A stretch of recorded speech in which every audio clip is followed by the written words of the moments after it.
I think Bank has to be my favorite map in the pool. Bank is definitely my least favorite map in the game. In my opinion, I think it is the perfect map for both defense and attack.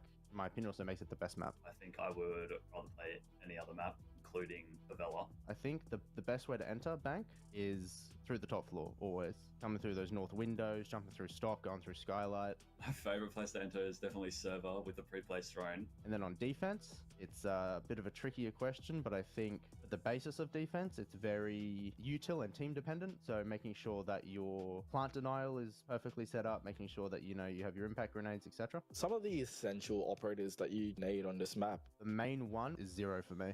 Dokubi and Nook are two essentials for this map. A Thatcher or anyone with impact EMP grenades.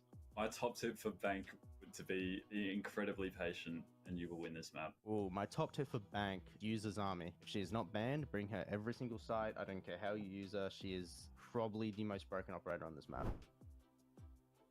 I think Oregon is one of the best maps in Siege. It's definitely a staple. Everyone knows how to play it. Everyone's played it. It's been in the best games in esports. It's been in like the worst games in esports as well. Attacking definitely varies a lot depending on the team. You can either do like a full 5-man push or you can have just 5 people on opposite sides of the map. I think the same goes for defense. Wherever you're holding, you need to have intel. You need to have someone holding it, whether there's a shield, a Valkyrie cam, etc. So the bombs on Oregon, there are 2 in the basement. And top floor is kids and games. And there's 4 in the middle floor being dining and kitchen and meeting. Secret tips to Oregon is have good teammates and win your ones. My top tips for Oregon, when you're attacking, like flash executes. If you want to do something cheeky, you can send a Nook, hit them with a special like Ying play or an Amaru play. It definitely disrupts the round. What do I think about Cafe? There is a room called Stock, and we also do call that bar back store. So yeah, it's definitely one of my favorites. I think with Cafe, a majority of your attacks are usually top down. There's 2 hatches on the roof, but a lot of the time you're just going through the hatches or going from the windows, so always going from the top of the map. And then on defense, it's a lot of standard positions like Pixel, having someone cigar, and maybe a few roamers. Ooh, the position that's most vital. It's definitely Pillars. Pillars is a good anchor spot where you can watch the snow door, mining balcony, the new balcony hatch drop. There are 2 big giant pillars that you can use to your advantage, hide around. Ooh, I think that Chalet is it relies on your team to be able to clear things very structurally. There's pretty much a standard push for most sites, which is usually just library, but there are a lot of ways to lurk, a lot of plays to be made. For attack setup, first minute of the round, it's really important that you stay alive and keep it a 5v5 because defense are looking for that initial pick. And then on the defense, you need to be very spread. You need to be holding these windows that they have to jump through, falling back when you need to, shooting their drones, because the less intel the attackers have, the better it is for you. I personally think that definitely some fragging power. A Zofia, Iana, and Nook with a Sledge and 1 hard breacher. I think the most essential operators is defense being Valkyrie, and then on attack, it's Thermite. I think if you do not run a Thermite on Chalet, it is very hard to attack. All right, I got a top secret tip for Chalet. Actually, it has to be one of my greatest. It's definitely banning the Wamai and then force picking the Capitao every single round. Everybody is stuck in a corner, and if they can't leave the flame, then it's just free kills. Hey guys, my name is Tiltek. The team that I play in is bar backstore. The position that I play is entry frag. My name is Jay. I am a player for Circular Spheres. The position I would play would be entry/lurk. My name's Jigsaw. I'm from Team Bliss, and my position is entry fragger. Hi, my name's Logic. I play in Wildcard. I am the second entry. Hi, my name is Phoenix. I'm in Kelton Knights and I play entry frag. My role is basically to gain and maintain control within the map, really. I have my support players and stuff. They drone me in. I'm taking majority of the gunfights. It's a lot of fun. I definitely think you have to be quite a strong aimer and shooter, being able to have a lot of good positioning and a lot of good polling too. We just need to make sure that we're not stagnant. We're not staying in the same place and stalling out too much. Favorite weapon on attack? I think the ARX is very strong, does a lot of damage. My favorite weapon on attack would be the FMG. I know that when I'm playing Nook, I'm about to get a whole lot of kills. I would say my favorite weapon on attack has got to be IQ and Amaru's G8. I just like that it's a 50 round LMG, shoots fast, You can run around with it. I think the best way to describe me and my style is probably fast, Unpredictable, God mechanics. aggressive, ratty. careless. My name is Nate. I'm in Team Troops, and the position I play is support. My name is OJ. I play for Homeless, and I'm the second support for the team. My name is Sean. I play the hard support for Not Quite Sure. The thing that I like about my role the most, I get to control what's going on. Being able to support the team to do the best that they possibly can. It takes a lot of understanding about how the other team's playing and about what changes you want your team to make in order to break down what the defense is doing. As a support player, I also am the in-game leader, so I get to open what walls I think are necessary, and I also get to like kind of control the team where they need to go, what happens in the round. The role of a support player, you're trying to help your team in every which way possible, whether that be clearing shields, getting wall denial. So if your team can't hear you or they don't know what's going on, it's going to make it very difficult. And if you also don't know what's going on, that's going to make it double difficult, which will just end in disaster for a lot of the rounds. My favorite weapon on attack definitely has to be Ace's AK-12. Definitely.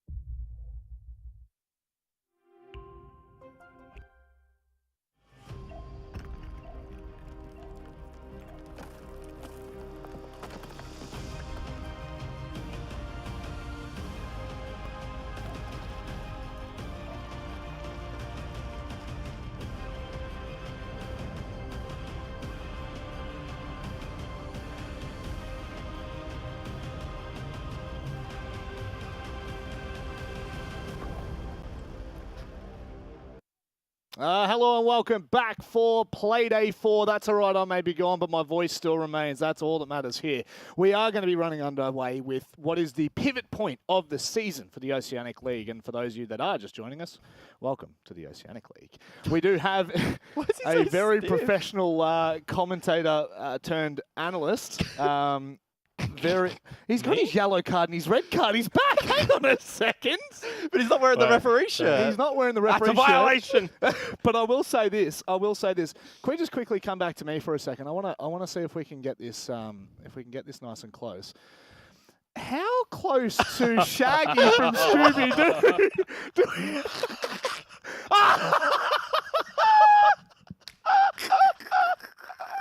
That's a compliment, actually. If you think about it long and hard, that's a compliment. I think it is. That is. Straight away. You couldn't even last 2 minutes, mate. I couldn't. I can't do it. We just have to get kick-started, guys. We haven't even been able to talk to you yet. How are you feeling after last night's games? I'm good. Yeah? No, yeah. Obviously, last night, super exciting. We had a couple of banging matchups. Yeah. In particular, Circular Spheres, of course, having a really, really good night against Wildcard. And they are pretty much playing tonight for a spot at the Major, we think, at this point in time. And obviously against Bliss, last game of the day. So we have a lot in store. Oh, it is the last game. Is it the last one? Oh, and you two cast the last two games. Yeah, of we the- do. Oh, We so you're tend gonna- we tend to do the good ones. Oh, I don't know about that. How'd you go at the Major? Was Oh. That's a bit deep. It's a touchy subject. It certainly is. If we do have the standings ready, I would actually love to go to them because we do have a fair bit to dissect in terms of how all of this has panned out. But if not, we'll just keep talking about this for a second because there are some pretty major consequences from last night's games.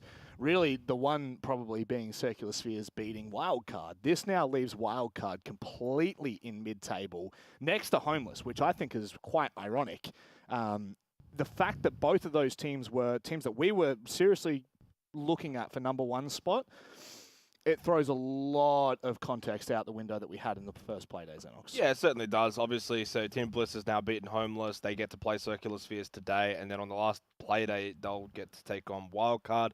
They basically, you still think they're going to win them all, though, but it's a strange one because if Bliss beats Circular Spheres today, Wildcard don't drop a map, but then go and beat Team Bliss on the last play day, they'll actually have the head-to-head So, you know, there is a way back in. I think Wildcard, I saw a couple of tweets last night. I think Cairo was a little bit upset thinking about, okay, you've dropped that one game to Circular Spheres. Is that it? Is that our tournament gone? But I don't think that's the case. You've still got that chance that you get the opportunity to beat Bliss. They, in my mind, though, would actually be Team Bliss's supporters tonight. They would want Bliss to beat Circular Spheres so that then there is that opportunity that they can then beat Team Bliss later on in the stage. So, you know, some interesting shenanigans to think about. But if Circular Spheres do get the better of Team Bliss tonight, that's Wildcard beaten, and that's Team Bliss beaten. It would only really be Homeless left, and then they go to the major. What's, I think, disappointing is probably down the bottom end of the table, your NQSs and your Mammoths, guys. Obviously not up to the greatest start. 3 play days in. It's very difficult, and I think that it needs context for certain performances, and I do want to speak on behalf of a lot of these teams. Most of them were formed weeks ago. So it's been quite troublesome, I think, trying to find their footing. Well, one team was formed basically last night and won in Carlton's Knights. Yeah. I mean, obviously, Vidi and Joker were listed as substitutes, but, you know, as Vinny kind of put it in the interview, it really was a bit of a last-second call-up and just helping out the boys. And they got the win. Obviously, still a very talented bunch of guys. So, yeah, look, it's a part of it. Obviously, there's going to be some teams that, made their rosters a little bit later on, and obviously they're coming in a bit more fresh, a bit more raw. Bit more organic. We're already Some back may say. there. We're already back. We're already back to the start, aren't we? It's already gone full circle. Guys, specifically talking about these teams that are still trying to find their footing here, you know, your Mammoths and your NQSs, do you expect to see those kind of teams potentially cause upsets, or do you think that it may well be too late for them to really be able to do damage? I mean, there is potential, and we talk about Mammoth specifically. They're taking on Homeless tonight, and if that Bliss Circular Spheres game goes the way that Homeless wanted to and open up that window of opportunity, it's important that Homeless ensure that they do win games like that this evening. And looking at that schedule, a couple of stacked games, there are potential for a couple of upsets, and then again, leading into that match 4. The 2 undefeated teams in the league really duking it out to put themselves in pole position for the major. Oh, that's so exciting, Xenox. I'm actually so keen for that final game. A little bit disappointing they got the B crew for that one, but you know that sometimes you just you get dealt certain cards. Yep, you got to be the best, don't you? Good. Thanks for that response. Any game in particular that you were looking at there outside of the last game? I was going to say probably outside of that last one. Probably the first one. Yeah. I'm going to be honest. I think opening and closing game. Yeah, most likely. The middle 2 games I think would be a bit more cut and dry. You know, I think we'll get kind of what we expect out of those games. But firstly, I don't even know who's playing for Carlton's Knights. I feel like that's half the excitement. That's half the excitement. I don't honestly. I've got no clue. It is, isn't it? It is the excitement. Maybe Worm's back. You got Phoenix. You got Vinny. You got Joker. I mean, I think Vinny still got Carlton in the shadows. I don't think Carlton's coming back. I think he's leaving this one and staying on the bench. But, you know, that's part of it. You know, if they've got a roster that's put together, such as the one they had last night, they probably could beat Wildcard on a really good night. And then that would basically be Wildcard season done. You can't have 2 losses. I think, can we agree on that? You definitely can't have 2 losses. That is it. 100% not going to the major. So there's that world in which you have your 1. But as long as you can beat the other relevant teams, maybe it can still happen. So must win tonight, obviously, for Wildcard. Pressure entirely on them. Absolutely. Minus 100% pressure on Carlton's Knights. They don't care. I think as well, just to kind of loop back to that for a second, the reason why we're saying that you can't really lose more than 1 is probably because of the discrepancy between the teams at the bottom and the top. If, for example, we were looking back at, you know, the start of 2022 for OCE, where we had a lot of teams really vying for that. We had Chiefs, we had Knights, we had Bliss, all of these teams fighting for that top spot, plus teams from the outside looking in. That was a very different conversation. Whereas, you know, until we get probably to stage 2, I'd say, this has a really clear defined top team, bottom team kind of era. If you are losing games to those bottom teams, you are just flat out not going to have your opportunity. But it's probably time to start to dissect the first matchup a little bit more, because it is important that we start to hone in. Maybe, do you want to talk about Carlton and his Knights first? Can we see who's on the team? I just want to know who's on the team. Yeah. It's a lucky dip. It's a lucky dip. Yeah, we'll go Carlton Knights, you reckon? Yeah, let's find out who they've got. If we can, if we've got that ready, let's go ahead and talk about Carlton's Knights, because this roster, I will be completely honest, I was disappointed with in the first couple of play days. I was hoping for a bit more. Okay. Back. Vinny's back. Oh, so Phoenix Joker's gone. Yeah, Joker's out, and I'm going to be honest, Joker. between the two, between Vinny and Joker, he looked a little bit more washed. He was still needing a little bit more time to dry. But what Vinny, I think, still had it. Obviously, you can see his stats there. Went 8 and 7. Not the greatest of stats, whatever. I mean, he clutched up to win the Yeah, game. yeah, obviously. He's got that charisma. That final He round does was have it. obviously something very special. And I'm very curious because you know what? This is a really good team.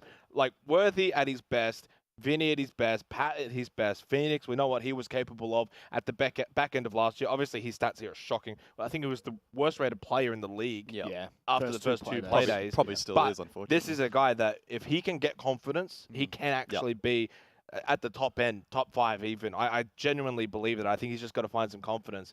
And Neptune's a good player as well. So that's a team. I'm going to say it, they can beat Wildcard tonight. Look, if they put the effort in and they care and they want to win, they can do it. Neptune brings the only thing that matters to a squad, and that is the mental game. Typing the GG, Typing GG preemptively. That's the only thing that matters in a team like this where you've already got the firepower. As long as Neptune's there to tilt the other team, that's all that matters. Guz, anything you want to mention about Kelton's Knights? Nothing specifically. I think it's all about them, I guess, just taking the energy that they had from last evening, taking it into today. As we know, they are such an unknown quantity. They're not practicing. They've just got a bunch of players ragged together really to form this squad. So we don't know what it's going to present. And I guess critically for Wildcard, who are a little bit down in the dumps after yesterday, it's an unknown quantity for them. And if Wildcard come into today still tilted from last night, it is a very dangerous game. Early days here, but Xenox fun fact, if Carlton's Knights win this game, Wildcard will be below Carlton's Knights after 4 play days, and that's not good. That would be devastating. As the boys are on our screen here, a lot to talk about. Very, very good bunch of guys, and obviously I think that they'll be disappointed with their result yesterday against Circular Spheres in what was maybe one of their bigger tests, I think, that this crew's been through. Like a really, really important game. And they started well. I mean, like in the sense that it was close, it was back and forth, really entertaining first half, but they really did drop the ball as the second half went on. You know, ultimately, the first half, 2-4 Wildcard on the attack. They got their 2 attacking rounds on Clubhouse.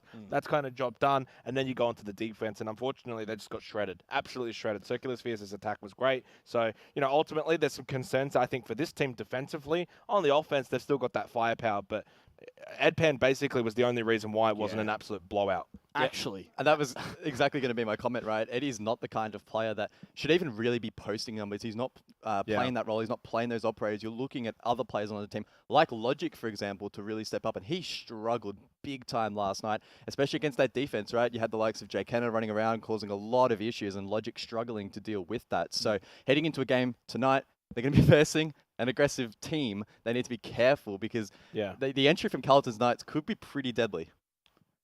Why are you so stiff? Yeah, just relax a bit. Something about your energy Just relax. tonight, mate. I can't. You don't have to Well, fall not that much. You don't have to fall asleep. You just don't have to sit like we're not in church. That's just how he sits every week, and now No, it's it's funny not. he points it out. No, it's not. You're doing it right now. Anyway. There's something stiff about you. One thing I will say for Wildcard is I know that there has been a lot of talk about Logic coming into specifically 2023. He was at a certain LAN event at the end of last year. It wasn't really LAN, but it was LAN. Yeah, close enough. Yeah, it was the closest thing that O's has had to a LAN for a long time. Closest thing I've had to a LAN. Yeah, that was the closest thing you've had to a LAN. And, you know, like obviously there were a lot of memes surrounding Logic as a player and a bit of, you know, back context. He has been known to talk a bit of smack on Twitter. But I've got to say, I am thoroughly impressed with how he's performed so far because... You are? Yeah, 100%. To come into a league where, really? I mean, he's the villain of the to be league fair, for most people. You look at his stats there, overall, holistically throughout this stage, he's done okay. But he was tested against Circular Spheres and he did falter. And it's against the good teams where you need to be stepping up. And I don't want to pin the blame solely on Logic because it's never one player's sole fault, especially in this matter. It is a collective effort, but we can't sit here and say that Logic played well last night, right? It'd just be disingenuous. So looking at him to bounce back this evening, build a bit of confidence because again, Wildcard aren't completely out. Depending on how that Bliss and Circular Spheres game goes, they might get a bit of a lifeline and it could go down to the final play. Yeah, I shit you not. I've got 3-4 rounds in a row of Edpan clutch, Edpan clutch, Edpan clutch. Like it is literally that's what it was in the first half. Was basically Eddie just going nuts to get them into the game, and outside of him, no one else really sort of stood up. I mean, the rest of it's all basically Japer and Jay Kenner on my notes, and yeah, that was basically it. Sawyer had a 1v1, but he lost that out to Goof. So that was about really it. And yeah, like even Tuhan, I think, had one good play on the balcony with the Claymore. Outside of that, really, and that was off the back of Edpan sticking the plan anyway inside CCTV. So ultimately, they need more. They need more from the rest of their team. It was too much on Edpan last night, and hopefully everyone else can now carry him. So, guys, before we go to map vetoes, when shit hits the fan, who are you looking to on wildcard? I think Cairo?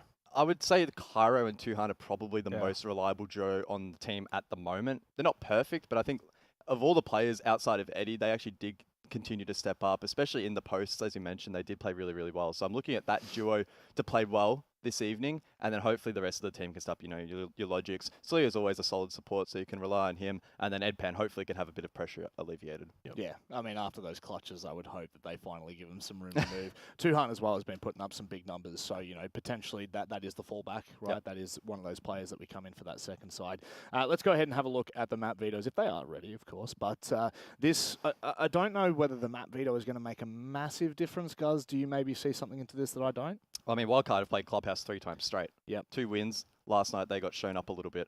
I would say that of the wildcard we saw across those 3 Clubhouse efforts, the one last night was probably the most, I don't even know how to describe it, conservative. It wasn't as experimental as the other 2 games. I think they went into their shell perhaps a little bit too much and weren't willing there we go. to take risks. Wildcard banning it off. I like that. Oh, I like that. Just don't even entertain it. Just send it away, Yeah. right? You struggled last night. I like that. There's plenty of other default maps that are still available.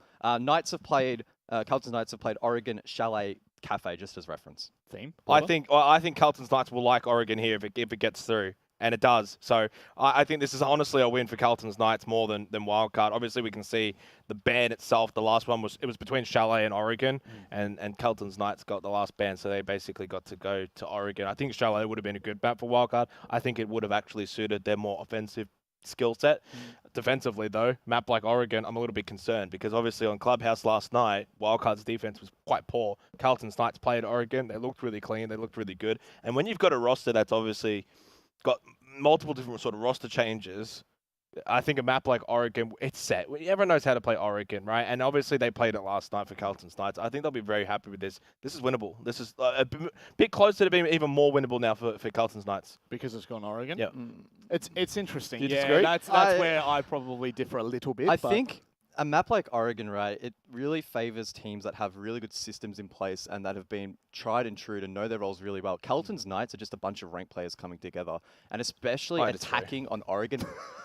I disagree. They've got 9 players and they keep changing their roster. How do you disagree? Obviously, they're going to know how to play Oregon default. There's no questioning that. But the fact is, how are they going to break apart anything new that Wildcard may present in this game? Because Wildcard, I'm assuming they've got a couple of strats built up. They had it even on Clubhouse, a map where we don't see innovation. So the biggest thing from last night, especially for Carlton's Knights on Oregon, the basement was poor. They couldn't attack basement. And that's a site that defensively, if obviously you've got those systems, that's going to make it very, very difficult for the attacking team. And that's where they did flounder.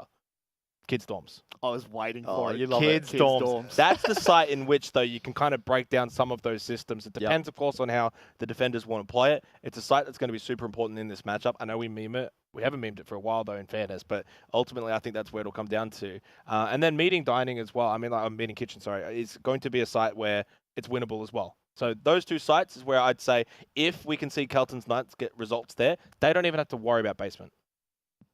I think for Wildcard, it's about expecting the unexpected. Sure. Because Carlton's Knights are not going to play it like a lot of other highly structured and developed teams will. It's going to be the case where Carlton's Knights are going to be looking for rat entries. They're going to be trying to lurk around the map. Basement's going to be critical in this matchup. If Wildcard aren't playing into that, they'll find themselves in quite a bit of trouble. So it's an interesting map. I think it's going to be very, very intriguing how both teams approach it. Yeah, well, the other thing as well, just to even further keep being on the side of Carlton's Knights, I promise I'm not intending to. Their basement defense as well was 2 for 2.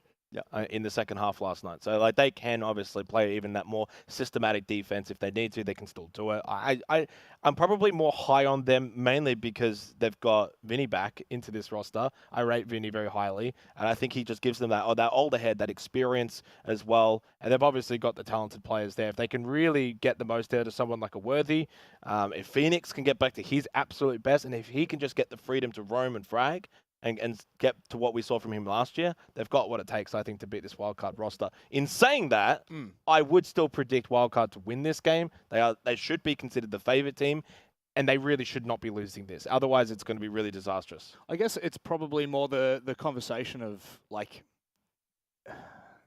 is it that wildcard have more to lose here? Of course. Yep. Carlton's Knights are not in the major discussion. So, yep. So would you, but kind of where I'm alluding to this is, do you trust wildcard to have that pressure and back it in? Because last night was not a good display. I mean, I trusted them last night, and they did fall. So I think with even more pressure now and the tilt factor, it's going to be a real test. Wildcard 7-4, 7-5, I think. Something like that. Yeah. 7-4, 7-5? Yeah, should be. That's fair enough. I can understand that. Just I've lost my Scooby snacks, unfortunately. Hey, Dev, do you potentially have any Scooby snacks? I think we're getting a bit peckish down here. In that, do you have them? I got 2 snacks right here, ready to cast that's not bad. That's good. You're a treat, aren't you, mate? You're an absolute snack. Dev, I really want your thoughts on this, though. We've obviously had a little bit of back and forth here on the couch. I'm pretty high on Carlton's Knights in this particular matchup, mainly because Vinny's back. I really want to know from you, because obviously you are the superstar in this region. Well, thank you. How do you sort of rate this matchup? Look, Jake, I guess you're just going to have to watch the next hour, because we're going to be talking about this game the whole time. I just want to say to you three, great professionalism on the couch there. Thank you. I think after yesterday, things got a little bit loose. I think we got a little bit out of hand, but you guys have really reeled it in, and I just want to say I'm very impressed. You know what? Namaste. Yeah. No, we've thrown it out now. It's all downhill from here, guys. It's all gone. Take it back, Dev. Take it back. Since when is Jake the host? Rob, you're out of a job, mate. Apparently, Xenox has taken the spotlight. It's time for us to steal it. Mandy, this is going to be a good game.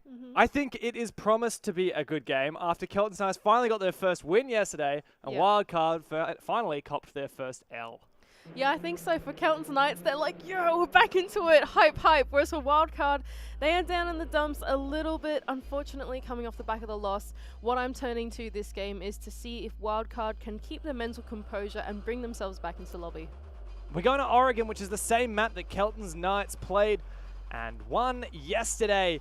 And I'm super excited for this lineup that we have. As the guys mentioned, Vinny is back in. It's his second game of 2023. And of course, going up against his former squad of Wildcard. Yeah, this is really exciting. I can't wait to get straight into this one. Wildcard, of course, they've picked up the previous Ludovico roster, as we've alluded to earlier, and they are super excited to be jumping on this big org hype and bringing back Cairo as well. I think going into Oregon will be a little challenging for them against the old guard on Carlton's Knights, though these guys definitely know how to play this map. It's not a map with a whole lot of innovation, and I think that, well, yeah, Wildcard have got to be pretty disciplined to be able to beat these guys. And it looks like Neptune's getting a little bit ahead of the curb with some smack talk. Usually it's Logic being the initiator of that, but he's the one telling him to shush. As we see, once again, Carlton's Knights really don't want to play this Solus. They're not interested in getting the new op in there. I think it's fair enough, honestly. They are starting out on the attack, and they do have a tendency, as we saw yesterday, to look for a sweep across the map, especially if you're going to be attacking that basement bomb site. Even if you want to attack the top floor bomb site, you need to segment off one half of the map, make it nice and linear, and so generally sweeping into a source can be quite challenging. It really telegraphs exactly what you're doing and can really cut down that drone work. We've seen Logic be really, really good on that Solus in previous playdays, but Logic himself actually suffered a lot in that L that Wildcard copped to Circular Spheres yesterday. Logic going 3 kills to 9 deaths, really suffering in that match, as did most of Wildcard, with the exception of one guy on this team that almost carried them to an OT, and that's Ed Pan. That guy was absolutely on a different level yesterday. He was absolutely goated yesterday. I don't know what he had for breakfast or dinner or whatever, but he was absolutely having it, just pulling out clutches left, right, and center. He's doing it on the support role as well. It's not like this guy is in the front line of Wildcard. He sits there and he plays that supportive role for most of the time through the rounds, and then he gets up and is able to frag out as well. It's funny, it was a bit of a day of the supports yesterday because, believe it or not, the guy on Carlton's Knights that had the best performance was actually Pat. Yeah. Of all players, it was Pat, who I know we've had a lot of a laugh about because man's had his struggles, to put it mildly, Mandy.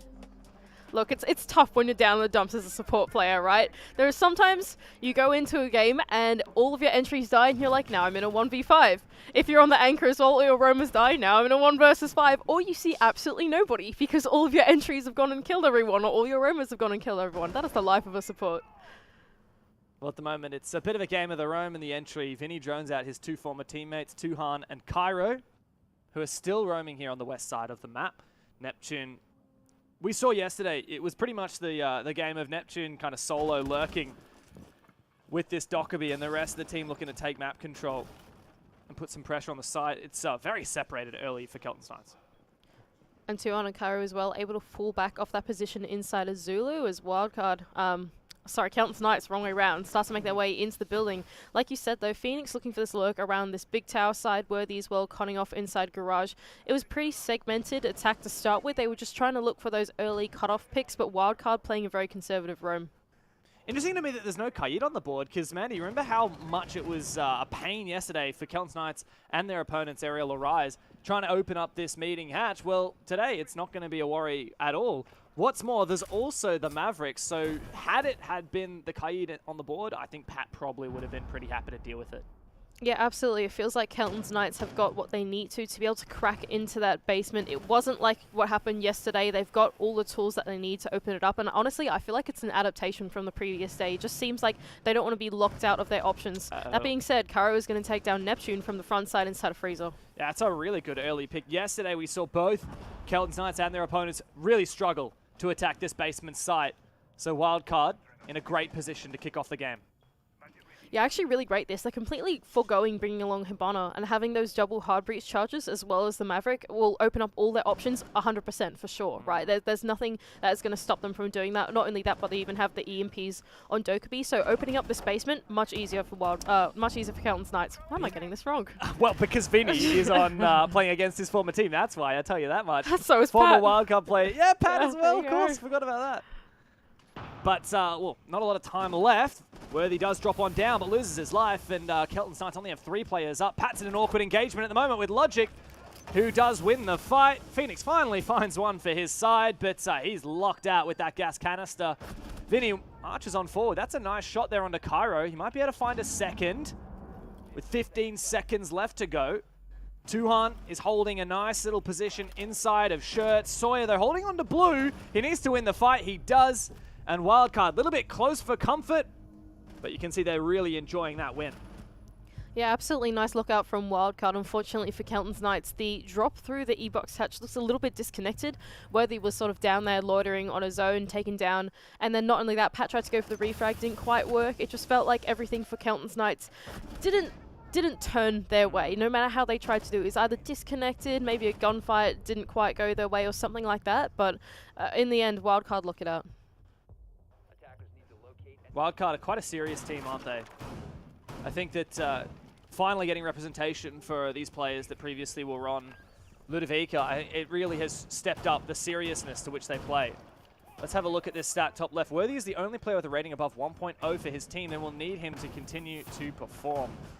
Ooh, that's a bit spicy. I mean, look, Kelton's Knights, they have had some pretty rough games, and when you're down in the dumps in the losses, it's hard to get that rating up, right? You want to get your rating up when you're winning, because it's probably when you're fragging out as well. So for Kelton's Knights, absolutely, Worthy is one of those big names that we turn to. But in this roster, in fact, he's not exactly playing that big entry role anymore, right? You've got Phoenix instead, who's been able to take that up. Worthy is that sort of second, maybe third person in the building instead, and so we're really looking towards that early game pressure from Phoenix to open up the round. We did really see in the latter part of Worthy's career, he demonstrated just how flexible he was. We saw him a lot playing an ace, various different operators, sometimes flank watch, sometimes lurk, not just always that typical entry that he was known for. We're seeing him getting back into the game, coming out of retirement, still remembering a few tricks of the trade. Kelton's Knights now starting to mount their attack onto this top floor bomb site. Now, I know the desk is big fans of this bomb site. They really think that attacking into kids and dorms is critical because it's one of the ones that you're almost certain to land. And honestly, I think I'd have to agree with them as well. You don't want to not have a chance against this bomb site. You want to try and rack up that extra point so that when you go into your defending half, it's made a little bit easier to close out the game. Good uses of the Rotero. That's actually going to get both the ADS and the Banshee, so excellent bang for buck on the util there for Kelton's Knights. I think the tough part here is going to be getting open this master wall. They don't have a whole lot of things that they can use. They've got 2 sets of nades, really, that maybe they could toss in through the window or from below. But they need to start getting a wriggle on. There's about a minute, 50 seconds left. Only just starting to drown out inside a master. Now, there isn't a whole lot of contest inside of a trophy. There's only really the line of sight within pit. So I think for Kelton's Knights, and it's been reinforced off as well. They've been given quite a lot of real estate here on this side of the map. This is quite unusual, to be honest, for Wildcard. A far more fortified site compared to holding crossfires that we typically see on this bomb site. They're really leaning into this late game, just trying to shut down what Wildcard have got. Someone I want to keep my eyes on is Logic. He is playing that Oryx, and he could play Spoils up one of the hatches later into the game. Maybe he comes up Armory or something like that. You never know, but if Kelton's Knights leave it too low, they could definitely be punished by a flank. What's the next move now for Kelton's Knights? A minute to go still. The wall electrified, still no breach enabled yet. It looks like Pat has only just realized he needs to call for someone to clear the Electroclaw. This is getting very awkward. It looks like Worthy's coming over to support. That's a cute trick, though, from Pat. He's actually made a little line of sight just at a feet level by putting the Selma on the floor, but that is nowhere near what he needs. Well, with that line of sight at the foot floor, you could toss a grenade through it in theory, right? There's Vinny just outside that master balcony. Maybe he could come along, but a contest is happening inside of Attic. That's Nep now being able to take down Cairo and full control of Pit. Yeah, this is the opening that Kelton's Knights have been looking for. And they double down now as well. Sawyer caught in the rough. It's just Tuhan left. He's come up from the white stairs, and now he's got a 1-on-5. A devilish engagement for him, but Pat locks in the flawless round.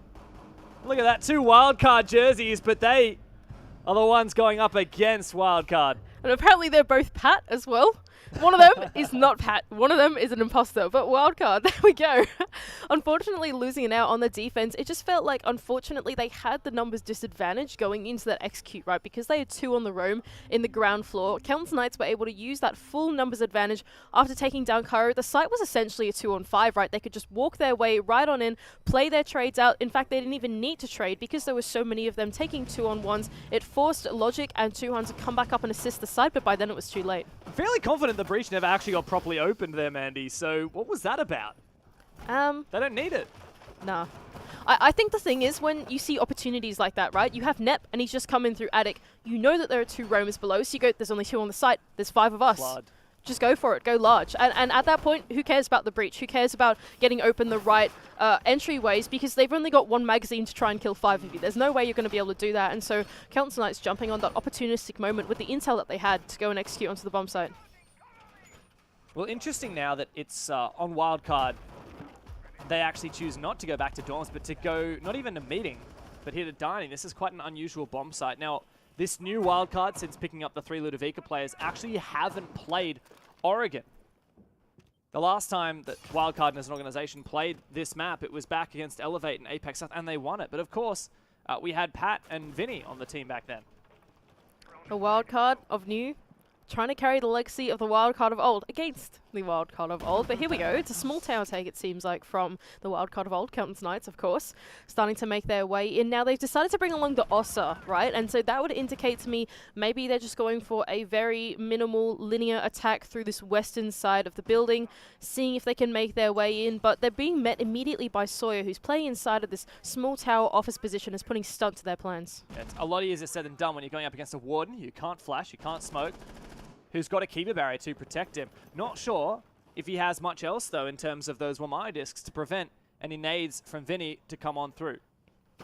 Yeah, and it seemes like Kelton's Knights as well, changing up their philosophy. Pat had a look inside of that small tower and saw Sawyer there and was like, no, I reckon no. What's going on the other side of the map? And we immediately had 2 drones go in that lobby side, going through Attic, looking through Master side as well, and already Nep has got control all the way in on the side of the map. 2 roamers to meet him. Neptune seems to be aware of Eddie. Not a kill yet to his name, but a great performance yesterday. He's looking to follow up on. Neptune's watching his angle, and surely the Ossa wins this fight. Oh, look at that, though. So much discipline as well. As I was saying, so much discipline from Eddie. He actually goes for a wide swing against that Ossa player, and Nep taking him down, but Logic's able to trade one back. Uh-oh. Cairo's forced off, though, but of course they forgot that there's another player up above. Tuhan finds the double. This is huge from him. And he's still holding on upstairs. Vinny to send a nade on over. Looks like Tuhan's managed to dodge it somehow. I don't know where that nade went. Baiting the second one. Now it's going to get thrown, but Tuhan's got a nade of his own. And it gets to down. He might not know it yet, but that is absolutely massive. It's all up to Phoenix. And he's not going to last very long at all. That's a happy wildcard. 2 rounds now to bouncing. Kelton's Knights has won. There we go. Now you're getting tongue-tied in these names as well. Wildcard able to hold out on the top floor. It was the tandem work of Tuhan, one of his teammates, Eddie, and then someone else, all colliding in on that top floor push as it came through. It felt like although Kelton's Knights tried to change up their plan, do something else, Wildcard had the read on these guys. They knew exactly how to peek this, how to play this little segmented part of the bunk with that rotation hole, the Azami barricade, and inside of dorms to make sure they couldn't get control in towards that big window side of the top floor. Oh man, we might have a game on our hands here. If Wildcard can win their tertiary site, even though they're struggling on dorms, bodes very well for their defensive half. And especially going back to this laundry supply room bomb site, I mean, Kelton's Knights just struggled immensely here, and it almost feels like this bomb site is a guaranteed win for defense at the moment for these teams. I think so. I actually like that they've decided to go to their tertiary bomb site. I think when you play up against a team like Kelton's Knights, where they're sort of always going to be doing what's expected, to always be doing the right thing. They're not going to come up with anything too innovative, right? You don't want to go to kids and dorms. It's one of those kind of volatile bomb sites where you can close out an attack if things go slightly awry, even if you're trying to do the right thing. So I think that going over to a tertiary bomb site, forcing Kelton's Knights to do a bit more problem solving and use their brains a little bit more, I actually think really works in favor of Wildcard. Oh no, Cairo. That's a bit awkward, isn't it? See you later, former teammate.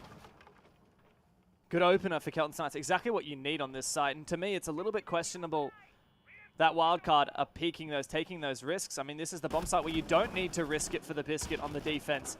It's always a sure thing. But if you start to secede these man advantages, maybe not so.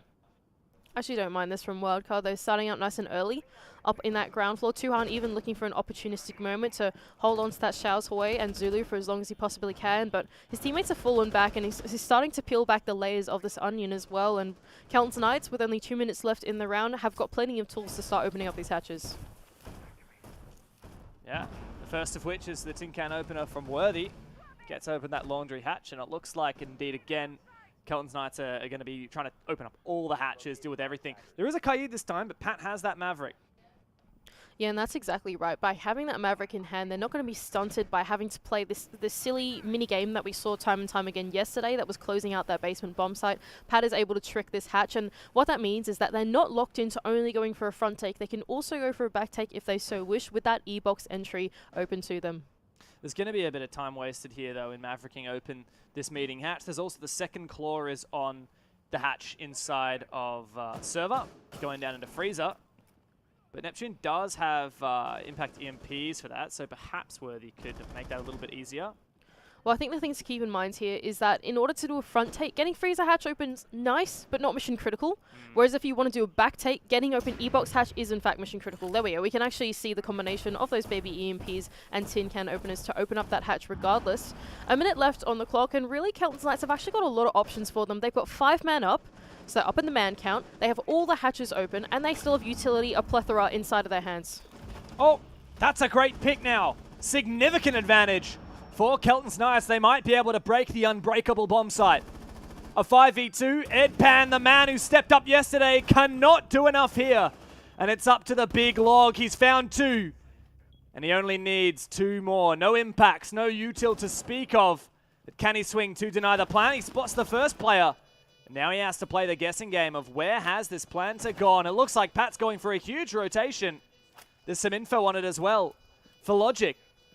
He's got to get a wriggle on. 30 seconds to play with. Camera on his position. He takes out the drone.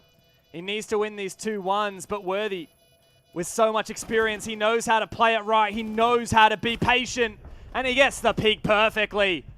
Kelton's Knights. What an achievement. Laundry supply on the attack. Really nice from Kelton's Knights as well. They just seem to be able to get everything that they needed to open, and unfortunately Wildcard, in my opinion, just getting a little bit antsy there on that basement bomb site.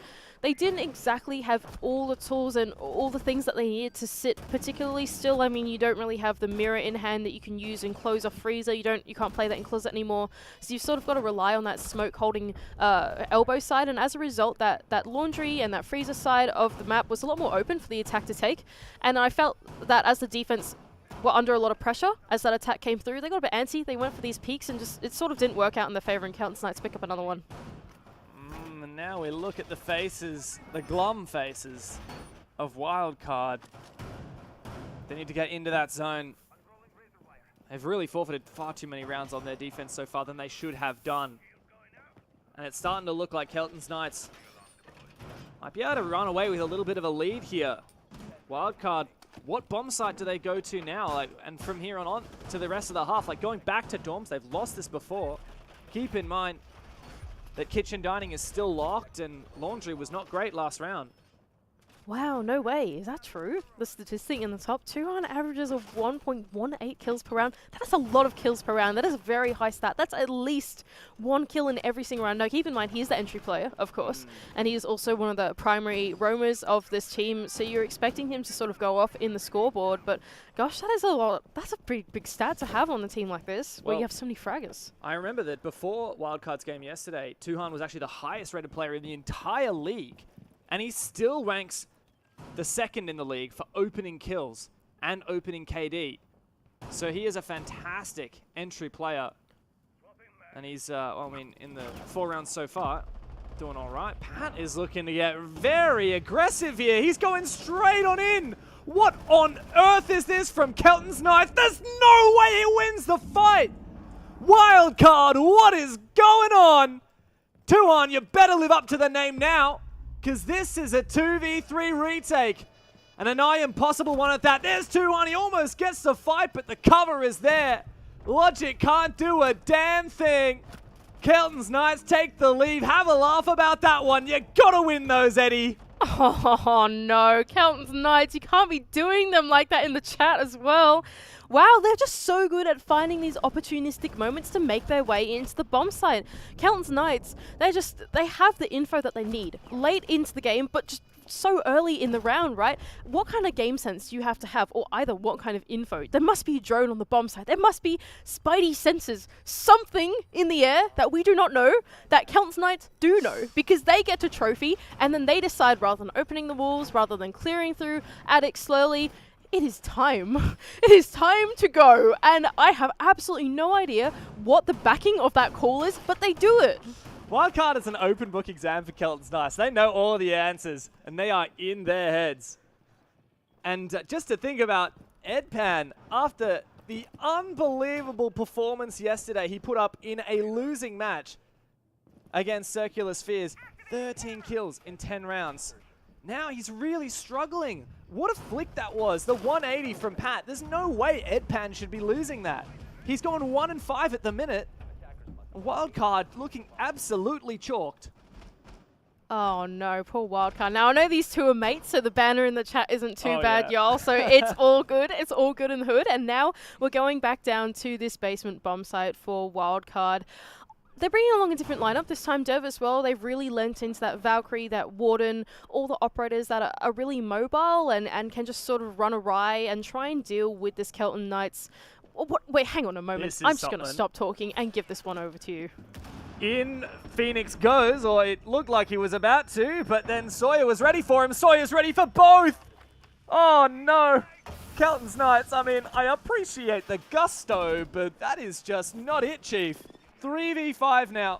Just 45 seconds into the game. Wildcard are feeling pretty happy that they have quickly repelled that attack. It's so funny for Pat as well. He rounds the corner inside of elbow into a shotgun. He turns around on the death cam. Worthy's still outside the double as well. Worthy's like, nah, I ain't doing that. That's scary, man. Now all of these guys down in the man count. First time we've seen this in a while. Their crazy stint of attacks has come to an end, it seems like. And Wildcard holding on to this defense for now, but they can't let too many slip here. Remember, it is still 3 players up. It's still Vinny. It's still Worthy. Those are big names in the fragging department. And for Wildcard, they've got to be a bit more disciplined. Yeah, it's a game of baiting picks now for Kelton's Knights, for Worthy here outside of blue. Oh, he tries to bait out with the drone throw. Now he gets on it. He's going to see Log. Lose his drone. Still one left up elsewhere. As that Dokkaebi call rings on out. Neptune's actually managed to sneak to the bottom of main stairs. He's got a drone to call for him. I don't think Wildcard are aware of this. There are 2 players from Kelton's Knights who have snuck their way forward. That Azami Kiba barrier could be something, though. Neptune's wondering, is this his moment? Oh, no way! A dirty peek. And a well-warranted NS in the chat. Looks like Wildcard may well indeed be able to even up the end of this half. And thank goodness for that, right? You're on Oregon defense. We are expecting a greater scoreline than 3-3, but hang on a moment. Vinny, you can't be cleaning up these guys just like this. 1-on-4 now, but yeah, like you said, thankfully Wildcard finally able to hold on to this basement, which yesterday seemed impenetrable, but today doesn't seem quite like it. Well, for Kelton's Knights, you got to appreciate the attempt at going for that big rush, but it was indeed not to be. I will say, at the end of the day, Mandy, like a 3-3 half for Wildcard, even though they lost a laundry supply bomb site, it's kind of like they won 2 laundries, they won 1 dorms, and then lost 1 dorms and lost 2 tertiary sites. So I'd say that's kind of almost par for the course in a lot of ways, assuming like a 0% win rate on the tertiary and a 50% on the secondary. It's actually not that bad. I think what will be curious for me and Wildcard is, are they going to be able to find the success on these basement bomb sites as Kelton's Knights did? Oh, wow, there you go. Also the most plants. Incredible. Wow. Wow, that's so exciting. As if you get the most plants on a map like this as well, right? It's Oregon. It's so hard to execute on some of these bomb sites, and you're still getting plants down. That's really impressive from Pat on the support.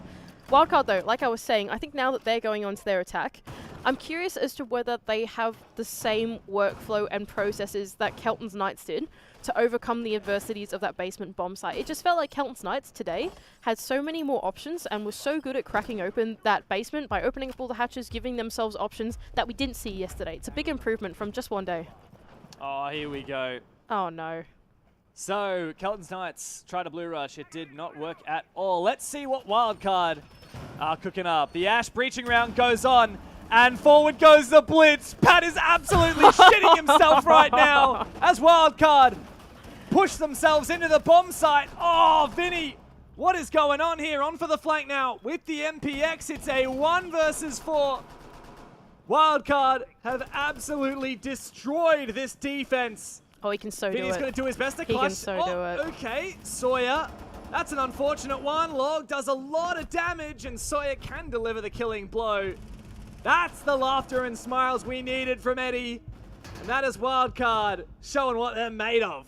That is awesome from Wildcard. I love that they were like, look at what these guys did to us. Look at these dudes. We got to do the same thing back to them. And they went straight for that blue rush, presented off the back of their own, and they show them how it's done. Really impressive stuff from them to be able to change up the tempo, or not even change the tempo, set the tempo of this half immediately. This is a much more exciting game of Oregon than the one we saw yesterday. Oh, yeah, I absolutely love this. Yesterday was pretty cut and dried. We're seeing all these basement defenses being won. Now we've already seen 2 attacks, 1 onto the basement. So it's actually only a 50% win rate right now. Kelton's Knights, though, going to go for the retry. Looks like, well, we won't be caught off by that kind of shenanigans once again. Still going for a bit of a roam. So I think the prediction here for Kelton's Knights is that Wildcard will change tack. But Logic's actually re-picking onto a shield as we speak. Oh no, don't do this again to us, Logic. Oh no, and there's a Ying as well, Dan. No way. No. Don't tell me that this is happening again for me, Wildcard. Well, we do have the Warden of Vinny, so if he's well positioned, he could counter that Ying, but you never know. Oh, only one player spawning over in blue. I wonder if Tuhan's just going to chuck an Ash breaching round on that door anyway. He Give him a spook. Look at Pat, he got so baited. Oh dear, Wildcard. These guys keep the entertainment in this matchup, don't they? But a small tower sweep seems to be on the cards for these guys, aided, of course, by that Monty of Logic that we saw picked up in the pick phase, and now they're starting to make their way in with all these drones. Not a whole lot of presence as well from the roam game of Kelton's Knights, just Phoenix trying to look for that big tower repellent. Oh, have they seen those vertical lines? I think Tuhan has. Yeah, he should be able to spot the Jaeger in a second. Actually hasn't seen him as of yet, so Tui may be lulled into a false insecurity. There's no way, Oh, bro. no, Tuhan. Oh, he is a dead man walking. Surely. There's no way, Phoenix. Man, Oh, Phoenix. you didn't land a single bullet, my guy.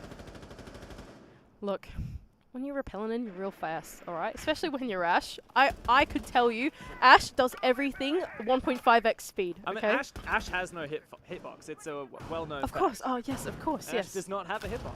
I mean, in this time, Wildcard have gotten control all the way down to the bottom of the freezer stairs. They're really starting to make this Kelton's Knights defense look real claustrophobic now. Something that you pointed out was the KE that is on the board, but like what Kelton's Knights were doing, Wildcard are also going to bring along the Mavericks. There's a lot of redundancy to getting these hatches open and cracking open that basement bomb site. Yeah, the only downside of this map is it takes quite a bit of time. And half the round is gone now for Wildcard. Let's see how efficient Eddie is here with this Maverick. You can see he's playing it very safe. He doesn't want to get contested up through the hatch. Also doesn't want to take any damage to the electrification. Okay, but what are the rest of Wildcard doing in this time? Are they assessing the rest of their options, right? We've got the combination of Logic and Cairo right on top of each other, playing that Monty like a mirror window, facing his way straight into that laundry side of the bomb site. Now, at this point, they need to make a choice. Are they going to dedicate themselves to a back take, or are they going to go for a front take, or are they going to do a Ludovica special and drop every single entry point all at once? Well, I've seen them do that one. Scary, okay? Well, Sawyer is chucking down some Candelas. Is this a bait or is this go time? It looks like Tui's going to get the opener. Cairo loses his long engagement. And Sawyer drops into sight, looking for someone. Does find one, but immediately traded on back. And now it's a 1 versus 1. The smoke versus the Monty. But Pat has a gas left in pocket, and Log is so low on HP. Goes for the reload. Doesn't have the diffuser. Pat looking to pick up this gas. It could be so powerful. Log cannot afford to be inside of that gas for even a second. Oh no, that's and he such has a to go bait. for the kill, so Pat has absolutely won this unless Log had won that shot, but he does not. Stone cold killer Pat is. You look at his face, you wouldn't believe he just won the 1v2. Oh my gosh, what masterfully outplayed as well, right? He had the smoke canister on the floor and he thought he could pick it up, right? But by having that smoke canister on the floor, it forces that Monty to get nice and close and personal with you. If you're playing nice and close and personal with your smoke babe on the ground, there's no way that the Monty is going to be able to touch you, right? There's absolutely no way. And it's forcing Logic to take the only one route that he could, and that was to try and take the fight through that line of sight going into blue, and that SMG pre-fired straight onto it. So just really well played in that final 1v1. Man, this is a game, Mandy. Yeah. This is a game. When I looked at the schedule today and I saw that we were casting the first 2 games and the Circular Spheres vs Bliss game was right at the end of the day, you know, the undefeated versus undefeated, I was feeling pretty hardly done by, I'm going to be honest. I was like, come on, why do we never get those games? Why didn't we get the Wildcard versus Circular Spheres game? But I am not unhappy at all right now because this is a match that has delivered. It's actually so much fun to watch OCE League. I love the way that these guys have been playing, and it is such a stark difference to them playing yesterday as well, right? Yesterday, Oregon felt like Oregon, you know? It was. This is anything but Oregon This is right anything but Oregon. That's exactly right, and we are definitely filled with entertainment from start to finish, and it is just such an incredible sight to watch. And they're doing it again. Amaru, Ying. Oh, it's happening. It's happening. Keep your eye out on Tuhan. We are living in his world. Looks like he's already made his way into Armory. There's no way he makes this work. Oh, beautiful pre-fire from Phoenix. He wouldn't have seen him. And, well, Tuhan put to sleep very early does not bode well for Wildcard. Yeah, look, that's your Ash going down. That's Speedy Gal, but you've got a couple more Speedy Gals on this roster. You've also got the Imaru in hand. I think that's Karu using his Garo Hook to get his way inside of Trophy, and so he's able to claw one back for Wildcard. Yeah, this is such a funny game, isn't it? It is. People getting into Armory early, looking for some baity picks, looking for some cheeky opportunities. Both of these teams looking to just bring the ultimate insult to each other. Well, keep in mind, Worthy is roaming down below on that Valkyrie, and he's also got a C4 in hand. So Wildcard, as they start to loiter their way around this Master, around this Armory side, they need to not stay here for too long, otherwise they're more and more vulnerable to that C4 from below. Yeah, what is the play now for Wildcard? Still 2 players on the balcony. No one contesting Attic whatsoever, and there's in fact a rotate there. So Neptune has the ability to retake. In comes the Selma. Oh, great nade from Logic though.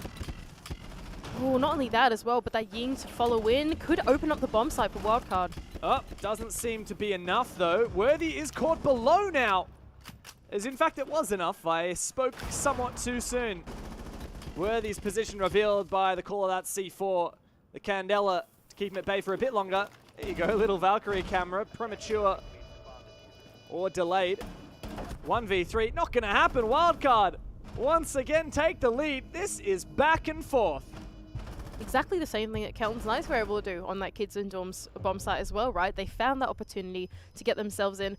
Only this time, Wildcard actually brought a lot of tools to make that opportunity happen for them. The Ying in particular really, really cut down the anchors on the bomb site, making them blind, making sure that they can't see, even though they had even though they had the Warden in hand of Phoenix. That was the play that went down nice and early in the push, right? So that Ying was used to its fullest extent and really cracked open the flood for Wildcard. So we actually barely saw it, but yeah. Yamaru went in through the kid's window. I didn't even notice. She was on the green balcony outside of Attic, and Amaru Guru hooked into kids as the Candelas were going off, as the other guys were rushing from concrete. She's real fast. You blink and you miss her. Yeah, I mean, that seems to be the name of this game. Oh dear, Wildcard. They never fail to entertain us, do they? And it looks like they're going to do about the same thing, really. You've got the Ying in hand as well as the Yamaru and the Ash of Tuhan because he wants to get in on that real fast action. Not only that, but you've also got Eddie who's swapped off onto that Jackal, and so there's no more hard breach at all in this entire lineup for Wildcard. I only imagine Eddie's going to go and play below. He's like, Worthy, I'm coming for you, mate. I know that you're going to be down here, and there he is, starting to run from the basement with that Jackal. Has he got a pre-placed drone? He has a drone inside of Blue. And he's just checked a little bit, but if he's running himself up, it will be very slow progress. Oh, Cairo. He's totally going to make this big tower thing work in tandem with Eddie. Surely, Eddie comes up the back stairs here, and Neptune is a dead man. Surely. Cairo will know in just a moment. There's no way he doesn't drone this. Oh, no. There you go. Position revealed. And you're right, Edpan might be in a perfect position here. How long is Neptune going to survive? Oh no, the one thing they've got to worry about is Neptune could take his way out, if he pleases. He might be a bit too late for that though. Eddie's already making his way up those back stairs, but Neptune has his eyes trained on that line of sight. They totally know. Bit of a bait perhaps from Cairo. He goes and repels outside. Oh, I like this from Edpan. He's watching his flank, but is he watching the right angle?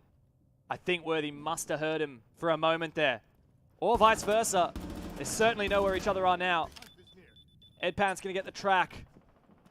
Oh, and Tuhan is hunting him from the other side. What a great pinch from Wildcard. That is the opening they were looking for. Oh, fantastic work from Eddie and Tuhan. And Tuhan as well is going to look for that opportunity at the top of the white stairs. A C4 to ring out just behind him, but doesn't connect. Taken down to half health, but now look at those anchors on the bomb site. They look so frazzled. Yeah, it's a game of cat and mouse. It's tit for tat. Neptune's trying to retake now downstairs. But this basement, or this ground floor, is crawling with Wildcard players as they decide where to recompose. Uh-oh, this could be scary from Neptune, though. Surely there are no flank drones in this part of the map. Logic, though, with his game sense, is he aware of what's going on? Meanwhile, they could be executing straight on. Candela in hand for Sawyer. Up comes Neptune. Is anyone watching this? Logic surely knows. Logic. Was that game sense or was that audio? The advantage now for Kelton's Knights. Wildcard don't have a way in yet, and I think that's the last Candela just getting eaten up by an ADS. Neptune is in an amazing position. No way, that was such an unreal interaction, as if they both just miss each other like that. And not only that, but Neptune has just found the flank as well onto Sawyer. Oh, Logic's missed an opportunity that might cost him the round. Less than 30 seconds. Wildcard, they know exactly where the Kaid is, but he trades directly with Vinny. It's a 2v3 now for Tuhan. He jumps in. He's a goner. Edpan can't get it done. We continue to go back and forth all the way to breakpoint. 5 rounds apiece. I cannot believe what happened in that round. That is unreal. There was so many almost kills almost interactions. First, it all started out on that attempt at the big tower clear that Cairo and Eddie did. They missed Neptune. And then Logic going through small tower, completely missed Neptune. Once again, through Zulu, it was just absolutely unreal. Not even that, but even inside of Master, looking through those pit angles, Logic must have been staring at Vinny for ages before that peak came through, and then they trade. Like, what on earth was going on in that round? Just absolutely every single little thing that could have possibly gone wrong went wrong. Neptune is a slippery snake. The timings just were not there for Wildcard, and don't underestimate the value that lonely little ADS device had on that double window. I think it chewed up 2 or 3 Candelas because it recharged after 10 or 15 seconds, however long it is. Now, for Wildcard, taking their tactical timeout, Phoenix is actually topping the scoreboard. A player that has been struggling immensely to break through in the league so far, finally having his game. I mean, he deserves this game after that, I reckon. Honestly, this guy has been absolutely popping off in the server. But for Wildcard, I just want to go back to that tactical timeout. And I think that was absolutely called for in the position that they are in. Once again, just to reiterate, this game matters for these guys way more than it matters for Kelton's Knights. These guys, Wildcard, were in contention for that major spot. We are keeping them in the conversation, but now they have to keep themselves in that conversation. If they drop this game, that's them out of that, right? Their chances blundered. Yeah, and Wildcard already dropped a game that no one expected them to against Circular Spheres. And if it's 2 for 2, that is devastating. Even dropping a single point here, even letting this go to overtime is pretty devastating for Wildcard, because right now they could conceivably go all the way to the final play day. Let's just say that they're contending mainly with Bliss, right? Yeah.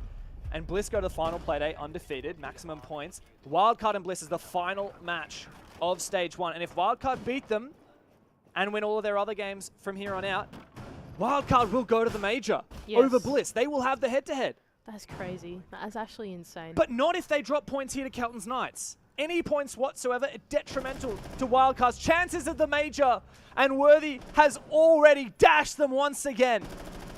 This is a point that Kelton's Knights could steal from Wildcard and possibly stealing their major options as well. Wildcard starting to make their way inside of this ground floor. Logic, of course, the second point of contest for them as Chuhan has gone down and will be met by no one. All of Kelton's Knights fallen back onto the site safely. And if you're huffing on Wildcard Copium and Hopium, here's a stat line for you. More often than not this game, the team that gets the opening pick loses the round. Oh no.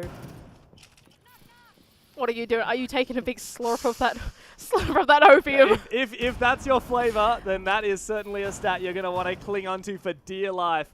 4v5 for Wildcard on this bomb site that has been so typically defender-sided. We're finally seeing some attacks break through, but from the 4v5, I don't know if it's going to be doable. All right, okay, but this is some quick work for Wildcard. They've got all the hatches open. They've got what they need to do. It's time to drone the site. Make a decision. It seems like Logic is already primed and ready, as well as Edpan, to drop that E-box hatch, so perhaps backtake is on the cards. What are they going to look for? Wildcard, you've got to start making your choices. It's Kairos to try and reveal Worthy's position here in Shaiko in bricks, but he just falls back to Pillar. Plus, Vinny was able to shoot some off anyway. Sawyer's creeping blue, but there's still such a good setup in there with Pat. I mean, this is desperate. Okay, the thing that I'm most nervous for here is Vinny on the Warden. Even if they go for that Pillar's drop hatch with the flashbangs on the Hibana, the grenades, whatever, you've got to worry about that Warden. He's in the one in that power position, is going to be completely unaffected by all the utility coming in through the flood. This just feels like a Kelton's Night round. It just feels like it. Vinny falls on back, uses the smart glasses, vulnerable. Oh, to Logic! Dropping in through the hallway, he finds a double, but eventually traded on back. Worthy traded back once again. It's a bloodbath. Phoenix, the top fragger, to clutch up for Kelton's Knights. And Sawyer has to be the man to cover. Cairo forcing that diffuser down. Worthy. Oh, Sawyer, he gets it done for Wildcard. Match point, finally.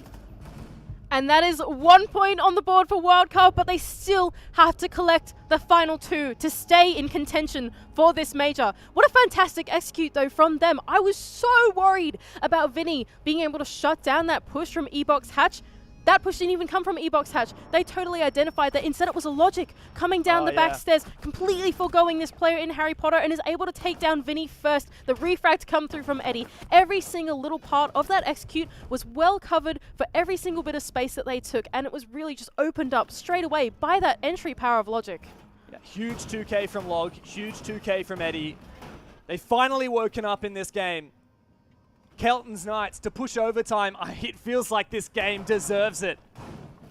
Oh no, but Wildcard definitely do not want this one to go to overtime. Absolutely not. They can't. They can't. That's exactly right. If they let this go to overtime, that is a point to Kelton's Knights. Even if they close it out in overtime, that is still a point to Kelton's Knights that they've stolen from them, and therefore a point away from that major spot, and that is disaster for them. They have to close this one out. The last thing that these 5 guys want to be thinking right now is how much is on the line. They know full well that letting this go to OT basically means they're major in the bin. Oh, look, I can tell you that much. They are definitely not thinking about that in the server right now. They are thinking right now, man, we just attacked the basement. Now we got to do it again. It's Oregon. But we are certainly thinking about it here on the cast. This is the entertainment that we deserve from this matchup. So what are you going to do, Wildcard? They've been playing this Ying all day long. Kelton's Knights have quite a bit of util to try and counter it. You got that bulletproof camera, you got 3 Valkyrie cameras, and the Warden. All of those things can see through the flashes. But will it be enough? Because last time, it just took a big entry from Logic to turn the round on its head. Oh, and look at that as well from Kelton's Knights. They're getting a lot more adventurous here on this roam. They're not just sitting their way down in the bomb site. They're still holding on to T1 for as long as they can. They don't want Wildcard to have as much time as they did previously to make that attack work. I think that Wildcard in the previous attack, because of the timing that they were able to work onto that basement bomb site, it really, really made that execute stand out. It was fantastic. This time, though, looking for that roam game. Not too ambitious a roam, though. It looks like... are there any players still on the ground floor? I think it's just Neptune. Yeah, indeed. All it is Neptune here on the back stairs, and he's in such a fall-off position. He's just watching the camera in T1 at the moment, waiting to see a drone. He sees Tuhan's drone. He's staying on for a long time here. He sees the Ash now. Wildcard, fairly timid. He's still going to hold on to this though, Dev. Really, Neptune does not want to give Wildcard any more wiggle room. That previous round, like I said, they had a lot of wiggle room. This time, not so much. They really want to rein in this attack. Tui has been the first death so many times this game, but he's also been on the pinnacle of entry for Wildcard, and he needs to find another one here. Cairo is the Ying this time around, and he rattles out the first Candela. Scary times for Kelton's Knights. Look at how claustrophobic this setup is though, right, Dev? They're not really playing out inside of that pillar position anymore. They're not even playing in that position inside of Laundry. That's been completely given up to them. These are some very close quarters that Kelton's Knights are choosing to fight. Incoming nade from Logic. In comes the entry from Tuhan. The double once again! Wildcard have everything they need, but Kelton's Knights are not going to go quietly into that night. Logic once again pushing on forward, but he's gone down. Cairo up inside of blue, but Pat's trying to hold on with the shotty, the spray, the C4. We're going to overtime, surely. We're going all the way. Cairo in the 1 versus 2. With Worthy and Phoenix waiting patiently for his return, spraying around the corner. It's not gonna happen. There's no way in hell we ain't going to OT. I cannot believe the outcome of this game, Dev. For Wildcard, devastation. For Kelton's Knights, playing spoils to their dream, to the mission for the major. 6-6 now the scoreline. Oh my goodness. And back down we go to Laundry and Supply. I just cannot believe it. What a journey it has been from getting 7-0'd in their opening playdate to now Kelton's Knights pushing one of the tournament favorites to the wire. Wildcard cannot think right now about the ramifications of even losing that first point. They have to try and lock out this second one. Yeah, and something to keep in mind as well is because it's OT, everything's gone and reset, right? So not only do they have to attack Laundry and Supply twice, they have to do it 3 times in a row. Poor Wildcard. Oh, the poor guys. I can need a breather after this one, I'll tell you that much. The intensity of this BO1 on a regular playday of the Oceanic League is absolutely bonkers. There's no way this game should be as amazing as it is. This game has no business going this hard, right? There is no market for this. This business is too much.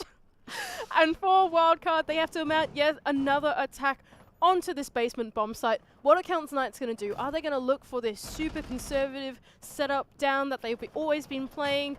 Or are they going to look for a more extended roam? It feels like this time they've got so much more presence through the map. Worthy starting out even all the way on that top floor. Becomes more and more ambitious for Kelton's Knights. As Wildcard surely become more and more rattled. How many opportunities have they let slip between their fingers?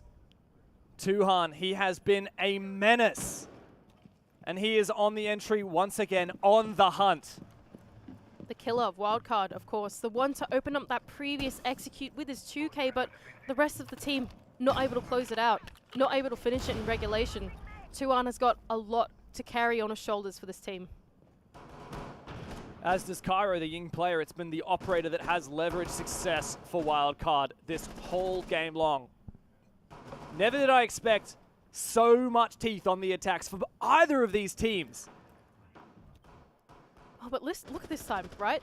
The time is really ticking away. That roam presence that Kelton's Knights were able to hold on to all the way extended into that top floor has stunted Wildcard so much more. 1:30 on the clock. This time, last round, they were already having their hatches open. They were already all three of them open. They could start planning out the execute that they wanted to go for. This time, they only have just maybe under a minute by the time they get this third hatch open to actually plan for that late game. Kelton's Knights, they've poised themselves super well to take this round. Diamond hatches need to get open, and they need to go open now. We need some pressure from Wildcard. And here comes some in the form of a Candela. A second one likely to follow. Is it a bait? How many more Candelas to go on through? Is this a rush? Tuhan to drop straight in the electrical hash. He goes straight in. He finds the initial trade. But it's not over yet for Kelton's Knights. They have so much presence on the site. And Vinny is doing his darndest to hold on. He gets the double! Vincere! Winsare! Sawyer trying his best, but it is going to be for naught. A 1v3 for Wildcard is not going to happen because Kelton's Knights now have their own match point. Kelton's Knights as well, fully deserving of that match point. It felt like every single time they played that basement bomb site, it became that much more optimized. Every single one. The first basement bomb site, disaster. They lost it. The second one, they reeled together the execute. That time, they were so adventurous, they even played a roam to perfection, a flawless roam. All five of them falling back to the bomb site, and the tiniest amount of time for Wildcard to try and mount that execute. Every single one optimized to perfection, and now Kelton's Knights holding that on match point. Vincere once again having an absolute banging game. We saw it yesterday when he clutched for the win. And Kelton's Knights just enjoy this moment because I tell you one thing, Wildcard absolutely are not.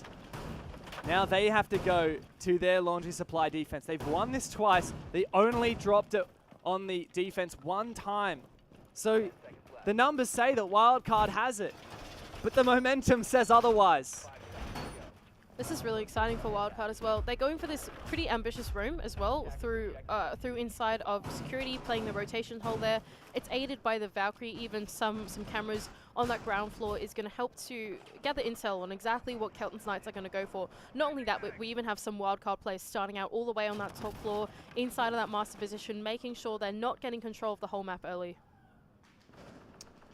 We've had 7-0s in OC, we'd have 7-5s, but it was worth the wait for our first OT. This game is absolutely unreal. Well, and there we go from Worthy, already sneaking his way inside of Master, making quick work of the entry, but Tuhan is there to meet him on the other side. Tight angle, his position likely revealed. The drone spots him. He wants to shoot that. It doesn't want to overstay his welcome. It's not worth it. You can see how risk-adverse Wildcard are, how lacking in confidence as they look to peel back the layers, but Tuhan is not getting back to site safely. Absolutely not. Surely he makes the run. And he gets back into Freezer stairs. Oh no, but Logic. He's being elusive inside of that meeting split. He's going to look to fall back as well and almost cut out from that player inside of lobby. That's Pat almost landing the fatal shots. But all 5 players of Wildcard back on the site safely. Now it's up to Kelton's Knights in this mid-round to find an opening and to start preparing for this execute. Phoenix has been having the game of his career. 15 kills, and Worthy finds the opening. It's Tuhan over aggressive Wildcard Ansi, and that is a crucial mistake. He took the risk and was not rewarded for it, and now they can start to dissect this basement bomb site. Logic low on HP, Cairo with a lick of damage as well to his name, and Kelton's Knights look like they're in pole position not to just take this round, but take the game.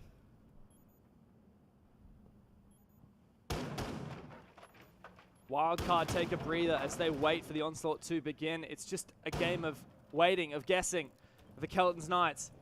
It's prodding onto the site. Edpan on this pillar's position. Phoenix on the other side. Cairo looking to hold on to Freezer. A couple of pre-fires trying to discourage the push, but that will not discourage Kelton's Knights. Oh, but Wildcard, are they even ready for this front take? Only 2 players are looking towards Freezer and towards Laundry. It's not looking so great. That Warden is not in the right spot for the execute. But here's the opener for Cairo, the double! He's going to send them all the way! 3v3, time ticking away. Sawyer still 1 gas canister left as he throws it out. The push comes in from Worthy. Right aggressive in Sheets, and the plan is going down for Pat. It's now going to be desperate for Wildcard as Edpan's found another Sawyer to join the fun. We're going to 15 rounds. And absolutely this game deserves it. Wildcard taking a tactical timeout to chill out as they prepare to go into the last round of this match.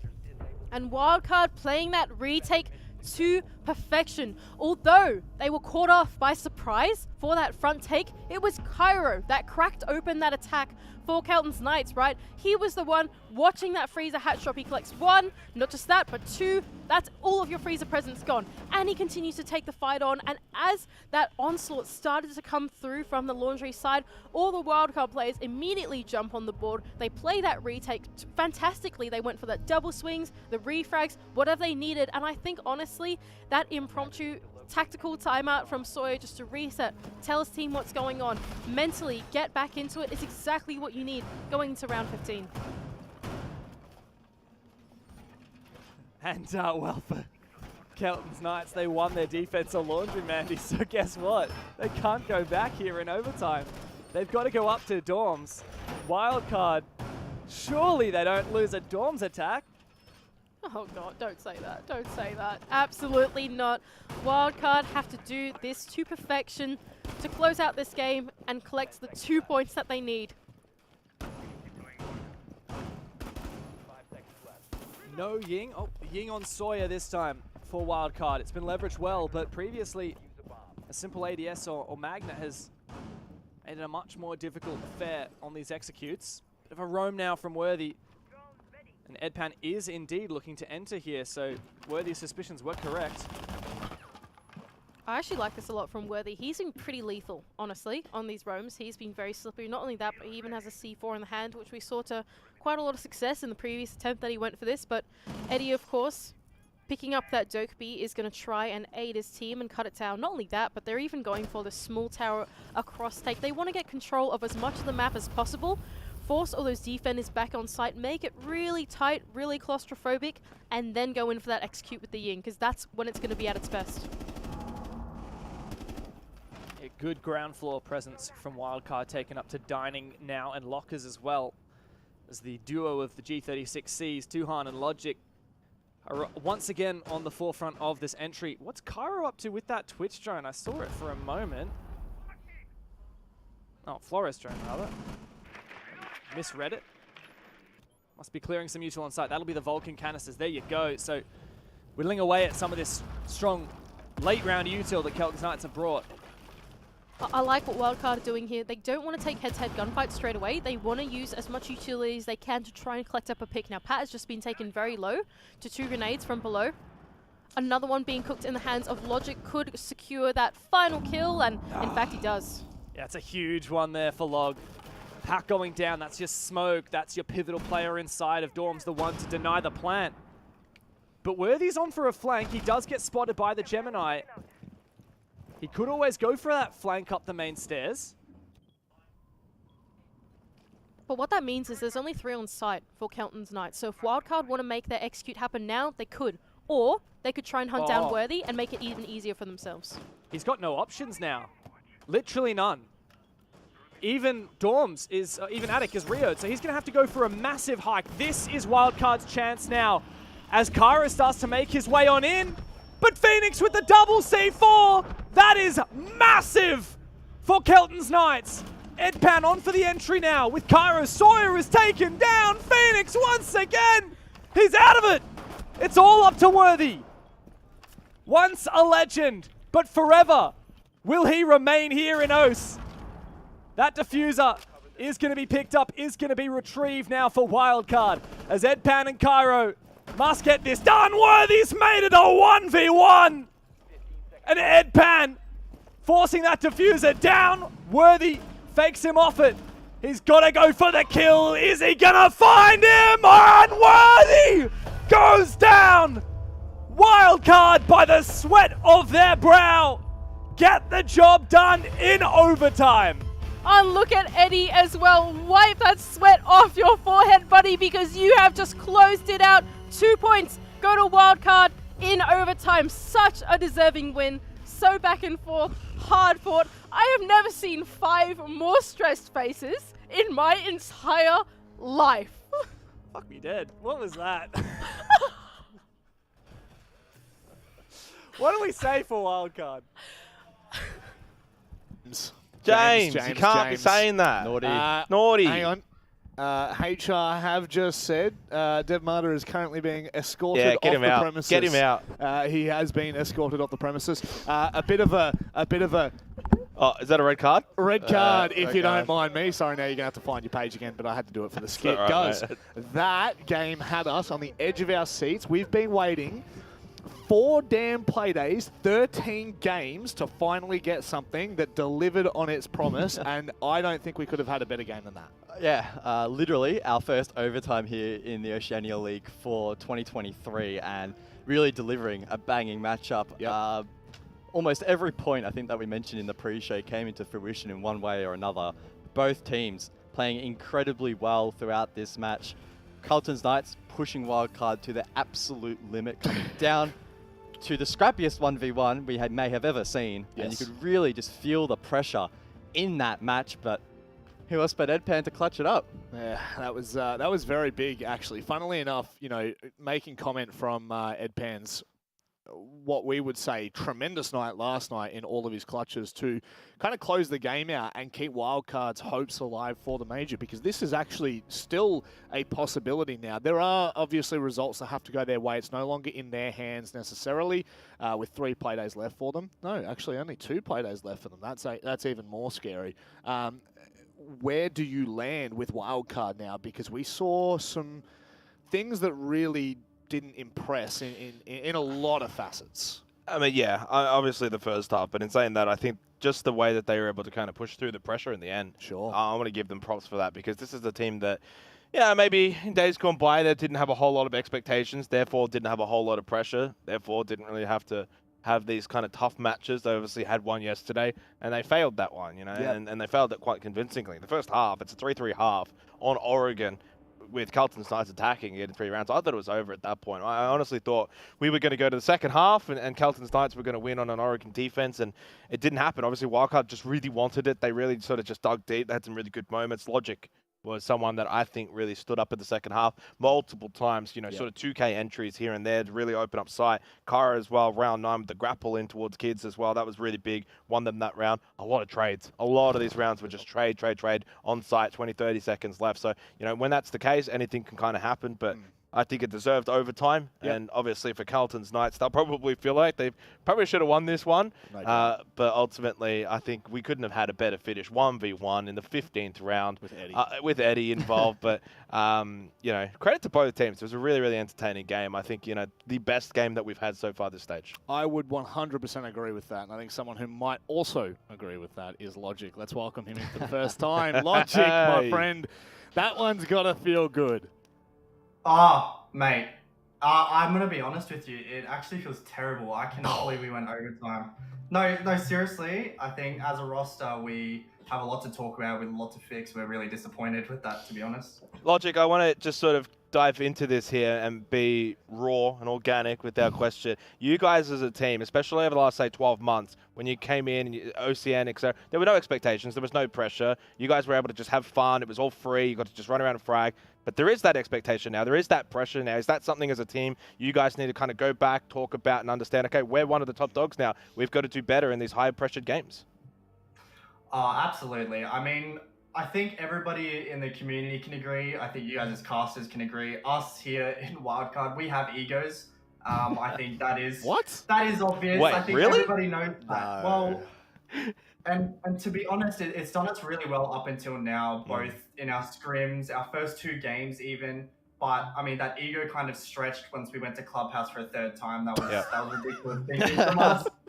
We we're trying to do the strategical thinking of save maps for better teams, obviously underestimating Circular Spheres who aren't that bad, and obviously they took out the win. And then again here tonight, I'm not too sure what happened tonight. I think maybe the loss last night kind of got to us a bit mentally, and obviously it stretched the game out longer than we hoped for.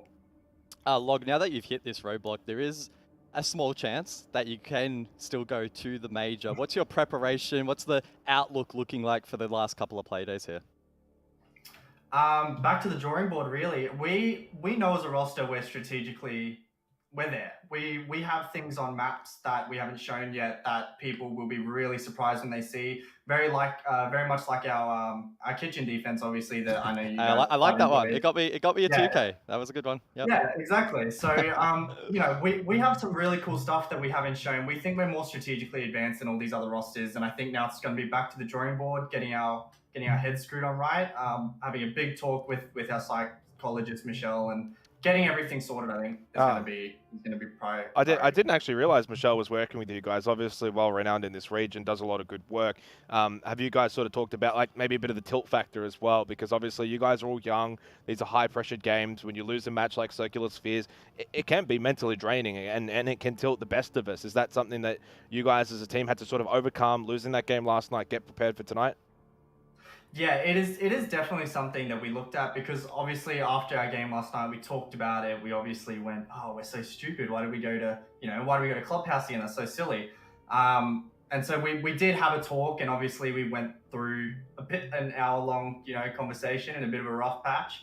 And yeah, I don't know. I still don't think we prepared properly for tonight. That game really should not have gone overtime. Props to the other team. I mean, they played their trades incredibly well. So yeah, props to them. But I think now it's just going to be having a conversation and getting our heads screwed on. Look, to be fair, Logic, we could probably be here all night talking to you, asking different questions, but we might leave those for another day just due to time pressure. But obviously, we've worked together on a number of occasions now. So, from myself, I do want to say congratulations to you and the roster. You guys have done well, regardless of how you think you performed tonight.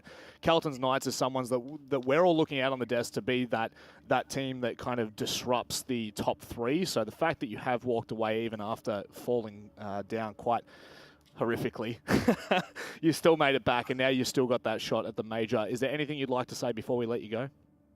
Oh yeah, I'd like to say thank you to everybody that does support us. I know we have a bunch of NA mates that we like to play with over in Ariel and stuff, and over in Wichita Wolves. So thank you to all them. Thank you to everyone that supports us. Thank you to you guys for the cast, and obviously thank you to Wildcard. Beautiful. Love your work, mate, and we wish you all the best of luck with the rest of the stage. Hopefully we might see you contending the major. Thank you. Yeah, I hope so too. That's a big bloody log. That's a big bloody log. I've never seen a log bigger than that. Tell you what. Good bloke though. Good He bloke. didn't thank me for watching his drones in rank though, so a little bit annoyed about that one. There's no shout out for that. Didn't But, we? you know, Why the would you problem be is, watching his drones? Well, when we play ranked, I'm basically the drone bitch. Right. Logic would be like, guys, watch my drone. Yeah. So Well, I just watch the drones. problem is I the can't get reason why kills. he hasn't said thank you is because you don't talk when you're in. That was just because you're too bad to play. Untilted. Yeah. Well, we do know that you do become tilted every now and then. I- Maybe honestly, Michelle could maybe come and Michelle talk can to help you. me. Yeah, but not just me as well. Dev and Guz Oh, are you not two any are better. shocking. Yeah. You two are Yeah. absolutely shocking. One bad game and they're done. Oh, the mental's gone. Mental's good. The mental was gone at 3 a.m. last night. Oh, I'll tell it you was that bad. much. It was It was rough. absolutely in the bin. But looking at this holistically now, that I think that interview kind of sums up what we don't get to see in the game, which is the sentiment of Wildcard. Are you at all worried after that kind of a conversation that we've had with them, Guz? It was a little bit grim, but it was always going to be. I mean, Wildcard have put themselves now in a very difficult position. Now, it's not one that they can't get themselves out of, but it is reliant on a very specific set of results going against teams that we're probably not expecting to happen. So Wildcard could go flawless from this point onwards, sort out their issues heading into next week onwards, and it could count for basically nothing, just a bit of prize pool money. So I think Logic is right in his approach. He wasn't completely negative. There was some signs of positivity, and that's what they need to tap into. Yeah, I think the biggest thing that teams need to learn is this whole saving strats thing. It's bullshit. Cut it out. It's going to cost you a spot at the major. And that's basically what's going to end up happening here for Wildcard. They should have brought their absolute best for Circular Spheres, beat them. Should have brought their best for Carlton's Lights, beat them. And yeah, who cares if then Team Bliss are kind of aware of maybe what their best is. It still puts you in a position with one then game to go at the last day that you can fight for a major. Now you're playing behind. Now you got to hope other things go your way. Well, best of ones have never counted for so much, especially in the OCE region, so I think I back that in 100%. We are going to go to a very short break. Hopefully the next game will have just as much juice in it, but Oceanic League continues after this.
Hey guys, my name is Tiltek. The team that I play in is bar backstall. The position that I play is entry frag. My name is Jay. I am a player for Circular Spheres. The position I would play would be entry/lurk. My name's Jigsaw. I'm from Team Bliss, and my position is entry fragger. Hi, my name's Logic. I play in Wildcard. I am the second entry. Hi, my name is Phoenix. I'm in Kelton Knights and I play entry frag. My role is basically to gain and maintain control within the map, really. You know, I have my support players and stuff. They drone me in. I'm taking majority of the gunfights. That's a lot of fun. I definitely think you have to be quite a strong aimer and shooter, being able to have a lot of good positioning and a lot of good polling too. We just need to make sure that we're not stagnant. We're not staying in the same place and stalling out too much. Favorite weapon on attack? I think the ARX is very strong, does a lot of damage. My favorite weapon on attack would be the FMG. I know that when I'm playing Nook, I'm about to get a whole lot of kills. I would say my favorite weapon on attack has got to be IQ and Amaru's G8.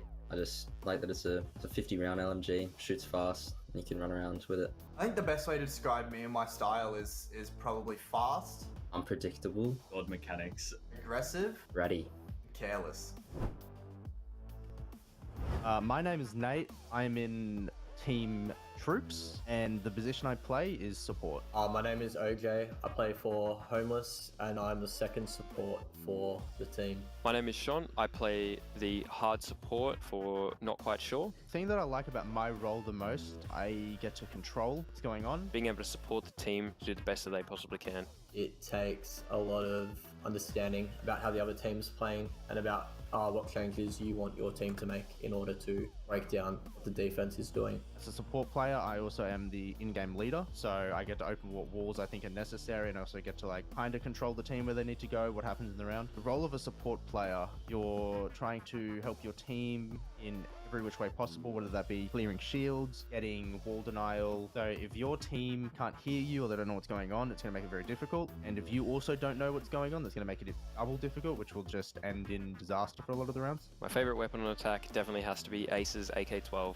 Definitely Ace's AK, I think it's the AK-17. I think it's the AK-17. That's one of the better ones for the hard supports. The gun does really high damage, nice and easy to control, just a really solid weapon. No recoil, a lot of damage, good scopes. It's the best. 3 words that describe me and my style are loud, aggressive, patient, really sharp, star player, crazy, aware, and calm.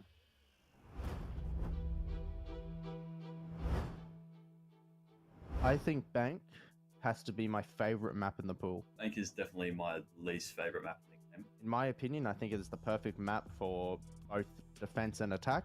In my opinion, also makes it the best map. I think I would rather play any other map, including Favela. I think the best way to enter Bank is through the top floor, always. Coming through those north windows, jumping through stock, going through skylight. My favorite place to enter is definitely server with the pre-placed drone. And then on defense, it's a bit of a trickier question, but I think at the basis of defense, it's very util and team dependent. So making sure that your plant denial is perfectly set up, making sure that you have your impact grenades, etc. Some of the essential operators that you need on this map. The main one is 0 for me. Dokubi and Nook are 2 essentials for this map. A Thatcher or anyone with impact EMP grenades.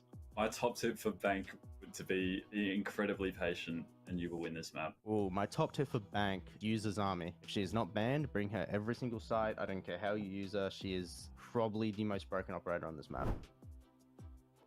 I think Oregon is one of the best maps in Siege. It's definitely a staple. Everyone knows how to play it. Everyone's played it. It's been in the best games in esports. It's been in the worst games in esports as well. Attacking definitely varies a lot depending on the team. You can either do a full 5-man push, or you can have just 5 people on opposite sides of the map. I think the same goes for defense. Wherever you're holding, you need to have intel. You need to have someone holding it, whether there's a shield, a Valkyrie cam, etc. So the bombs on Oregon, there are 2 in the basement. And top floor is kids and games. And there's 4 in the middle floor, being dining and kitchen and meeting. Secret tips to Oregon is have good teammates and win your ones. My top tips for Oregon, when you're attacking, flash executes. If you want to do something cheeky, you can send a Nook, hit them with a special Ying play or an Amaru play. It definitely disrupts the round. What do I think about Cafe? There is a room called Stock, and we also do call that bar back store. So yeah, it's definitely one of my favorites. I think with Cafe, a majority of your attacks are usually top down. There's 2 hatches on the roof, but a lot of the time you're just going through the hatches or going through.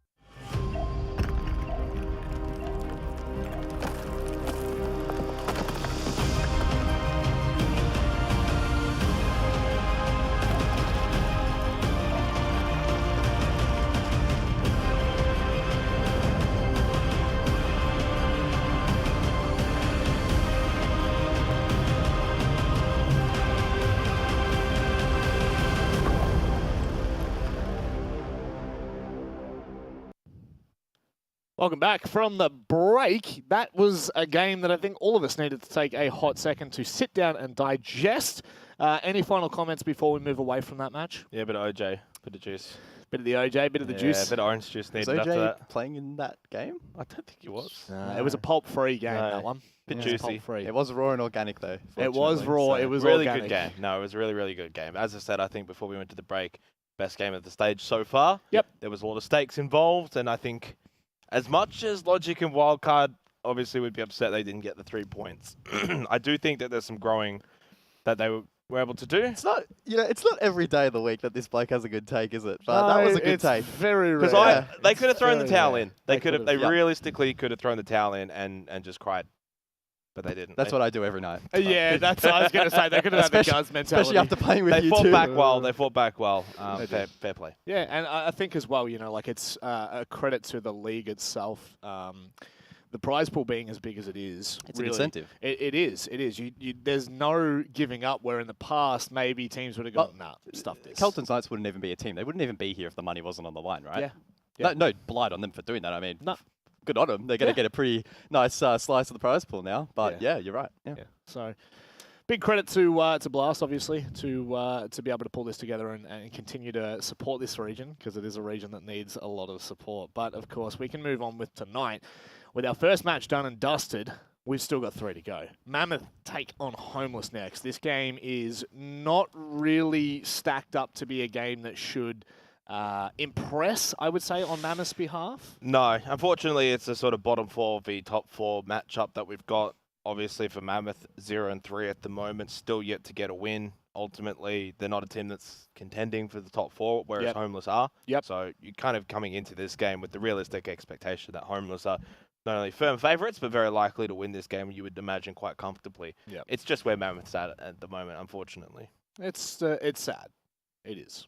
Well, There's no 2 ways of putting it. You guys. mean it doesn't take long to look at the standings and sort of get a picture as to how this one might play out? Mammoth have gotten 3 rounds across every game. 3? Yeah, so it's a little bit grim. We have to paint that picture, of course.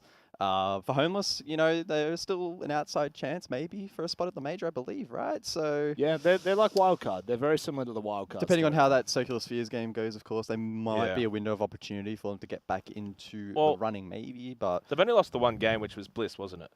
So, yeah. And other than that, 2 wins. The kind of job done elsewhere. Bliss was obviously the one let up 7-3 loss, which kind of expected that. Yep. So, I mean, there is a point at which we could see a 3-way tie at the end of this stage with Circular Spheres, Homeless, and Bliss. I know, it's absolutely crazy for all of this to kind of play out the way that it could. There are so many different outcomes, but again, it kind of relies on this last match tonight. So diving in there a little bit too deep might not be advised for anyone. But let's start talking a little bit more deeply about these teams. Maybe we'll start with. There, Mammoth. I was just waiting for. I honestly, just a bit of a it was a 50-50 stab in the dark. We went there. So Break it down for well, us. it's actually quite interesting. Their entries +3, +1, +1 for a team that's 0-3, and even +0 for Hunter. That's quite staggering. Apparently, pretty decent on the old entry. Campo's been playing well. I think he's had a decent stage, and this is why I don't really care for cost really as a measuring yardstick. I mean, he's only got a -2 KD, +1 entry on a team that's 0-3. What is it? 1 round a map. Like, those actually aren't bad stats. So he's played well individually. Ultimately, as a team, though, it's been pretty poor. It's hard to sort of, I guess, envision where that is. I think mainly on the defense then. If those entry stats are true, then obviously on the attack, they're not so bad. So defensively, a little bit inept, but elsewhere, maybe they can get a couple of defensive rounds. Guys? Yeah, I'm finding it quite difficult at the moment to pinpoint exactly what's going wrong for this roster because it feels like they have a decent set of players. Their stats overall, considering their overall results, are actually not terrible. And even looking at players like Tiltek, for example, who may be posting, stats that aren't amazing, really. Thinking back to yesterday, he actually played quite well and had a couple of standout rounds. So I think it's really for Mammoth being able to string that together a little bit more consistently because they have had some okay rounds, albeit maybe three total, so not many. But we need to see that brilliance, I think, just transfer across to a couple more and keep these rounds a little bit more competitive because a lot of the rounds in which they are losing have been very one-sided. We're not sitting here saying Mammoth, the other 20-odd rounds they've lost have been these 50-50s or whatever. They have been, whitewashes across the board, really. So looking at Mammoth to be more competitive overall. I think when you look at their season so far as it stands, they've gone up against Circular Spheres and Bliss. Now, those are not the anomaly of the results. Those are probably to be expected. However, a 7-0 and a 7-1, we probably still expect them to do a little bit more. But where things start to go a little bit haywire for them was against their Aerial Arise game. A 7-2 performance against a team that they should be contesting, that's where things start to completely change for me. That's where the conversation goes, okay, what is actually going wrong here? And I think it's an excellent point. It's really hard to pinpoint for Mammoth where things have started to fall off the wagon a little bit. But a team that is definitely used to falling off the wagon, but definitely getting back on it. It is Homeless. And this roster has gone through so many trials, so many tribulations, but they are still here, and they are still one of the best teams in this region. There's OJ, by the way. Your man, your favourite player. Do you reckon he's pulp free? No, that's actually a great question for OJ. Is he a pulp man or is he not like pulp? Yeah, that's probably an after-game question. What do you reckon? Yeah, maybe. Do you want to take it, Jake? Do you want me to talk about I was just going to stay silent for a second. Typically, you talk over the graphics, so this is for you. Well, I think that they're a team that have basically done what's expected of them so far in their two games. Obviously, they beat NQS. I think that was yesterday, 7-3. Good result, and we expect them to win those kind of games. It's the Bliss game that they had their not one and only shot, but obviously failed that first test. Obviously, after this game, though, after this match, I'm imagining they're going to have to play like Wildcard and Circular Spheres, right? So like that's probably their next two games. Yes. And that's a tough run home. So basically for them tonight, it's about getting the job done. And then basically getting ready to fight for a spot at the major because they're going to have to win those last two games and hope other results go their way. One thing that we've been saying since the very start, it's right there. Guz, unfortunately, can't be saying. Actually, fortunately or unfortunately, how good is it having Jeezy on the couch? Well, it's incredible. Bloke is an absolute giga chad. Jeezy, he fits in well here. He fits in well here. It was actually funny. I was just about to start talking about Juicy. There is no doubting with stats like that. Where is he? Come on. Tickle the ear. I can always give you the kiss on the cheek. Yeah, come on, give me a kiss. Yeah, you could. Those stats are absolutely ridiculous. I mean, this guy is a hard support player. Always has been. Like, I'm not saying that he's come from even flex. This man has seriously put in some of the most ridiculous performances that we have ever seen in Oceania from a support player. And really, as a player in general, don't you smack my boy. I'm telling you right now, don't you smack Juicy. And all credit goes to him. If he is performing in the first three games the way he has like that, that is just an absolute... It's an annihilation of what we see as the support role. Third highest rated player in the league. Insane. The only two above him are Jake Kenner and Pinker on Circular Spheres, which you would expect, right? So he is posting some insane numbers. 3 plants as well, having a big impact, 74% cost, 44% survival rate as well, which you want from a player like Juicy to be around in the late round when it's crunch time, when he has that shotgun in hand. That's when he plays at his very best. So it has certainly been a standout stage so far from Juicy, and the rest of the team performing to expectation, right? It hasn't been flaws from them. We didn't think it was going to be, though. No. So now it's for them, this should be a clinic game for them. They win this, they get a bit of momentum, a bit of confidence that maybe they can stay in the running against some of those more difficult opponents coming up. Well said. Yeah. I agree with everything you said. You don't even have to talk to me. Okay, fair enough. We're not casting right now. You don't just have to sit there and nod. You can Yes. you can have your own opinion if you No, want. that is literally it's spot on. I mean, I don't know how else you want to sort of just phrase it. They got to win this game, got to win it easy, and then they got 2 really big games to close out the stage. So Yes. I mean, if they lose this game, right? Like speaking hypothetically now, because I don't think it'll happen. But if Mammoth do find the win against Homeless, then well, that's not only Homeless's run at the major completely done. Goodbye. It's also then quite concerning. It would be massive for Mammoth, which we probably haven't given a whole lot of airtime. But quite frankly, it's been a bit poor. Well, I mean, when they give us more than 3 rounds in a single game, then I think we give them the airtime that they deserve. Well, is that their goal, though, for a game like this? If you're Has to Mammoth, it has to be Keep it small competitive. wins. Yeah. Small wins. Try and get 2-3 rounds. Try and be competitive, as you said. If they've got some decent entry stats, then maybe that's something that you can look into building on. Maybe you can just try and play a little bit more of that rush style. I think we saw it a little bit in their last game, actually. I have it written down here. Against Bliss. It actually, so a couple of rush attacks. Didn't all work, though. So even though they were able to get a couple of kills, it was the late round trades that they weren't able to beat Bliss at. So they lost that one 7-1. And that's the question, right? Do they double down with what they've tried and back themselves in that the preparation heading into this stage and the systems in place are good and they trust that process? Or do they go, let's scrap it. Let's try something completely different. Let's switch around the roles. Let's use this as a learning opportunity because, again, they're not in major contention. So maybe they try something. Do a Kelton Knights. Why not?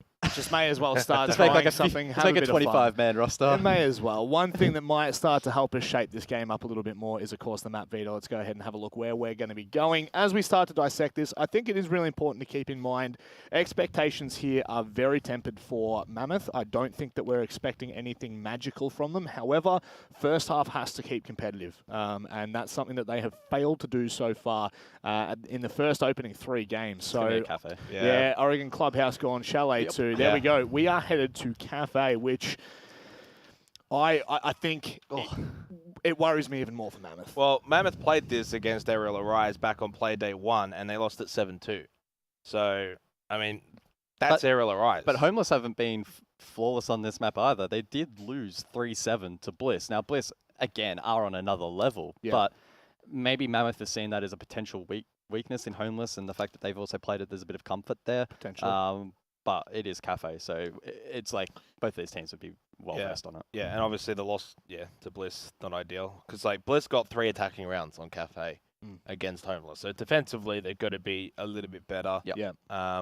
They did try some things, extending out to, Cigar Shop, for example. But, ultimately, it was a pretty poor first half for Homeless. And that basically was the game at that point, because as soon as Bliss get on the defense, they won 4 rounds in a row. And obviously for Homeless, they weren't able to break that defensive line. So it's a good test, I think, here for Homeless, though. Going back to Cafe, going back to a map that they struggled against a better team. They can come back. They can just, get a little bit more familiar. It's all about taking it one game at a time, even for Homeless. I think when we spoke to Juicy last time, he said, 3 of the players obviously have played together for a while. He's still got some 2 new players. He'd never played with Player before until play day 1. Right? So, there's still that time that is needed to gel for a couple of these players on this roster. Yeah, and you know what? Time is what they actually have, more so for, the holistic view of the year. So this is sure to be an interesting benchmark as we move forward. But I am getting comms. I think they may have let Dev Marta back into the building. Let's go ahead and throw it across to the casters. Look, guys, I've had a chat with HR and I prepared a statement. I don't care. I want to keep casting this game. Let's get into it. It's time for we've had an 15-round overtime. Time to get a 7-0 underway. How about it? Oh, Mammoth have been struggling. They've won 3 rounds in 3 games, Mandy. Jeez, come on. A bit of hope there for poor Mammoth. It's in their name, Mammoth. They're meant to be taking some big rounds here. 7-0. Aren't Mammoths extinct? This team's chances of the major went extinct a long time ago. Let's see if they can breathe some life back into their OCN campaign, because it has been a real roughie so far. God, you are so cruel to these guys. Tiltek, what is going on here? That is an awkward placement of Winnie the Pooh there. I'll say Tiltek did tweet before the game, the Mammoth mental fortitude is unmatched. 3 L's in a row, and we are still smiling and laughing. So I expect a lot of smiles and laughs from the boys on the right-hand side. That's exciting. He's got Winnie the Pooh. He's got a bear face mask. Looks real comfy, honestly. I could go with a face mask when I need to sleep. Anyway, taking off Bok off the board on the band face leaves in quite a lot for the attackers. You've got all your range hard breach. You've got all your Thatchers, all your EMPs, the things that you might need on the attack, but no Bok. And that means that you can't play the vertical from below, you can't play anything from above. I think it kind of shuts down a sort of a type of attack, in my opinion, by taking out Bok. Especially for that basement, it's kind of not as safe to just use those sledgehammers on the ground. Very prone to C4s, that kind of thing. Interesting. Bok was actually banned against Mammoth in the previous time that they played it when they versed Aerial Arise. In fact, it's the exact same operators Homeless have banned against Mammoth as what Aerial Arise did. The Bok and the Valkyrie. Maybe they know something that we don't. Maybe Bok is one of their favorite operators, and we have no idea because we haven't seen it. There you go. Oh, maybe Homeless just wanted to watch that game and try and get the scenario as similar as possible because the Azami has also come out as a ban from Mammoth. Now, both times that Homeless have played the Cafe so far, Azami has been banned against them, both in the Kelton's Knights game and in the Team Bliss game. So it feels like this is a fairly predictable but targeted operator veto for both teams. I see that. Homeless trying to recreate the simulation as accurately as possible. That's fine. Going over to the top floor bomb site to start things off, and we're choosing to bring along the Mirror and Castle in tandem to set up this top floor. Mirror and Castle leaning into that 1.5x setup, trying to open up this cigar piano wall as far as possible. You want to see deep lines of sight, force the attackers to be uncomfortable and claustrophobic as they repel into the building. Yeah, this is quite a fortress of a setup to clear out, but there's no deployable shields on the Mammoth side for Homeless to clear. Interesting point that Xenox talked about on the desk, and here's a stat to back it up. Mammoth actually has the third best opening kill win percentage in the league at 62% behind Circular Spheres and Bliss. That is pretty impressive for the team that's only won 3 rounds so far. They're pretty consistent at these opening engagements. Well, look, they might be consistent at opening engagements, but it's about converting the thing into the late round, right? And what Mammoth have struggled with time and time again is to really take their time to get to that late round. It feels like when we watch these guys attack, every round is sort of strung out right to the last dying seconds of the round. And I think as a result, even though you are successful in the early round, they're not able to translate it. Chef Jeff looking for a quick C4 onto the roof. Almost catches out the sledge player in Josh, but not quite, and he takes not a single bit of damage. The hatch is open for him. I like the play, though. Just trying to hope for good timing there. Look at this from Juicy, though. This is very early. The smokes, the flashes, the Amaru up in heaven and living the life. A flash to go out, but Campo gets him with the shotgun. Quiz goes down, but so does the plant from Juicy.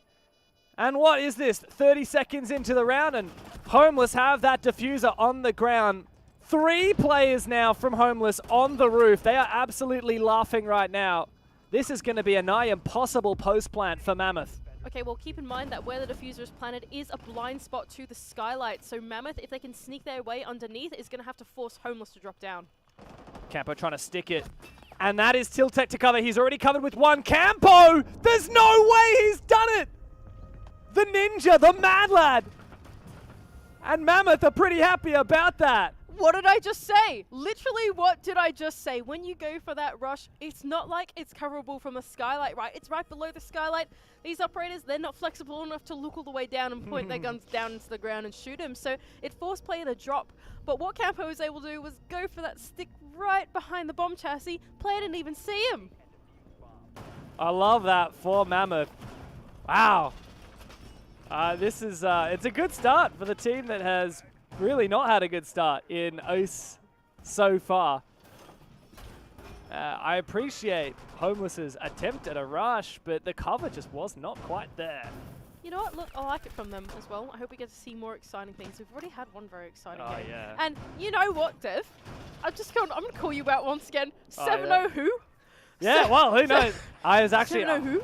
I meant that Mammoth is going to 7-0 Homeless. Really You know, that's now? what I was talking about. Yeah, I've seen that, you know. You've looked into the crystal ball. I have. Seen. Hey, defense start never hurt anyone. Absolutely, it doesn't. And they're going to send themselves all the way down into that base of the bomb site. Chef Jeff, once again, the first point of contest on the defense, looking for a spawn peek out onto that park side, but OJ just taking a lick of damage, won't be taken down quite yet. Will fear for his life a little bit, though. Yeah, impressive to even land a single bullet into the shoulder at that range with that quick of a peek. Juicy on the Monty. Looks like it might be a bakery takery. Bakery takery? It took you a long time to realize that. So here's another entry stat for you, but this time for Homeless. Quiz is actually the third best entry player in the league. Can he keep it up? Well, he hasn't got a kill so far. Okay, keep in mind, so I'm still on a bakery takery. Keep in mind that when Juicy does enter in through bakery on that Monty, he is going to be caught in 4K by one of those yokai drones, and when you put a shock onto the Monty, he unshields himself. The animation gets cancelled, and so he's going to have to be very careful making his way into the building. Honestly, pretty well done for Mammoth to be able to smoke out Juicy here. He does manage to get into bakery though, and well, that's very quick bakery control without a lot of cost to Homeless. Great use of the Capitao and the Monty. Yeah, and unfortunately they haven't been able to reinforce off this rotation hole either, so there's a big gaping hole inside of the wall. Now keep in mind, no more buck on the board. Does mean that actually creating an Campo is able to find the pick onto Juicy as well. Unfortunate timing for him, not looking at that prep door. But yes, keep in mind that this rotation hole is kind of going to stay as messy as it is for the attack. They don't really have soft reach that can open this, and they don't have buck either because it's been banned out. So this is a bit of an awkward attack for them. Quiz might have a nade here. Goes out over. Bit of damage on a Pluto. Campo's the one in the pivotal position at the moment, but Chef Jeff above has actually managed to take down Josh, so this is getting a little bit orcs for Homeless in the 3v5. Oh, look at this from Campo. He's going to go for another well-timed swing, or at least try to make it well-timed, aided by the intel of the Yokai drone. Just spot out the player inside of Bakery, in fact, too. Quiz getting away with his life, just trying to wrap around, looking for that pinch onto Campo. The Yokais have done good things here for Mammoth. Homeless looks like they've sent, is that OJ going above? And no, OJ's the one gone straight into sight, taking down Campo. Big pick, unpredictable play. Now Homeless might be about to turn the tides. Actually can't believe he was able to walk into the breach with that shield facing him like that. OJ as well, collecting a second from that position. Now 3-on-3, the executes come through. Oh, but this is perfect for player! He's playing them like a fiddle, the double drop, OJ to close it. Great play from Homeless and from the rookie player himself. Oh, disgusting. I can't stop laughing at these players. I've absolutely lost it after our first series. There is no semblance of thought left in my brain. That was a really awkward attack for them to work through, right? There's nothing that they could have done about that breach, but OJ found some fantastic timing to just waddle his way in through. Somehow, the position on the shield did not see him, and he can take down Campo right on the breach with the shotgun. Heroic play, really, to be able to crack open that bomb site. Yeah, big round from OJ and player there. Homeless have gone 1-1. What's this? Will Juicy Bakery takery this round, boys? Team, please predict for production. Unfortunately, I don't think he can bakery takery this because it's the reading and the dining. Yeah, well, we'll see. We know there's likely to be another bakery takery later this game. I've lost it, dude. Absolutely lost it. Bit lost in the sauce, hey? Absolutely lost in the sauce. We've gone over to this dining and reading bomb site, and like the top floor plays out, they're leading once again. It's these long lines of sight, trying to shut out Piano, Cigar from being a comfortable position for the attackers. Playing these long lines of sight means that those 1.5x's can create all the crossfires they like. Even these mirror windows are going to close out, entering through that long bar, through inside of backstore, and it's overall just going to be pretty tricky for Homeless to attack their way through this top floor. Yeah, I wonder what they're planning on doing about these mirrors, because they don't have the Capitao anymore, which they use the smokes quite a lot, and they don't have any Twitch. They've got the Hibana, really the only viable counter I can see to the mirror windows. Could be interesting. Essentially, this Piano and Cigar position is no man's land, right, for anybody. Oh, nice teamwork, though, from the side of Homeless to be able to take down Campo on those white stairs. Combination of that Zofia charge and a train gun will be able to take him out on the cutoff. Little micro teamwork like that makes such a huge difference at this level, doesn't it?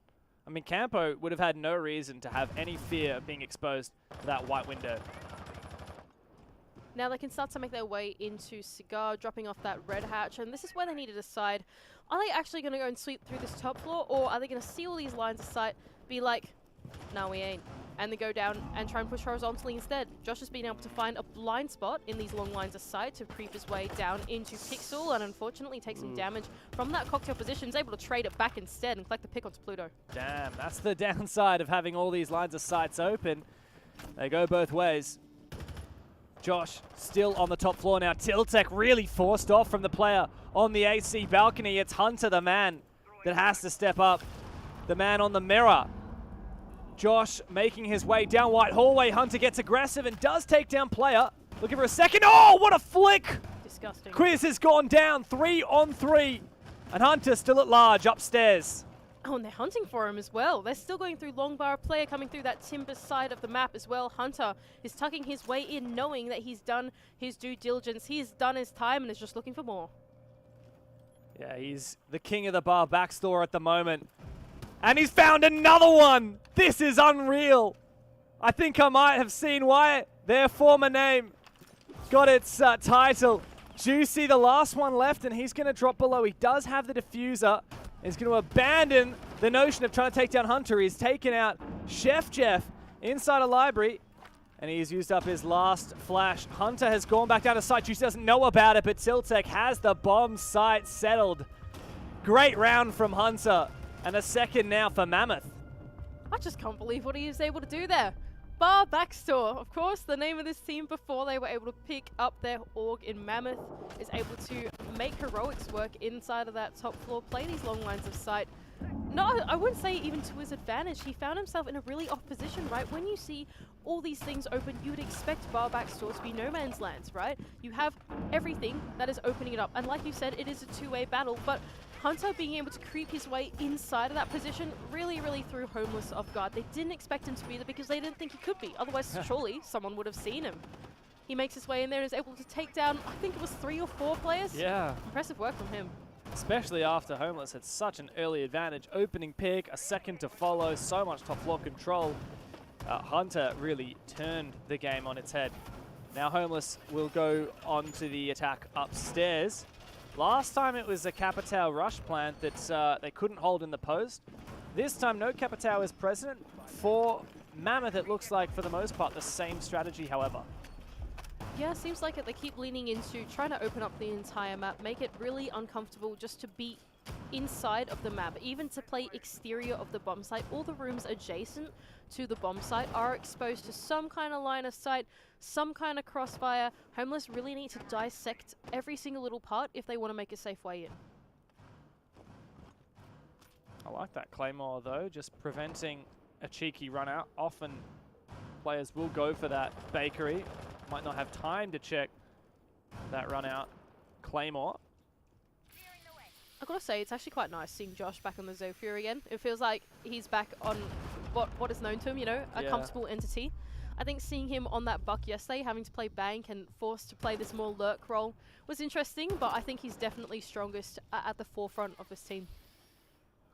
So we do have this cigar shop hold for Mammoth. It's Chef Jeff. Cambo's actually found the open. I don't know quite where that was. Was that inside of... oh, I think he might have torn down the castle and put it back up again. That's quite something. I like that. Still, I'm worried here for Homeless about this shop hold with the shotgun. Scary times. That castle barricade is protecting Chef Jeff from his position. It'll be up to someone perhaps on this south rappel. Maybe Josh is going to come along with that Zofia charge. Maybe there's going to be some flashbangs to aid the entry as it comes down the red hatch. Chef Jeff is a prolific shotgun main. Flashes go out. The nade would have got him if he was still inside of the stall. Player has dropped. And is just waiting patiently. Still another nade left. Ooh, Hunter's on for the flank. Might have just lost the timing there, though. Player, though, rounding the corner, but it's actually Quiz to take down the first pick instead. Looking for the refrag is Player, and he seems to be able to collect that one. 1.5x duel for Juicy onto that position inside of the mirror window. Meanwhile, Josh holding the cross inside a bathroom. I think that's Pluto. He has got a rotation out, but keep in mind, all of backstore is open, so really, he's stuck where he is. Yeah, more or less trapped. And now starting to feel a bit of pressure with the Hibana pellets as well. Player smacking on this double castle barricade as well. Furthering control for Homeless of Piano.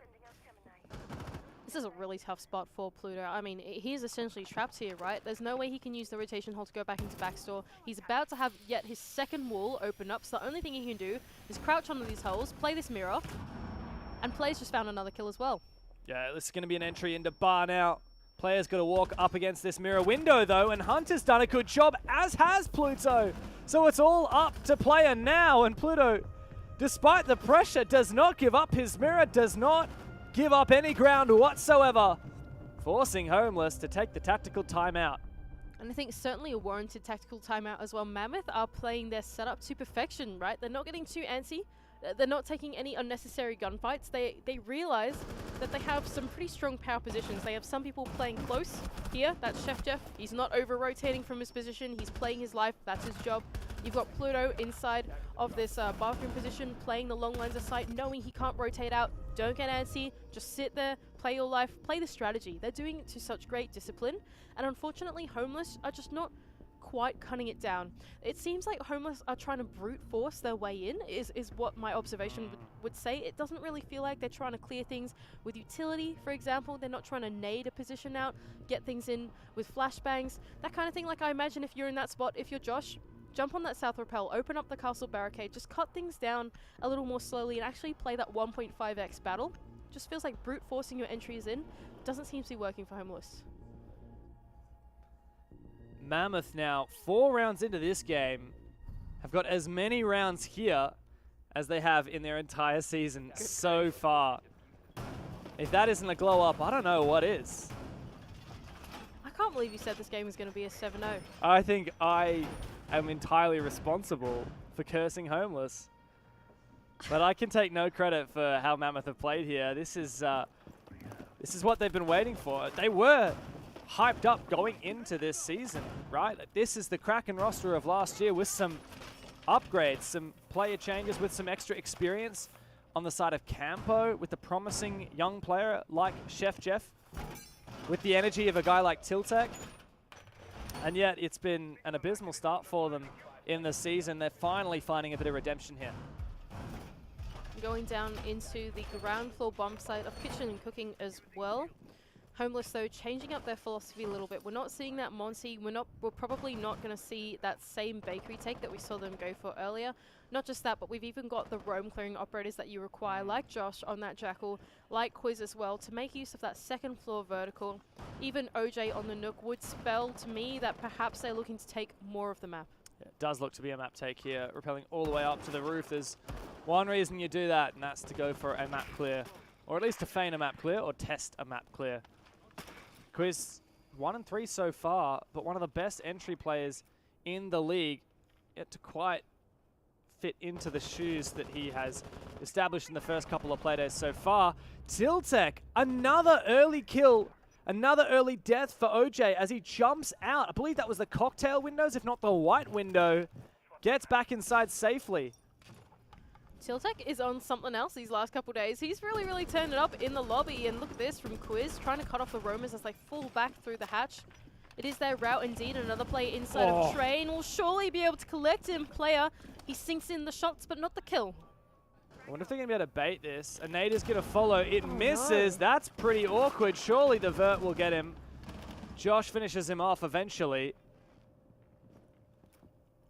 There we go. They can start to make use of that vertical through the mid-round. Like we were saying, being able to clear the entire map will enable that sledge to open up the bomb site, force all of the anchors to play adjacent to the bomb site rather than on it itself. It's going to make that kitchen hatch drop much easier for the attackers when they go for it and when they don't have to worry about plays in sink or plays inside of kitchen. They've only got to worry about coffee. That's the one main blind spot from this vertical.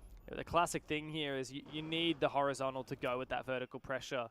And that's Player at the moment. He's now looking to push Bakery. He's got his own drone and spots the back leg of Hunter, that Echo player. Echo also a pivotal operator in this late round. Player really needs to find this kill. Time is ticking away though, 40 seconds left, but they've made some excellent progress in the rounds. A smoke to cover the drop as they want to go for this kitchen execute, but a gourd canister will stop their way. Yeah, this is getting very awkward. Juicy is going to drop now. Bit of a spray. Oh, player has managed to take down Hunter. The Yokais are out of the game. Now Juicy starting to force that plant down.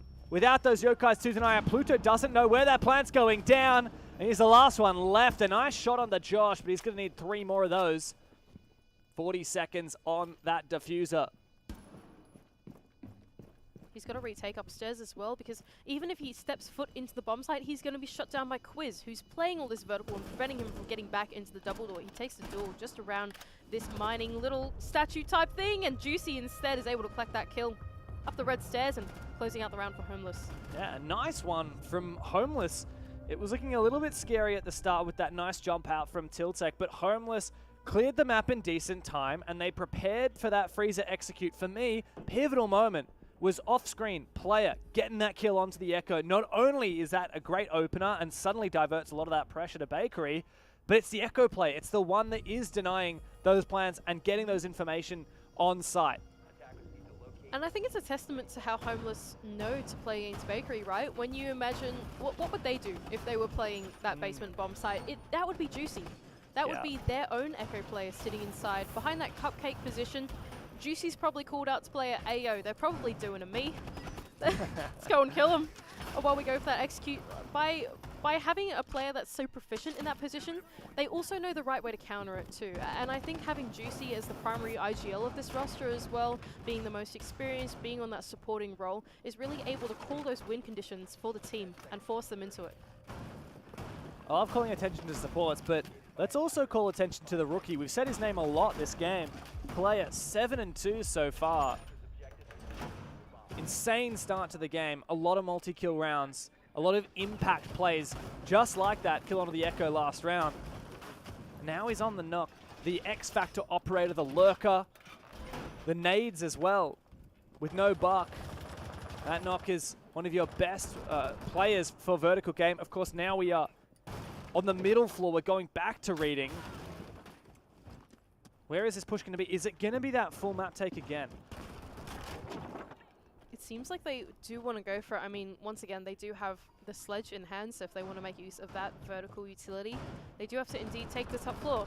Now, last time they ran into a pesky Hunter inside of backstore, which prevented them from taking the top floor, but this time they have more control of the floor below. That's player looking for a lurk up the red stairs and is able to open up the round for Homeless. He's already delivered the goods with the kill on Tiltek, but there was so much free map control. I'm not sure if Homeless are aware, but just have a look at this from our top down with the outlines. No player in mining, no player in train, not a player even in dining. There's so much free map control here for Homeless. Is that piano hatch open? I wonder. It's actually still soft as well. So, I mean, there's a potential for a lot of really high intensity pressure from Homeless onto the side. And that's exactly right. What they have to worry about, though, is if they want to go for this horizontal take, they need to make sure that Mammoth can't retake through the top floor and then come down the red stairs, look for flanks. They need to make sure that Mammoth can't retake through Pillar's position, for example. So a lot has to be established here for Homeless as they try to go for this horizontal execute. Yeah, and players found another one here. Downstairs once again on the lurk. Pluto is going to look for him, go on the hunt. Player is waiting, and he's found 3 in the round. This guy, he's just hit 10 kills. And the round is over before you even know it. And player, I don't know if you can read lips, but I'm pretty sure he just said, I'm so good. He absolutely is looking for that lurk on the nook through the ground floor. I mean, what do, right? All of your team are looking for the entries, they're joining themselves in, and player just decides to inject himself into the building and play all of those crucial cutoff positions, right? All the time, there's probably going to be someone lurking through that bottom floor, right? There's someone going to be using the ground floor to make their rotations on the lurk, make their rotations on the roam. Not only that, but by getting into that position early, just facing inside of pillars, he's able to cut off someone trying to play in that ground floor, maybe someone doing some late setup, that kind of thing. He totally exploited all the angles that Mammoth weren't looking at early on into the rounds. We were really impressed by the 3-1 start from Mammoth, but this has been a slick comeback for Homeless. 2 in a row. Great momentum built now going into their defensive side. The Solus also left unbanned. We've seen Homeless really be quite oppressive at denying information and enabling some playmaking with this Solus in the past. I'm a bit concerned for Mammoth on the side switch here, Mandy. I just don't think they're going to have the same level of fidelity on their attack. Not only that, but Homeless are bringing a pretty different philosophy into this defense as well. I think if we look back in the top down, even though Juicy has picked the mirror, the way that they're playing the mirror is actually quite sparsely different to the way that Mammoth are playing it. Instead of opening up all of backstore, they've only opened up half of it, for example. So they're still playing conservative, and they're still playing a lot closer inside of that pixel position too. Oh, it's not too different. The main difference here is that Homeless are really, really leaning into only this backside of the map, whereas Mammoth were playing someone at least forwards inside Cigar, at least close. I think for Homeless, yeah, they're really leaning into these long lines of sight, aided by that Solus to try and telegraph what Mammoth are doing into the push. Mammoth only won a single attack round out of 6 attempts against Aerial Arise on Cafe just 2 playdays ago. Let's hope that in the last week they've had a chance to really work on these attacks. Oh, look at this as well from Mammoth. Making an early entry inside of that second floor to try and cut down any roamers. Playing down below. Of course, it is OJ on that Solus, and he's going to be able to see exactly what Mammoth are droning, and he'll be able to tell his team, hey guys, look, they're going in from below. We got to get some people on the vert. Watch out. And in fact, it's Pluto directly contesting it from inside of reading. He's got to decide, does he try and actually shoot out that mirror window, or does he try and wait until a player plays it and he can look for a free kill, or perhaps just keep his position? Oh, there's actually no mirror window. Sorry, my bad. Didn't realize they didn't place the one bar. It's yeah, it's backstore and washrooms. Still, Pluto could go for some nades. That might have destroyed the bar. I can't quite tell from this angle. Yeah, it has. So there's actually no cover there at the cocktail bar to hide behind. Oh, and that's forced Juicy out of his position as well. He's got to play that new balcony right next to the window, and that can be quite scary if someone jumps on the rappel. Hang on a second. Chef Jeff on the shotgun, the Supernova. This recently buffed Silent Killer is quite a mean machine, and Chef Jeff, he's prolific for his shotgun play. This could be deadly. Not bad for Mammoth. They're essentially forgoing all of the setup that was facing the shop and piano side of the map and only going for a cocktail-sided take. Now, this seems to be a tentative solution so far. They're still doing lots of setup for it. Where is that Amaru going to go, for example? Seems like they're away of OJ's position and looking for the pinch. Amaru rounding the corner now. That's Chef Jeff once again with the shotgun in hand and can take him down. But only 30 seconds left to go. Yeah, not a lot of time to work with here, and I think a lot of the play has been read into by Homeless. Chef Jeff is going to have to try and make this shotty work up the stairs. As the flashes come out, he gets one! There's no way! Only Chef Jeff gets a 3K with that T-shirt cannon. Juicy now looking to deny any further push, and it looks like Mammoth, after a bit of greatness, had indeed fallen apart. Homeless, a great recomposure there. And they start their defense with a win. And I think once again, the way that Juicy responded to what was happening there is just a testament to how proficient he is at an anchor, right? You're sitting inside that cocktail position. It is not every day that every single one of the bars and the floor below you gets destroyed. And there's only one part of the map that you can sit in. That's tucked right in the corner of that new balcony. And Juicy, he's really patient with it, super disciplined. He doesn't get too antsy, even as the rest of his team is fooling around him, knowing that eventually Mammoth got to swing in and go for that plan. And he was able to use that smoke screen actually to his advantage. They couldn't peek him. They couldn't cover that C4 that was going over, and he's able to shut down the plant right at the end there. You can have nades, you can have Ashes breaching rounds, you can have Capitals fire and smoke, but if you're going up against Juicy's anchor, just give up. Yeah. Unfortunately, I think a crucial part of that attack that Mammoth needed to do was actually to get on that rappel as well. By getting on that new balcony rappel, it cuts off first of all the position that Juicy's playing in, and also some players that are running through long bar. It just felt like they were sort of missing that in their push with the time ticking away and not able to close it out. Homeless deal with it pretty well. Now they've gone down to this basement instead. Yeah, and it's actually exactly what you said, Mandy. Juicy's on that echo like we saw from the Mammoth side. Indeed.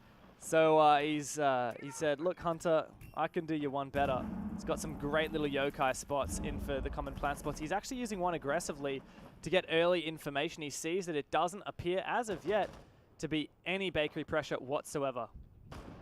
So what are Mammoth looking to do instead? Seems like a top-down clear will be on the cards for them. Once again, they do have the vertical control that they need in the form of the sledge, as well as some of the breach charges on the Ash as well. So they want to make full use of that second floor.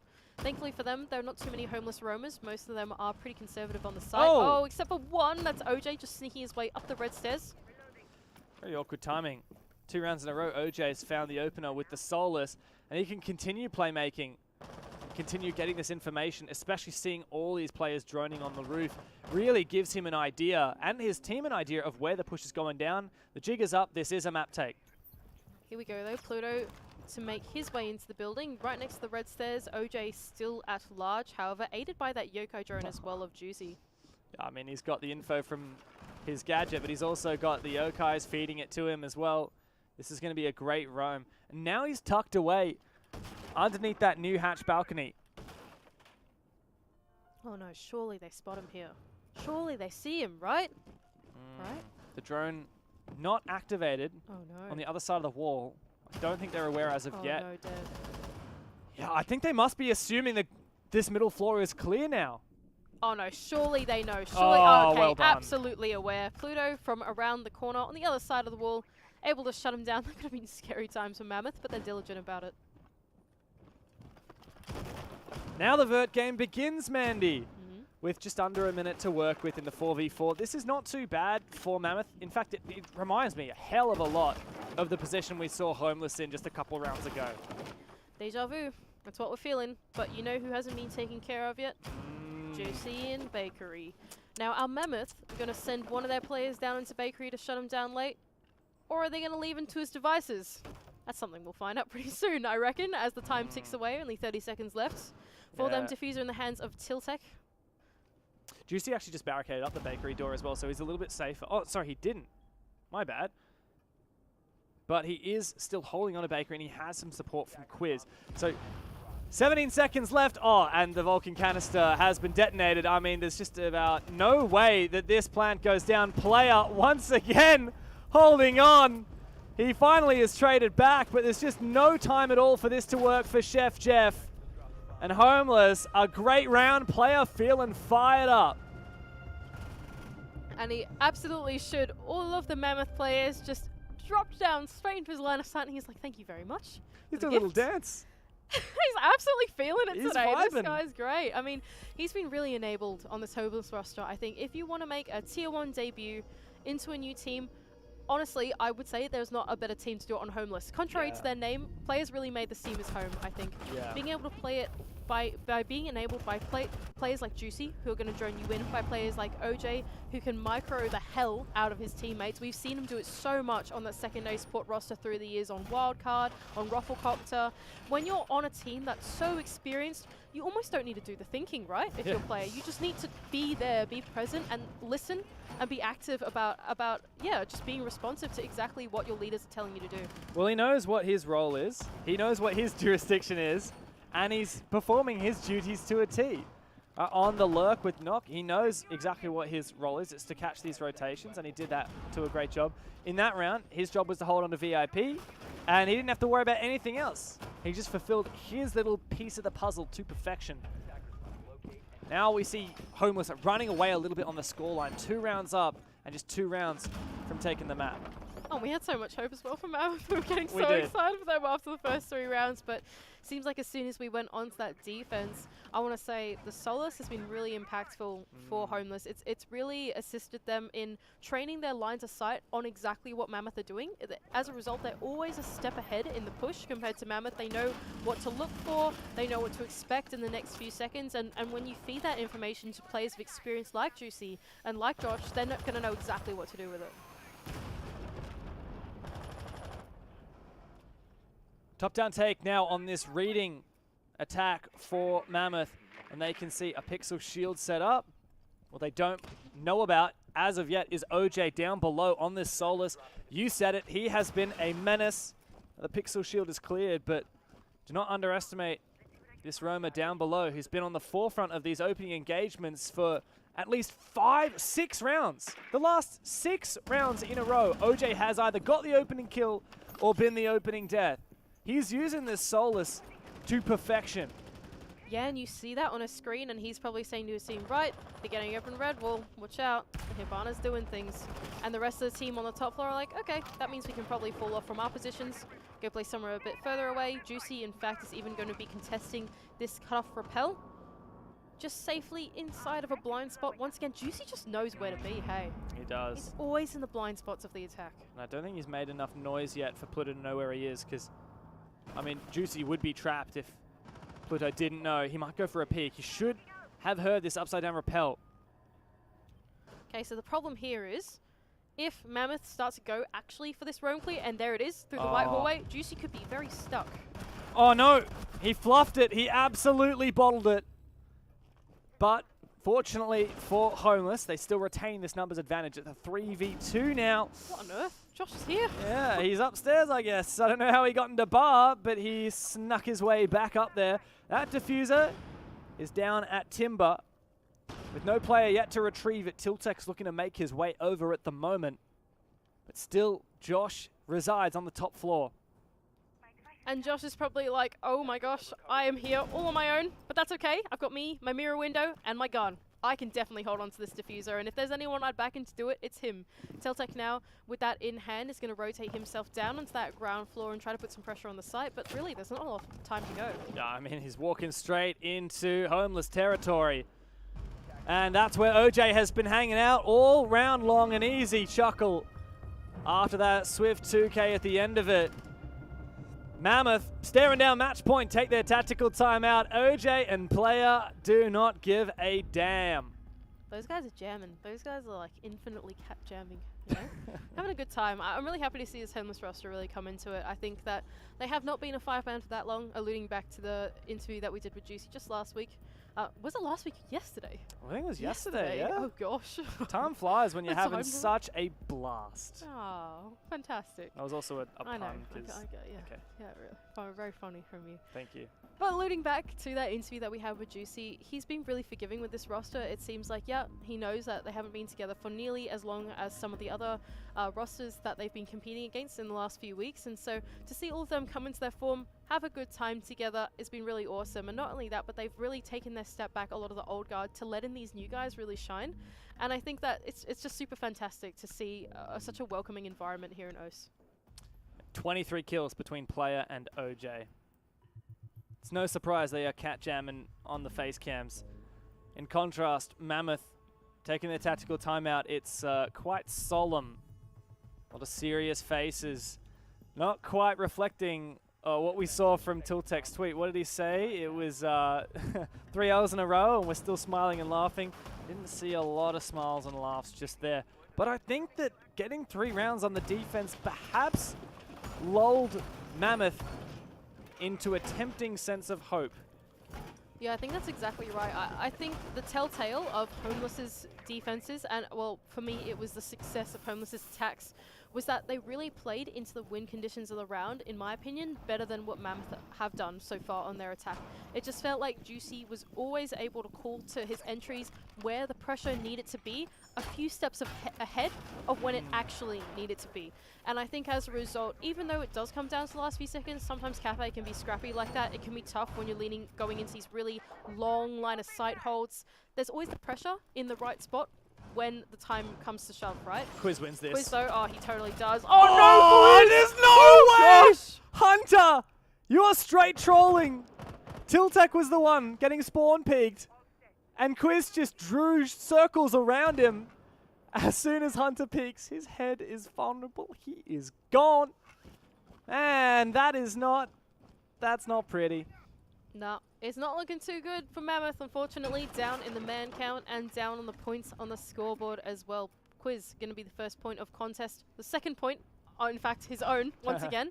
Playing close inside a shop with that Warden. Is going to be able to turn on those glasses and prevent himself from being flushed out by any stuns. Quiz taking personal offense to OJ and player stealing his spotlight. Trying to get back into it, trying to buff up his KD before this game is over. Keep in mind, though, this isn't exactly what they're leaning towards, right? You don't want to have a play inside of shop now. That's sort of a result of the Azami getting banned out. We haven't seen any shot play be super strong. We haven't seen any piano play be very strong as a result. The main power positions are going to be that pixel position, the mirror on backstore, that kind of thing. We're not playing like up close and Shaiko. Instead, Mammoth have got to start to open up this defense, cut it down with that range hard breach of the Hibana, but that's going to be made pretty difficult as the wall inside of Washroom is electrified. Gotta say, with the Azami band, I never thought a cafe game with Mirror in could be this much fun, but this has been a great one. We're seeing a lot of interesting different strategies. And now let's see how Mammoth look to deal with this setup inside of Washrooms. In comes in nice. the Hibana pellets, but what is this, year one? The bandit juggle from player. This guy can do it all. Yeah, and look at how claustrophobic it's making that attack. Normally you don't have so many players just sitting inside of shop here. You normally have more on the rappels, trying to find other ways in, but having 2 stacked up here, it might become 3 at some point if the Hibana makes his way in as well. Ooh. Quiz, in fact, is able to take him down with that long line of sight of the mirrors. Is going to keep aggressing on these angles as well. Piano, really, a no man's land. Yeah, and Quiz has got 3 now. It is over before it even begins. Mammoth, a valiant effort in the first half, but this was going to be homelesses all day long. And what a showing for the young gunners, the newbies on the roster. Player, that is the debut he's been waiting for. Really fantastic work from them. Knowing how to play the strat, they look like a very mature team for a roster that really hasn't been together for that long. I actually really enjoyed that Cafe. It's really refreshing to see Cafe again without Azami. In fact, sort of 2 ways to play Cafe, right? You play Cafe with Azami and you play close and there are shotguns everywhere, which is what we saw a lot. Or you play without Azami and then you play it exactly like Homeless did with that mirror, with the 1.5x's, and I just think they played that to such discipline and perfection. Fantastic work. And it's pretty good redemption here for Homeless as well after losing on this map to Bliss just last week. They're looking pretty good. And at least for Mammoth, well, they've doubled their round count in the league so far. So at least that's something. We'll toss it back to the desk so they can break it down. Thanks for tossing that one back to the desk, Dev, because we're here to break it all down. I guess you could call him a tosser. You could, couldn't you? That's not bad from you. He's a good tosser. That wasn't that funny. I don't know why I'm laughing so No, hard. I enjoyed that. Sorry, it looks like Xenox Jake has a didn't really even good listen. point. He didn't even What's your listen. point? No, there is no point. Just a bit of professionalism from you. It'd be good. Come on, reel it in. Just. But game went to script, didn't it? Really? Yeah, 7-3. I did say at the start, I think that a small win for 7-3. the Old Mammoth would be probably 2-3 rounds, and they got to 3 rounds. They looked all right in the first half. Yep. 3-3.5, which, on a map like Cafe, you would rather 4 on the defense. So yeah, a little bit unfortunate, but they kind of made Homeless have to work for it in that first half. For sure. Obviously, we went into the second half, though. We see Homeless get to go on the defense and kind of actually replicate a little bit of what happened to them in their Bliss game on Cafe. You go on the defense, it's 3-3, you just win 4 in a row. GG. That is, wow, you just simplified Siege for me. I can't, that's where we're going next, guys. Like, this is just ridiculous. This man should be on every coaching staff for every international team Get me that's to ever SI. been. That's it, baby. We'll get you to SI somehow. It may not be as a caster, Maybe if but it's we'll remote. get you there. Maybe if it's remote. If they go remote, you're all good, mate. You're locked in. Get you on the C stream. He'd be on the Z stream at this Oh, rate. So, Mammoth, again, we're probably ticking some boxes there, guys. We're happy enough with their first half. Really didn't see enough from them in their second half, but do you think that's more of a credit to Homeless? Yeah, I mean, Mammoth got off to a decent start. It was scrappy. We had that top floor round, a little bit messy, but they did well to fight their way back into that game. I think the big takeaway was, at least in the first half, Mammoth, their body language is quite positive. There were smiles all around. So, they went into this game probably expecting to lose, but still gave it a good fight. And that's all that we could really hope for in this match. I think 3 rounds is probably kind of what we expected. It could have been a lot worse, I think, if Mammoth are really down in the dumps, but it seems like they're still trying to fight their way into this league and try to get a bit more prize money. So I guess the conversation turns to Homeless now. That is 3 wins out of 4. And the 3 wins that they've had have looked very convincing. Yeah, they have. Obviously beating teams that you would expect them to beat, the likes of NQS, for example, as well. So the real test is to come. Basically, it's going to be, Wildcard and Circular Spheres now left for them in the last 2 games. Talk about... Pretty tough. The way home is obviously not going to be easy, but I mean, I think that's what you would want. They don't have a home. They don't have a home, mate. Where are they? Oh, no, you know what? How are they gonna... Yellow card! That's a yellow card. One more violation from you and you're off. But no.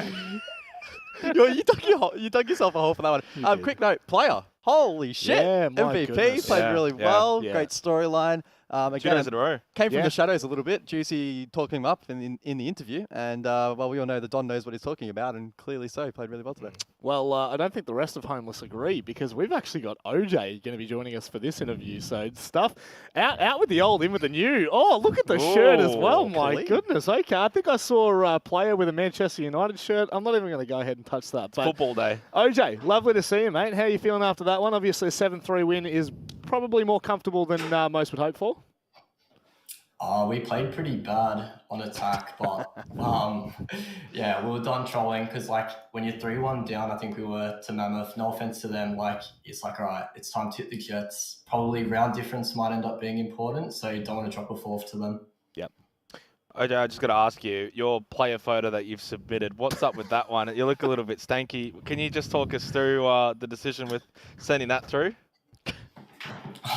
When you're asking your little brother to take your esport athlete portrait, it's a bit hard to keep a straight face. So I decided I'd screw it up a little bit and I don't know, be super serious. Well, a bit more of a serious question. Next week, Circular Sphere is obviously playing very, very well. How are you expecting that one to play out? Yeah, I reckon it'll be a fun one. They play pretty quick and we like to play the same. So I reckon it'll be a lot of back and forth, a lot of early gunfights. I reckon it'll be a banger. I'm keen for it. Oh, I love that. You're already halfway to being a commentator with a word like that, mate. Look, obviously, every time we talk to Juicy, he's very political. I'm getting sick of his political answers. I don't want politician OJ. I want to ask you, where do you think your identity's at the moment for Homeless? Because, you know, previously when you were on Wildcard, we felt like you had an identity. When, you know, this ex-roster was with Knights, we felt like they had an identity. Do you know where you guys sit as a team yet? So we only came together like really soon before the season started. And I think last year on Wildcard, we had the pieces to be good, but we had a teammate throughout the year that made it really difficult to play on the same Name and shame, page. baby. Name and shame. Yeah, Cairo. He's gone and done it. But yeah, on a team like this, everyone's so like dialed in, easy to work with, not mentally insane or anything like that. So it's really good environment to play in. And I reckon, you know, if we don't make the major this stage, next stage, we'll be knocking on the door. Well, was that the goal though for this stage? Was it to make the major, or was it just to have a stage where you guys get to gel and, you know, make a little bit of money? Like, what were the expectations coming into this stage? Because you've done well, 3-1. You got 2 big games coming up. Basically, you win those 2. Maybe a couple of other results go your way, and you can go to the major. That's a good position to be in. Was that what you guys wanted? Yeah, 100% wanted to make the major. It was kind of an expectation as well, given I thought that us and Bliss were a lot closer than what we showed in that game last week. But obviously, you know, we're going to get good experience regardless if we make it or not. But the expectation was, yes, that we're going to make the major. Yeah. Obviously, it's still on the cards, but we'll see what happens. Yeah, it certainly is. This is a very interesting league, I'll say that much. Look, as per usual, mate, do you have anything you'd like to say before we let you go? Next week will be a very interesting set of games. I'm keen to versing the gamers over at Wildcard. Yeah, I'm so keen. Your best mate, apparently. OJ, thank you very much for joining us, mate. We wish you the best of luck against what is a former team for you. Thank you. Thanks, OJ. Good Wow, bloke. fighting words. I love that. He was not shy at all in saying what he truly thought there, was he? He was ready to go. I think that's what we need a little bit more. For Bit of that, sure. Bit of that personality, We're an OS, bit of baby. honesty. We're an OS. We ain't no EUL. We ain't Yeah. no NAL. Just go in. Yeah. Go in and have a bit of fun. I feel like we are getting that. With the long-standing OS players, we are getting that. You know, Logic coming in and starting to give his piece. I think that was a very good interview from Logic that we had prior. Yep. OJ giving us some great insight. I think we're starting to shape a good 2023. I can't here. wait for stage 2. Repix comes back. Oh, Repix! Gives Oda a bit The of Repix. shit. You reckon? Oh, yeah. Who do you have? Homeless Wildcard. I know that's. I don't think that's the first game. Well, I mean, we next see the play Circular day. Spheres game Yeah, first, so right, but on the Monday. for the grudge match. Oh, That's tough. I know. I really don't know. I Yeah. would think Wildcard, though, on paper, but they haven't really been playing at 100%. So I think you better be careful. OJ might he still on be the call? listening. He might still be listening. You saw the gym behind him, mate. He's getting ready for that I'll be the game. next. I'll be the next person who calls out. You certainly will. But let's look at Mammoth now. stage over in terms of results, you know, like obviously still 3 games to go. There's a lot to build upon. Is that what you're aiming for if you're looking at Mammoth? Oh, I'm going to go to the iPad kid here quickly and just Please, get... you need to have a look. Yeah, you want There you to... go. Can I... Oh, this is not grubby as much as I thought it was going to be. Just ignore the snot. Expand that one there. Beautiful. There we go. So obviously for Mammoth, they've got a bit of a tough finish in the fact that they still play wildcard. Yep. Sorry, they play wildcard, then they play NQS, and then they've got Carlton's Knights. So it's not an easy road home either, is it? is NQS realistically? I'll give that one back to you. Thanks, mate. Is NQS realistically the only game they can maybe expect to get a result? I think for me that's probably the case. I don't see them beating Carlton, the Worthy Knights, or wildcard. I feel like Carlton they've got a good shot at, surely. No, depends if Vinny plays or not. Very true. Is Vinny available? Is he working that night? That really is the asterisk, if Vinny is in the server or not. But that is half of the night done for the Oceanic League. You will not want to go anywhere with still 2 games to go. Aerial Arise. There we got there. Aerial Arise play not quite sure after the break.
Done. All right, I already know where this is. This is on Oregon, and it's in the showers. This is Oregon Showers, 100%. Lock it in. It's on the locker in the middle. Oh, we're guessing where they are. It's a lot of pressure. All right, this is Oregon Showers. Yeah, this one's very obvious. Ooh, I want to say that's Villa. Idea where that could be. I don't know. I don't know the names of the rooms in the basement. The best I got for that is basement. I don't know what any of the rooms are called. That's on Villa somewhere. I have no clue where though. Let's go for art downstairs near piano. Oh, yeah, this is Villa, and this is in the art studio. Oh no, it was art. Oh, too good. Pipes.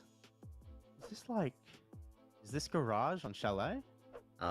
This looks like garage on CC, like up in the rafters, like up above us clubhouse. This is clubhouse and in garage on the roof. Garage on clubhouse. I'll take it. I'll take a 0. Cafe. In cafe. Oh, okay. Yeah, this is like preparation in cafe.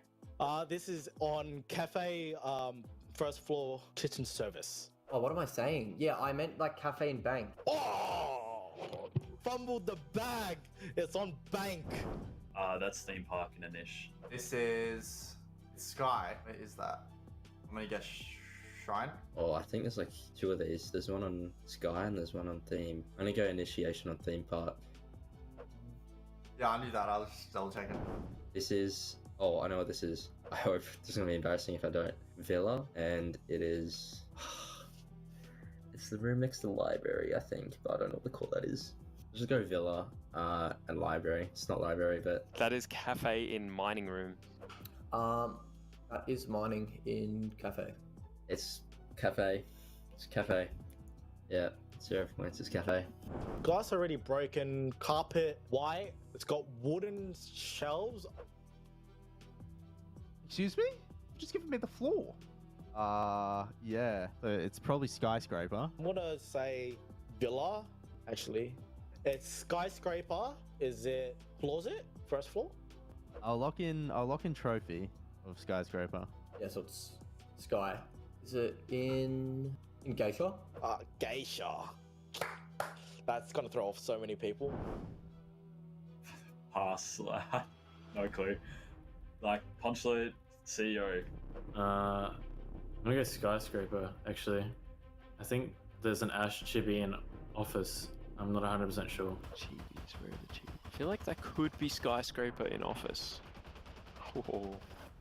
Oh, the welding machine. There's so many welding machines. I'm just gonna guess bank electrical.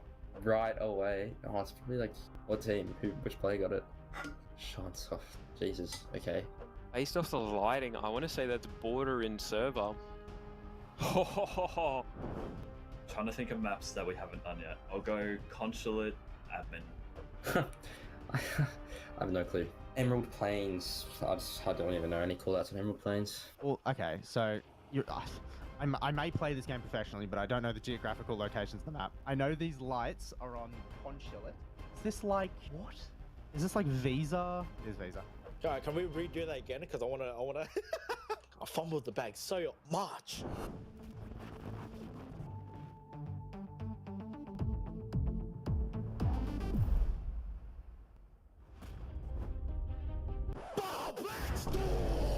I feel like we're gonna win because we're just best. I think Kelton's Knights is gonna win Blast. Nobody expected us to be a team. We formed together about 2 weeks ago.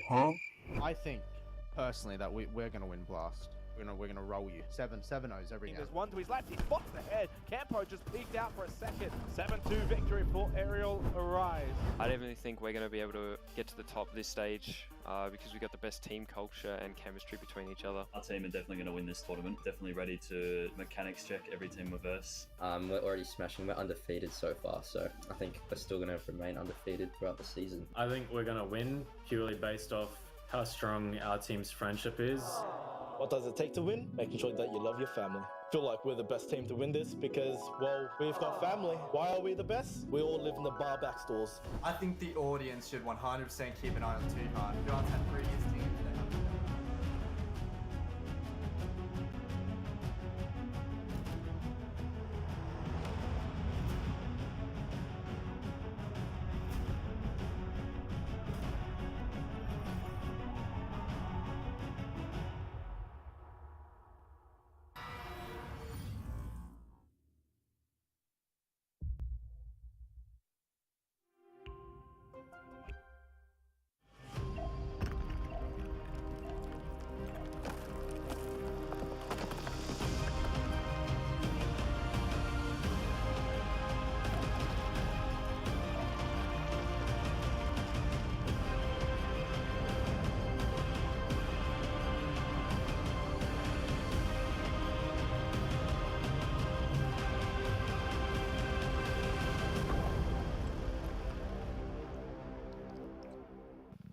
All right, it's time to get back into it, is it? Is it? Apparently it is. I got two new think faces so. with me here. As every host has ever said, a changing of the guard. Daughter on air now joins me Hello. with Dev Marta High. How are we doing? It's Dev Marta James now, actually. Oh, it is too. Damn, I had On Twitter, by the way. Yeah, on Twitter. Go and hit him up. Why not? Give him the love that he needs. The love that he so needs. Yeah, my self-worth is completely derived from my Twitter followers. So if you don't follow me, I'll be very sad. We don't want a sad James. I saw sad James last night at 3 a.m. That's not fun. That's because you were trolling my elo. No, I wasn't. We trolling lost so your many ego. ranked games No, because of this, man. Xenox was trolling your ego. You were both trolling my elo. No, I was just trolling your ego. Well, it's Same one thing, of the same. right? It's My- just like the same I said, thing. my self-worth is derived from, okay, not just my Twitter followers, also my elo. Yes, yeah, of course. Amanda, you got a nice sleep last night, didn't you? You didn't have to worry about playing ranked Yeah, until 3 actually, a.m. I didn't play ranked in the caster stack, so I had great sleep. Thank you, though. I don't know whether that was a good decision or a bad decision, but a good decision is for us to move on from that conversation and start looking at the rest of tonight's matches. Of course, with 2 down, we've only got 2 to go. Kick-started with the closest game by a country mile that we have had so far in the Oceanic League, and something that may have some pretty serious repercussions for the overtime win for Wildcard. We might break that down toward the end of the day. Mammoth, obviously, unfortunately, only able to perform in the first half. Second half just really, I don't think could even knock on the door. Now we come to what is, I think, probably the biggest question mark of the day. The game that we least expect anything from. I mean, maybe I'm being a little bit too harsh there, but with the Aerial Arise, and not quite sure, Mandy, do you have a read on these teams, like, properly? Not really. Yeah, I it think feels like it, doesn't it? I mean, I think for both these teams, they are both teams that formed pretty soon after the announcement of the league, so they haven't been a 5-man roster for too long. Yep. But both these rosters are quite dedicated to the practice, although not a lot of time and not a lot of experience and maturity has gone into both these rosters, so it's just a work in progress, I think, for both of them. Very hard to find structure where structure is not found. Yeah, well, for Aerial Arise, at least they do have the structure of an organization behind them. Very which is true. very exciting for these guys that for a long time it looked like that they were just kind of a ragtag bunch of guys just getting in because of the rejuvenation of prize pool and the potential major spot. A lot of people kind of saw this as the chance to just jump in it. But for Aerial Arise, credit to them. For NQS, this is the continuation of the old Ground Zero and Not Quite Sure roster from last year. But it's been real rough for them. Like, they don't have a win yet. 3 games in, they've had 3 really tough ones so far. They lost to Bliss, they lost to Wildcard, and then they lost to Homeless. So arguably 3 of the strongest teams so far. I think this is their chance to finally actually get some points on the board. It's a really good point. They have definitely had the hardest trot of all. I mean, it would have been awful if they had to verse Circular Spheres today as well. That could have been the absolute path that no one would have wanted to journey. I think that's not next week, but we will get to that eventually. It's actually their final game will be against Circular Spheres, so that'll be a different Well, at least they get 3 games to buffer and prepare for that. And look, to be honest, that could be a really good way for them to build into it. But let's start to dissect maybe Aerial Arise a little bit more and put out into the broadcast expectations, Mandy, because this roster, again, we're talking about the fact that all of these players have come together, you know, a lot of old heads, a lot of experience, but unfortunately, not a lot of results. Yeah, unfortunately, they've had a pretty rough run so far through the bracket, and I think that for this team, it should just be more about time. When I spoke to Supremacist really early in the season, I asked them, hey, how's it going? What do you think is going to happen? And Supreme said, yeah, well, look, we've had about 3 scrims going into the season together. We have not been together for that long, but they were really impressed at the improvement that they had. They definitely backed themselves as a roster. They're IGL'd by Nate, who's a super experienced player now. He's been around the block plenty of times through APAC South, even like on an international level, of course. And so I think that this team, it's a work in progress. They need some time, but they're definitely backing themselves. Yeah, and, you know, experienced heads like Haywood, you know, kind of bolstering that roster, although a long hiatus is a big ask to come back from, Dev. But back in Haywood's heyday, for lack of a better term, he was a really great player for the Knights back in the day, and he helped them qualify for the Mexico Major, which unfortunately they couldn't attend due to... yeah, I know. And he was like the star player of that lineup. He was. Or one of several that roster had at the time. But this roster is basically comprised exclusively of star players. Every single player has either APAC South experience in the case of guys like Haywood and Nate, of course, or OCEANIA experience. Last year, even guys like Smacker, who on paper are the least experienced, still played for an army back in the day last year. And while these guys haven't had the greatest run so far, there's so much talent. Like Wettables, for example, 2nd highest rated cost in the entire league so far, and that's from a team that's only won a single game. Yeah, well, that's just it, right? Like, we're saying that they haven't had the greatest start, but it also hasn't been awful by any means. Their first play day was against Wildcard, where they did play pretty awfully. We can definitely say that. Then they 7-2'd Mammoth, and then, of course, coming into yesterday, they a very, very close 7-4 scoreline between them and Carlton Knights, which Carlton have obviously proved themselves and proven that Vinny should not have retired, apparently. That is really the talking point for Carlton's Knights. So I actually think that Aerial Arise, as much as on paper it probably doesn't look that great, I think that they've really been building throughout this, and I am very excited to see how they go tonight, which, of course, Not quite sure is the next team we need to talk about. This is the roster that has left the biggest question mark in my head next to Mammoth, and not just because of the namesake. Not quite sure is a roster that had a lot of potential, ex-Ground Zero. You know, you've got some pretty experienced heads in there like President and Kaken, obviously not to the status of Nate and Haywood, but they've still got enough in there to build this team. Mandy, when are we when is the moment that this roster clicks? I have absolutely no idea. I think that for these guys, they've had it pretty rough so far. Once again in the OCE bracket, they're going up against a lot of experience. I think a lot of experience and teams that have got a lot more time to practice than them. I think that I think that for them, unfortunately, they just seem to be lacking in time and lacking in knowledge. I think that there's no kind of old guard to lead these guys. I know a lot of the rosters here in OCE are kind of a mix between people that have been around the block a lot, they're a bit older, they know what to do, with a mix of new people as well. This team is almost solely rookies, essentially new people aside from Kaken and President, but even then they don't have the backing of like being on a big dominant roster or something in the last year or something like that. So really for these guys it's about finding their own footing right from scratch, and that can always be really hard to do from essentially nothing, and so it's going to take them a long time, I think, to find that form. Yeah, they don't have the tenure or namesake of IG or Knights behind them, right? Like it's very difficult there. But I do feel like there's a real strange occurrence that a lot of these players have failed to deliver individually. Yeah. As a team, it's one thing, but just even individual performances, I'm thinking, I'm not looking to rag on anyone, but Kaken has been, over the years, a phenomenal player. Even when he was back in CL, he was an amazing support while also fragging like crazy. And then last year on Rufflecopter, he really made a name for himself and proved that he was a staple of the T1 scene here in OCE. And he's been, up until last play, he was the lowest rated player in the league. Crazy.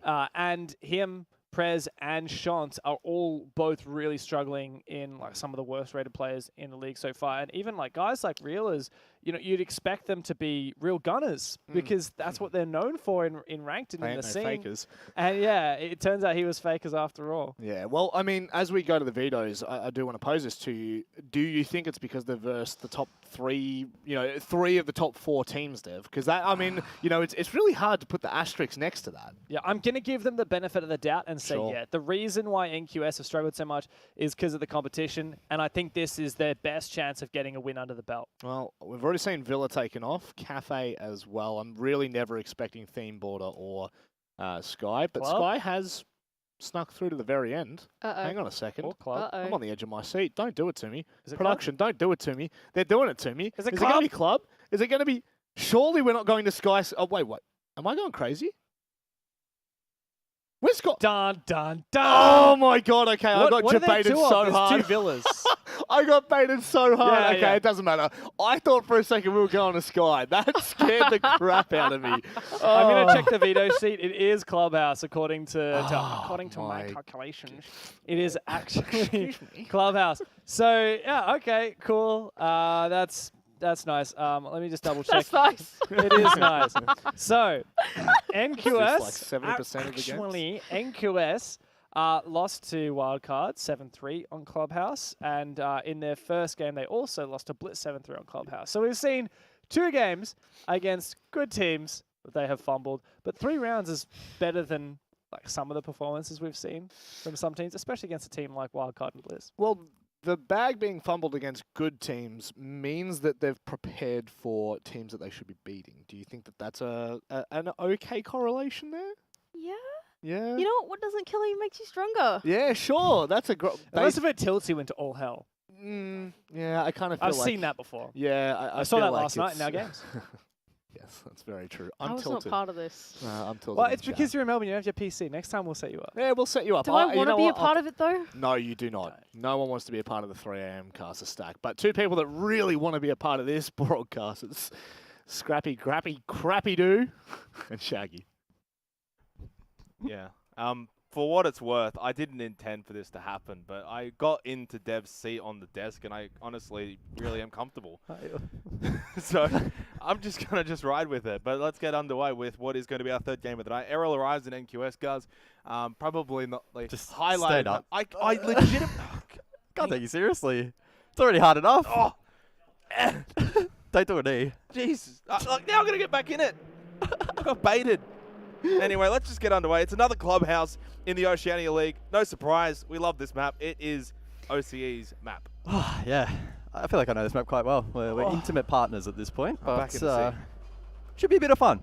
Probably not going to be the highest quality game of Siege we have seen, but it should be close and it should be entertaining between these two, scrapping it out for the prize pool towards the bottom half of the standings. Yeah, and I think obviously for Aerial Arise, this is a good opportunity to prove that, you know, they're a little bit above maybe a team like NQS, who have not actually won a game yet so far, surprisingly. 0-3. And I say surprisingly because you kind of look at the team that they got. Some real talent, some real quality players there. President Kaken have been in some really good teams. Obviously for Karma, Reelers and Shont, you know, this has not quite been the introduction that they would like at the higher end of the Oceania League. For Wettables, Nate, Supremacist, Hayward and Smacker though, they'll be feeling like this has got to be a must-win. I think they will. Mav Thatcher off the board here on the side of the attack. See how that plays out, but it does bring the likes of the Bandit, the Kaid into play. So Kaid in response, that's pretty understandable. And then as for the final defensive ban, we would anticipate the Valk. There is room for Azami as well, but it actually is neither. Solace taken off the board and opening up some avenues that perhaps haven't been opened so far in this stage. Yeah.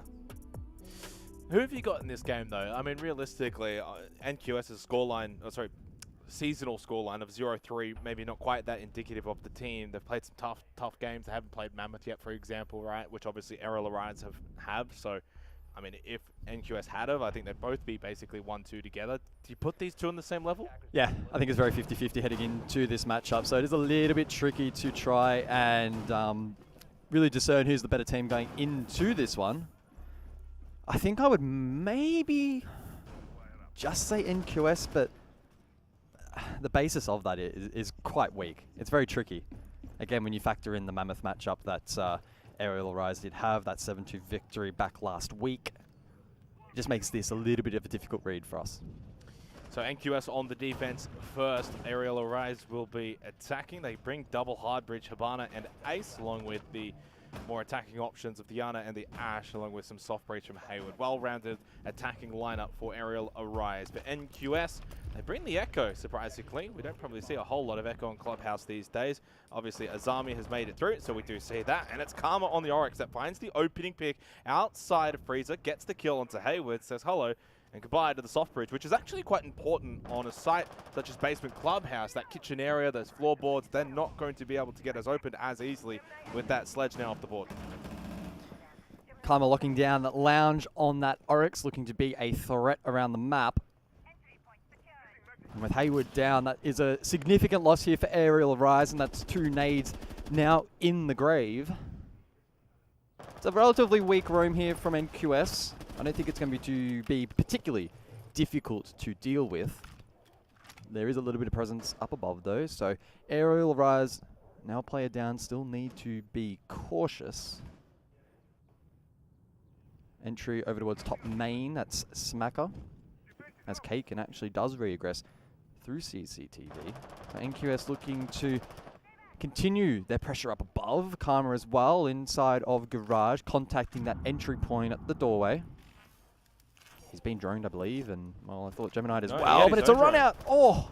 I'm almost certain he got droned by Shont on the Yokai, unless I'm missing something. I'm almost certain that's what I saw. Yeah, so Shont was close by in Garage with the Yokai. I think he wanted to potentially get a bit of a peek and just check and see if that door was clear. He did go for the run out, aggressive. Probably didn't need to do that. You had the Yokai in Garage as well. Probably could have just waited and allowed that push in. Regardless, they get the kill. 3 versus 4. Nate now pushes bot main. Still a bit of time once they open up this triple wall and towards Church. Wet actually is still above once they get some sight lines. Obviously, again, they don't have the sledge, so opening things up not going to be that easy in terms of floorboard pressure from above. Still double hard breach, though. They will be able to work the hatches. Smack it down below inside of Moto. Knows there's one in blue. There's not a lot of pressure, though, from the other side of this. No pit pressure, no secret pressure, no dirt pressure. So it's a pretty easy look into sight, though, for the player in blue, which is going to be Reelers. Oh, well, that's Diffuser down on the deck. A trade from Nate, but Smacker also falls, so a 1v3 effectively. Shont up close, Moto door with the shotgun. That avenue, well, it's not really going to be opened up, so it's up to Nate to probably make a play down main, potentially down the hallway. Can go for the res. So it's not over just yet, but 30 seconds on the board and it doesn't look great. Yeah, and then they've lost that moto pressure now as well. So bot main is really where you got to double stack, push in, hope that you can win a couple of trades. But the numbers are with NQS.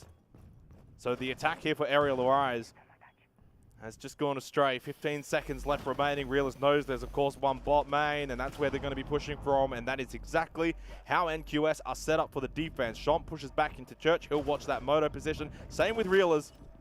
So Nate has made his way into sight. No time, no chance. He'll get one, he'll get two in the round, and that will be nice for the KD, but the round itself goes the way of NQS, and Kaken looks fired up.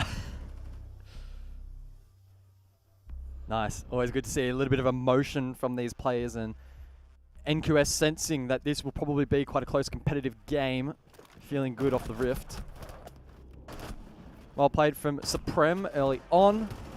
And unfortunately just falling apart as Aerial Rise, a player down earlier on in the round, struggled to fight their way back, and NQS locking it down. They sensed the win condition that Aerial Rise were looking to exploit down main stairs, probably plant behind Black Box. Repositioned into Church accordingly, and were able to shut it down on the cross. Cash and CCTV, second side of choice, not Gym Bedroom, which in recent times has probably become a little bit more of the second site in the rotation for all defenders. Not to be this time around, though, for NQS. In fairness, though, they're actually really well set up for it. You got the Bandit, which has kind of come back into things on that Kennel's wall. You got the Azami for Rafters. So I think realist, and you got, obviously, you got Wamai as well. It's not a bad little hold that they can really have on this site. And a slight change up for Aerial Arise off the Habana onto the Thermite.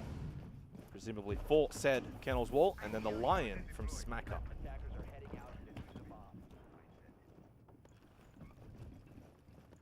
A lot of this round will come down probably to that Garage Rafters minigame here. If President can hold out, use those key barriers effectively, and Aerial Rise struggle to get a push through that position. That may end up forcing the rotate through Con. For now, though, it looks like Aerial Rise will prepare to open up the breach, and that's the first point on that checklist. Hayward falls early.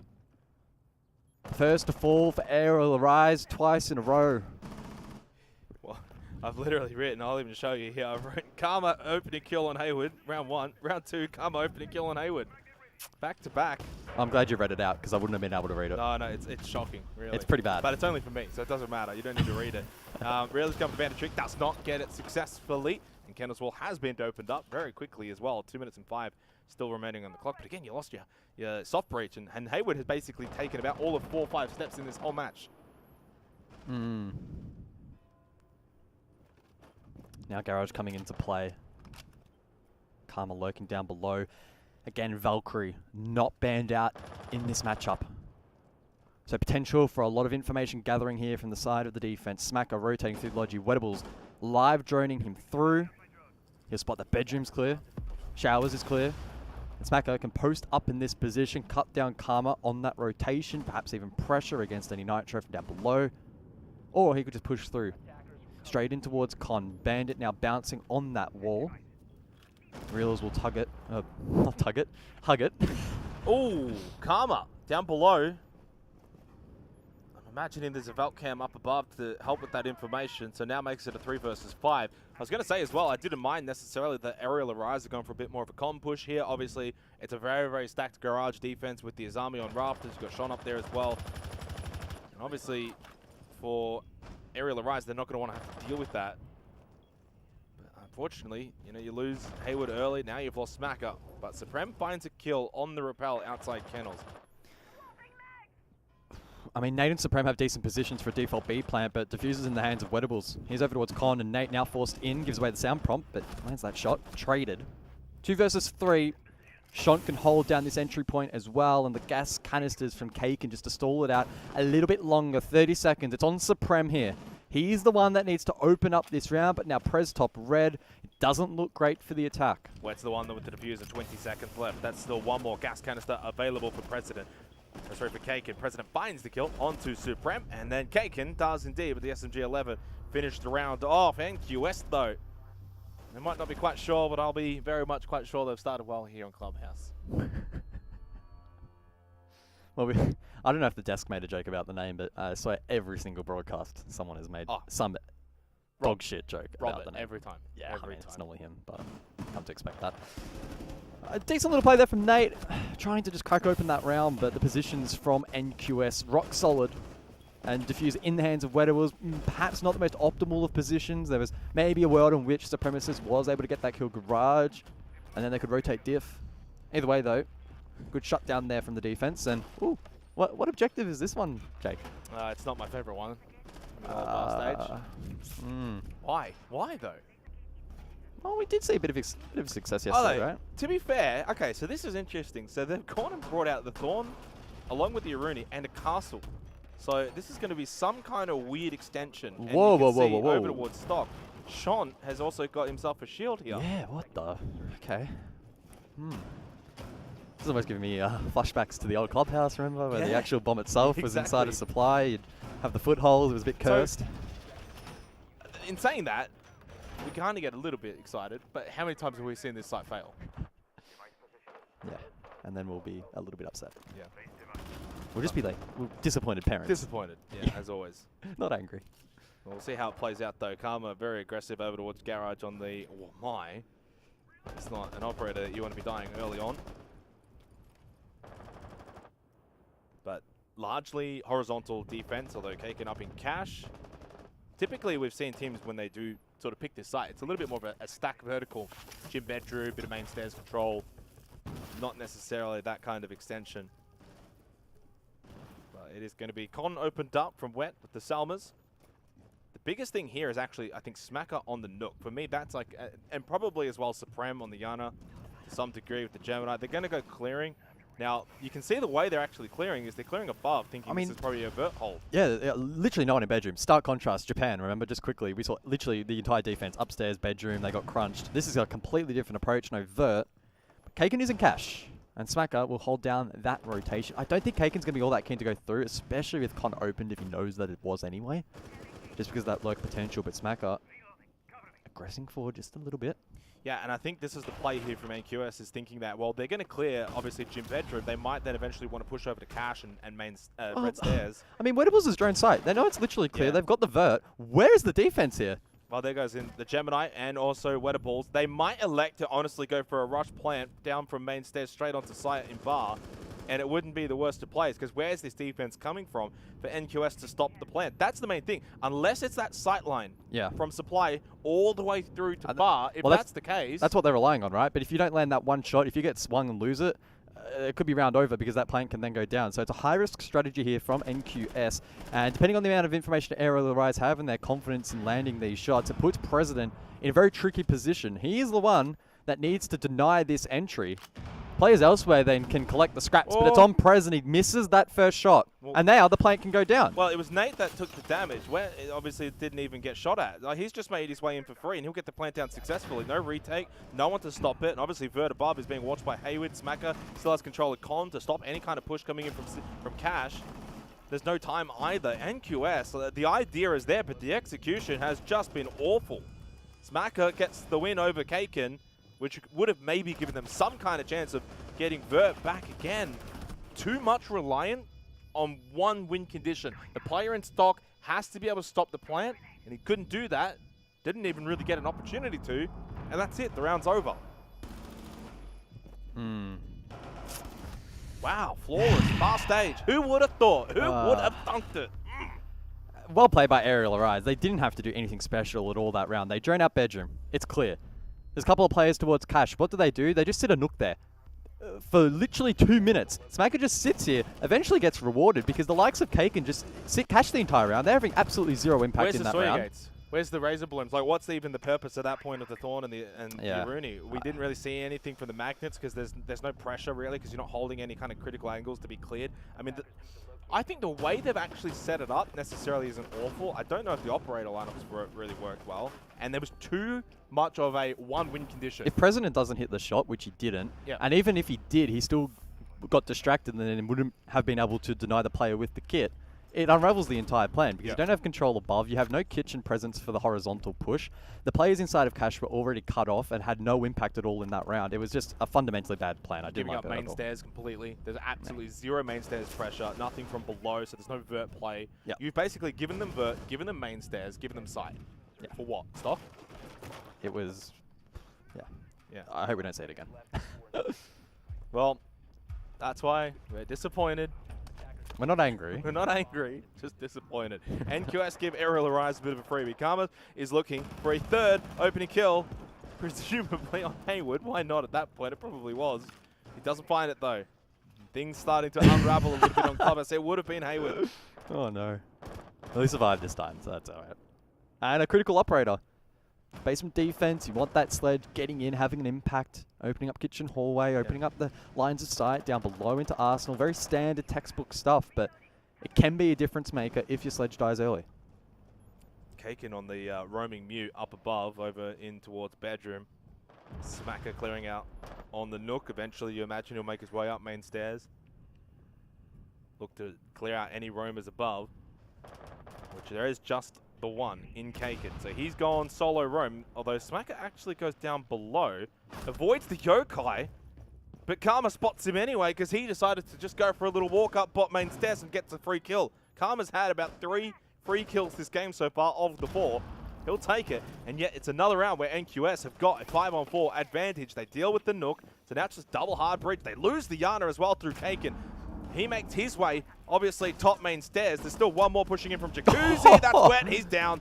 Well, that's the round. Oh, no. Surprise, surprise. To go back to a normal site, you get a little bit of pressure up above, and NQS back in control. Love that.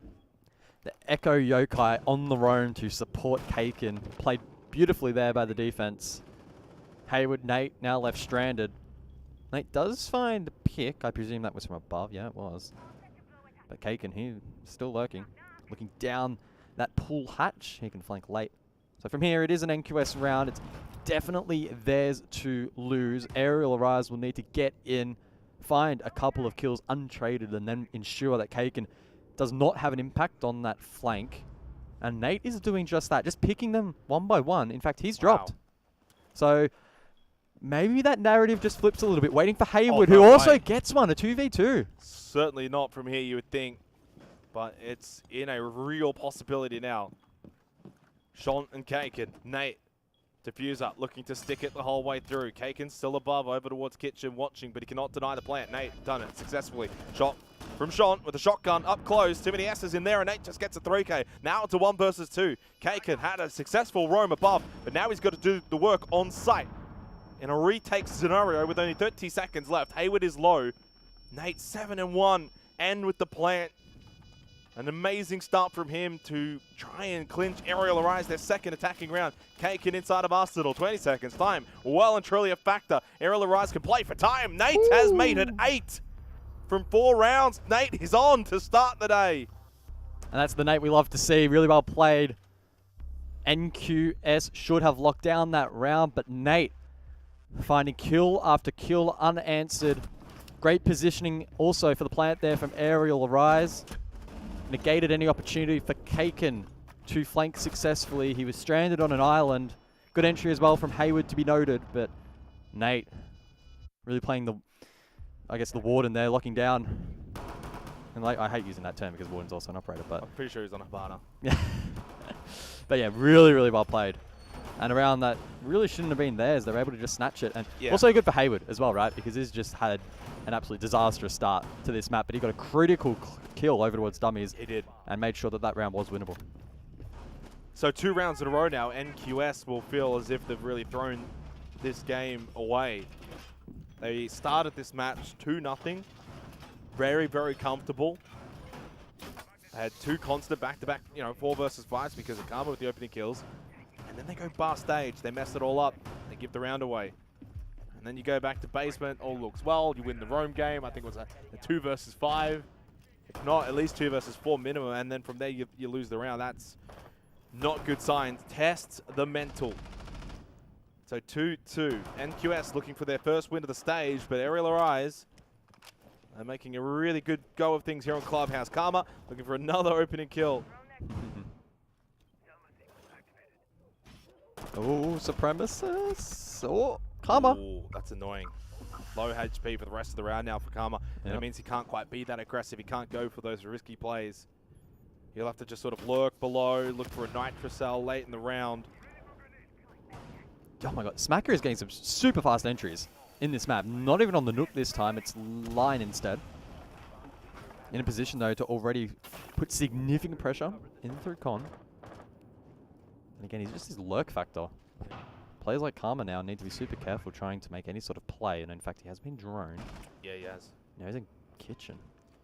Nitro down the hatch. I mean, Whoop, back down. That's one way to get back to site.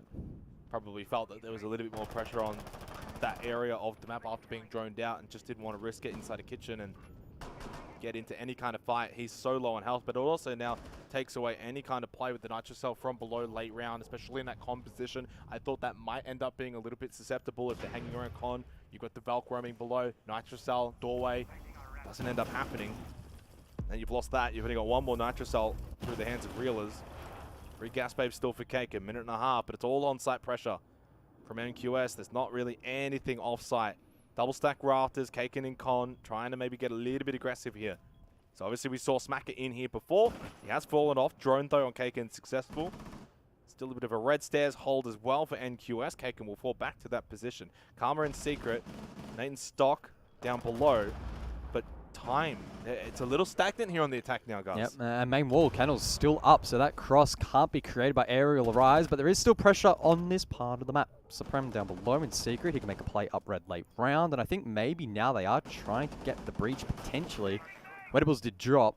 Here's Supreme. He'll set up bot red. Hayward can jump in the window as well. They have okay positions here, but NQS, I think, despite being a player down, can still shut this off. It's not looking terrible for the defense. Oh, they're going to lose this? Kaken caught off. With Kennel's wall still intact the whole way through. It's a 5 versus 1. This is a disaster round from NQS. No breach. It's just all pressure from window. Con, bit of pressure down below. The battle one in secret. President on rafters. He'll get one back. Means it won't be another flawless. But, I mean, he doesn't win this round, guys. It's impossible on the retake with the plant down. All angles covered. Up, down below. As a solo play in a 1 versus 5. Now 4, of course, by getting 1. But all he could really do is just kind of pad those stats a little bit. He'll get 2. He'll get a teabag.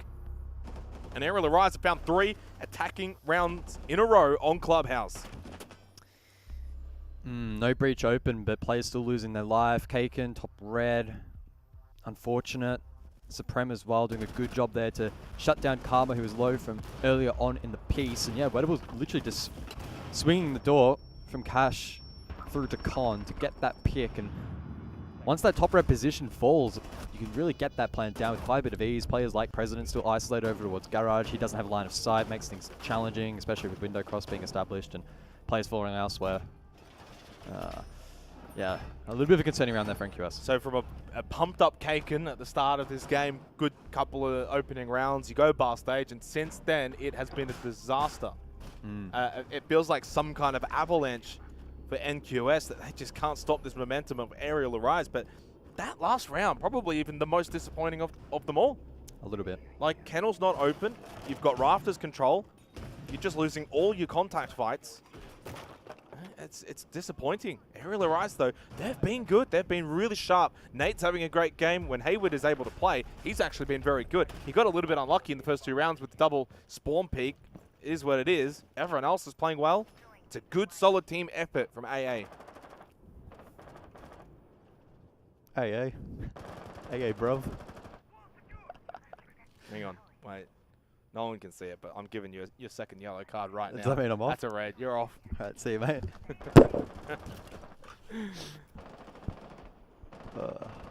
I hope I didn't just absolutely blast everyone when I put that down then. Oh, I've now put it out of position. Are we good? You good. You can hear me loud and clear. Testing 1, 2, 3. Oh! Oh, okay. Well, Supreme, he looked good in the last round. Kill over towards Secret, calm it down. But that time, the Vault just giving away that opportunity to Reelers to have initiation on the gunfight.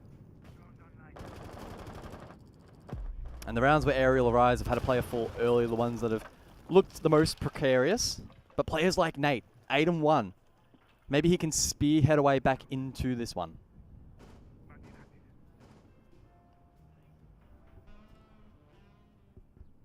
Kaken having a great time over in Strip. He'll go for a very, very deep roam.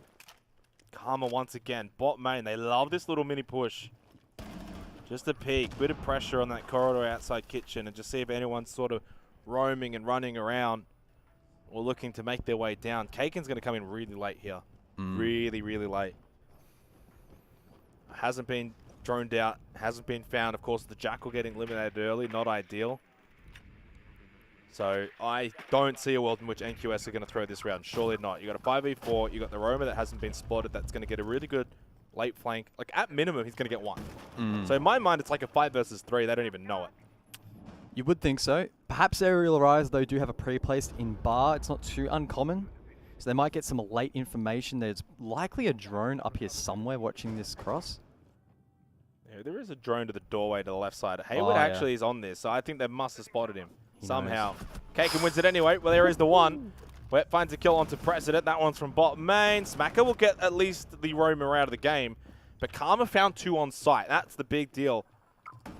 So Karma goes to 6 kills in the 6 rounds, and Smacker bot main is not going to be able to win this. 30 seconds left, 1 versus 3. Does have Diffuser, 1 in Moto. Maybe if they just kind of peek him, he might get sort of these ones to go his way, but no one is moving a muscle. And this is how you play.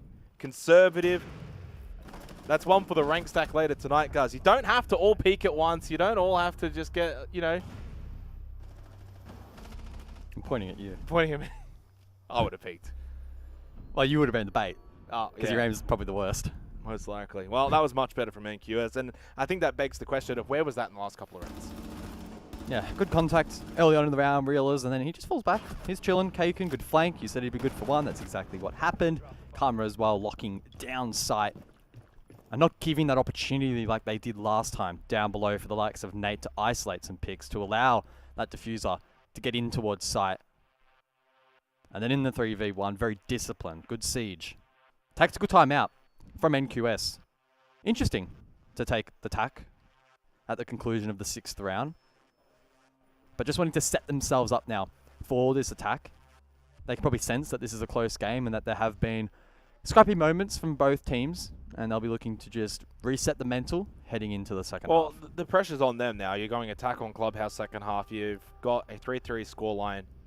So you know that Aerial Arise will get to go onto the defense. They will probably look to lock things down, don't necessarily throw things away. Although, interestingly enough, you look at this lineup, Oryx, Capcan, you got the Vigil. So I'm sensing that there's going to be a roam, the Legion as well. This is a roam-heavy composition from Aerial Arise.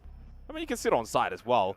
I mean, like, when I say roam, I mean, you know, you go upstairs, try and find a kill, get back to site, but I mean, you wonder how aggressive is Supreme going to be with the Vigil. Is it going to be sort of like a bedroom hold, upstairs, top floor? The Oryx as well, so maybe you have really a double roam with the Oryx and the Vigil. The other 3 can play on site. I mean, maybe you go the Kaken route, right? Where you just isolate yourself, other side of the map, play for a really, really late flank. That is higher risk. Because if you are droned out, well, you're in a lot of trouble. So we'll see. Looks like Supreme will be just barricading off that strip side, so maybe he'll play contact in through bar, maybe main stairs.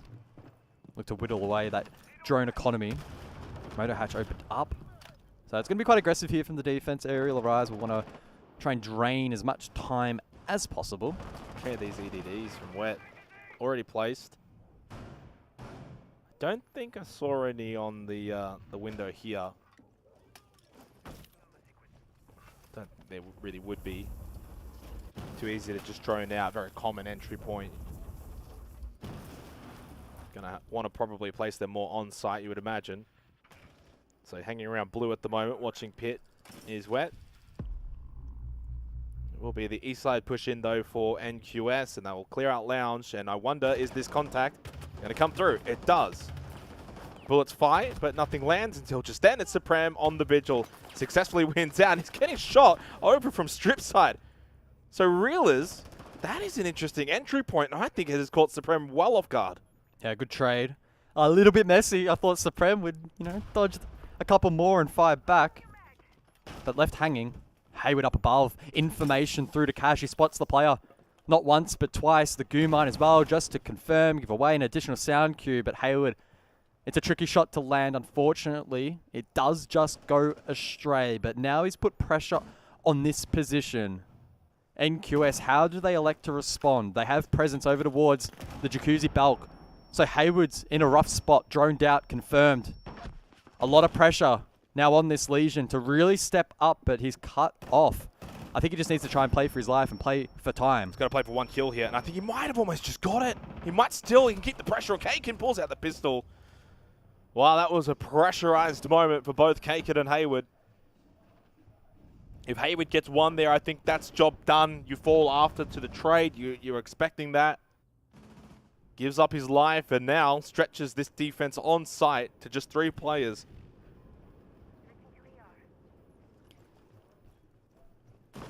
Critically though, Nate's still alive. Clutch potential. 8 and 2.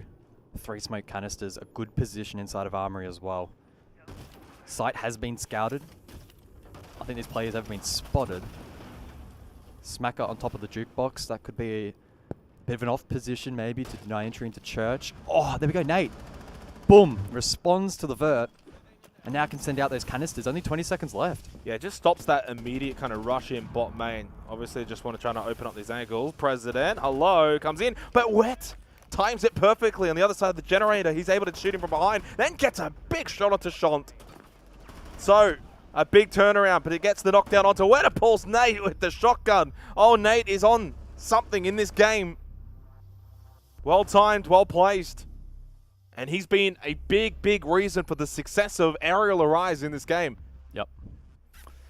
Huge couple of kills. Great work there to counter the vert rapidly in towards Armory. And then a great trade in the 1v1. It kicked off Supreme on that roam. Good entry though, good trade from Realist. Hayward will be upset that he didn't find at least 1 on this roam. That was the opportunity for NQS to capitalize, but then President caught off guard. Wetables popped off inside of Gen. Left it in a very awkward 1v1 there for Realers. You don't back him in to win that one, Nate. Really on a heater and hitting double digits heading into round 8. Yeah, and suddenly things get a little bit nerve-wracking if you're NQS. Because remember, you're on the attack here. You had an opportunity in that round. You had a pretty decent little advantage. 3-4. You had the extra player. You could overwhelm site. You just lose players too often in the 1v1s. You're just never going to be able to overwhelm it. Hey, down 4-3, and the 4 are on the defense in Aerial Arise. 0 and 3. Still on a donut. Still yet to find a win in the Oceania League. I saw a tweet from President today expecting that they were going to pick up a little bit. They've not been happy with their performances thus far. And so far, it's been just sort of more of the same. I like this, though. The Monty in play. Can be a little bit tricky to counter the Azami that can deny the entry up the stairs with a well-placed keep barrier. Which shouldn't be too hard to deal with, considering the lineup available here to NQS. Capitao as well. That will be to try and counter Aerial Arise on Rafters, and they do not have a Wamai. So Hayward on Jaeger won't be able to deny the Capitao. Elsewhere, the minigame now continues on main wall. Weddable's doing a good job to juggle. NQS being patient though. Not wanting to just throw away utility. 2 exothermics still available for the attack. Now it's all about timing it. All about applying just enough pressure, just at the right time, onto Wedables. Yeah, and that has to come from President here on the Capitao, Yeah. on the balcony. Textbook. And he's done that really well. So Molly's that off. Now they can open this up. That was really well done from NQS. And to also find a kill onto the Azami. That works out well. Hayward holding up on Rafters. Still has those keeper barriers to push from the Montang, though. Starting to make his way up the stairs. Has basically done so. Minute and a half. Timing's not too bad either. So far, one of the better rounds from NQS here in the 8th. They've just got to finish it off, though. They've just got to get the job done late in this round. When the pressure starts to mount, Hayward senses he had an opportunity to find the kill there onto Shant. Got him low. That would have been diffuser down as well, outside of that garage doorway.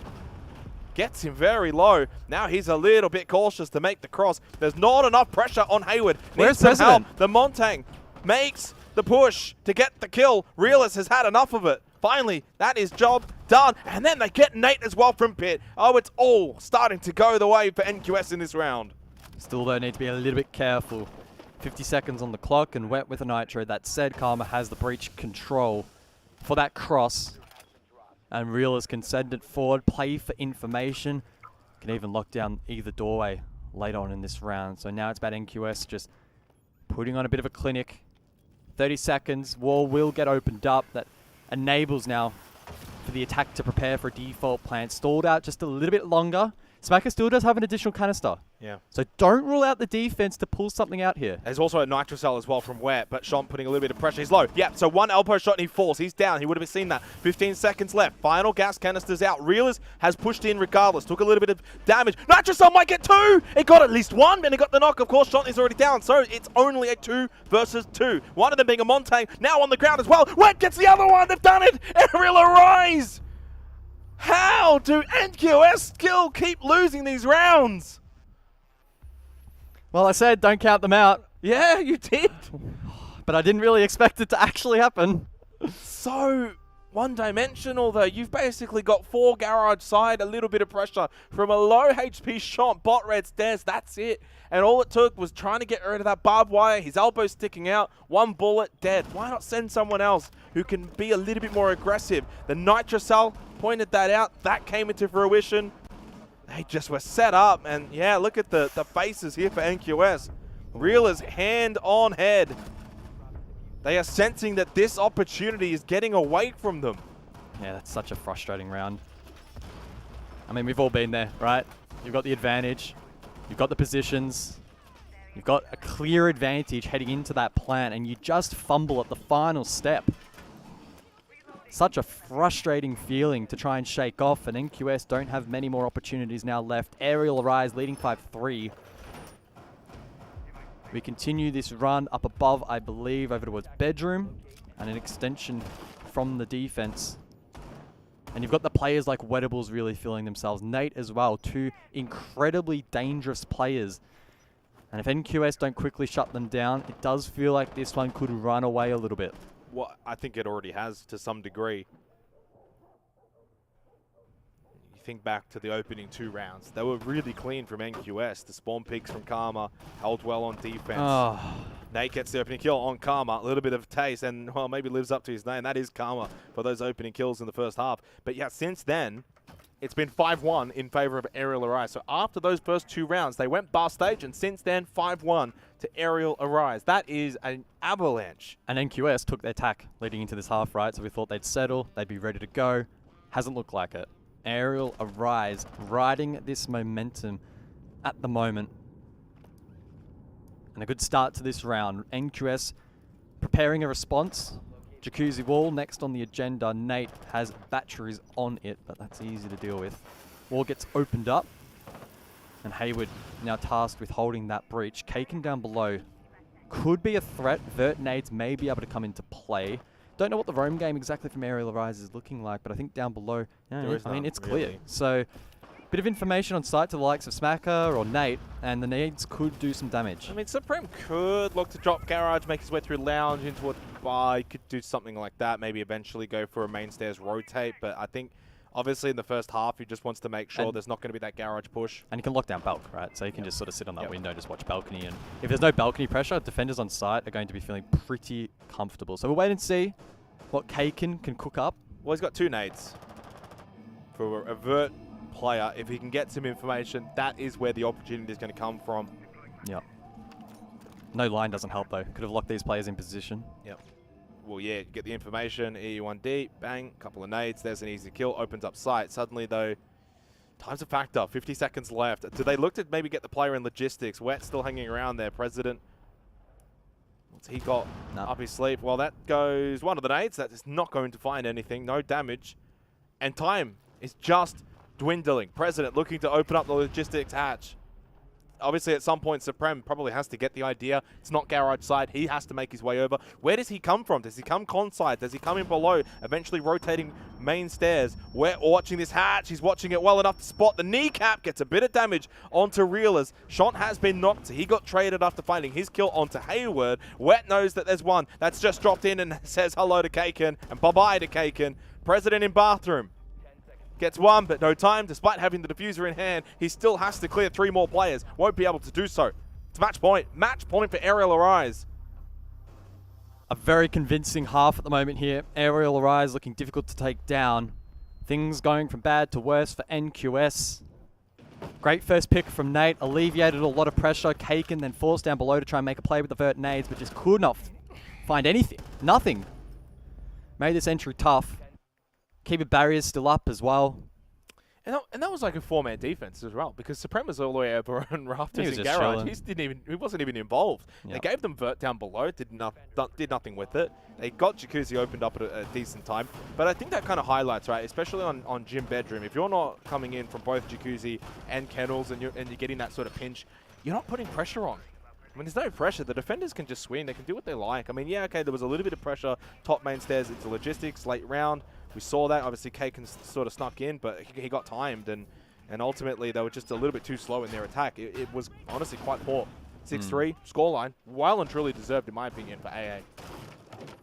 Yep, outclassing their opponents at the moment. And we go down to basement. Round 10, potentially the last one in this matchup if the form continues. Aerial Rise. Quite a few players on the team posting up some big numbers in this game.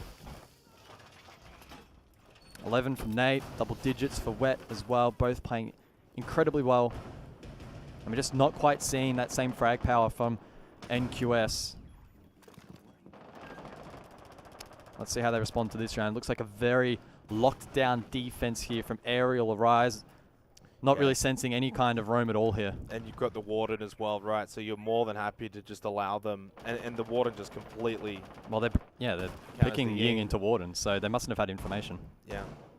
It's going to take a lot. For NQS to win this round, something's going to have to happen. Someone's going to have to stand up and make a big play. You know, if President, you know, I don't know. He's going to have to find a kill on Supreme. Someone's going to have to try and do that. Depends on the way he's holding. He's just holding on site, holding in church with a mirror. Like, he is going to be in a very comfortable position so that he is alive. 20, 30 seconds left in the round. That Warden's going to be really difficult to deal with. I mean, yeah, it's pretty much the win condition, right? The second Warden falls, the floodgates can open. You can send in the Ying, smoke, you can do whatever. No smoke's available, so I mean, that point's redundant, but those Candelas could have an impact. So we'll see how Supreme plays out this round, how he plays around some of those support players like Nate. Wet as well, fragging out. Important that they connect. Again, no roam here from the defense, so NQS getting swift control up above, and vert control from Kaken will look to maybe flush out the likes of Hayward, doubling down on that position down below. It is probably the only time I feel like, do you really need to just have 5 on site here? Because all you're going to do is invite a bit of pressure. You're going to give NQS that sort of pressure valve release. They have a lot more time. They open up the sites. They get a lot of pressure onto those floorboards on Kitchen. They can really try and find that opening pick. They can make it a little bit more difficult for the defenders as to like where they're standing and where they're sitting on site. And there's a lot of time to do it. Still 1 minute and 5 seconds. It's typically at this point, if you can have a little bit of roam pressure, it's only just now that you want the attackers kind of getting Kitchen control, opening things up. You want them to be rushed. Instead, now you've got NQS in a position where they can honestly push Secret, they can push Dirt, they can push Bot Main. So they can get pressure on a lot of different avenues, and they're doing that now, opening up the triple wall, 45 seconds. So as that clock ticks down, they've actually gotten through a pretty decent checklist. All eyes now, though, I think, on Supreme, especially if those Candelas are cooked. That said, Nate falls. Second nade does not connect, so he will survive, but Supreme now online. Damage traded, Shant now low. He has the diffuser, and Kaken has dropped. But again, those Kiba barriers, they're still standing, but it might not matter. Good trade. So Supreme's down. The Warden is gone. There is no more Candelas, though, for President. Anyway, he finds the kill inside of blue. 2 versus 2. Wet, and he loses his life. Down to Hayward in a 1 versus 1 with Kaken. Match point, 10 seconds left. Obviously, Kaken does not have the diffuser. He knows, though, where Hayward is. Goes for the kill. Hayward doesn't have to peek. He peeks anyway. Headshot, sit down, and welcome back for Hayward. Kaken loses out, and so does his team. They're 0-4 to start the Oceania League, and it's 7-3 in this game. Aerial Arise have finally arisen. Whew. I don't think the game plan there from NQS was that terrible. In fact, the Ying, again, facilitated that blue push, but Hayward in the 1v1.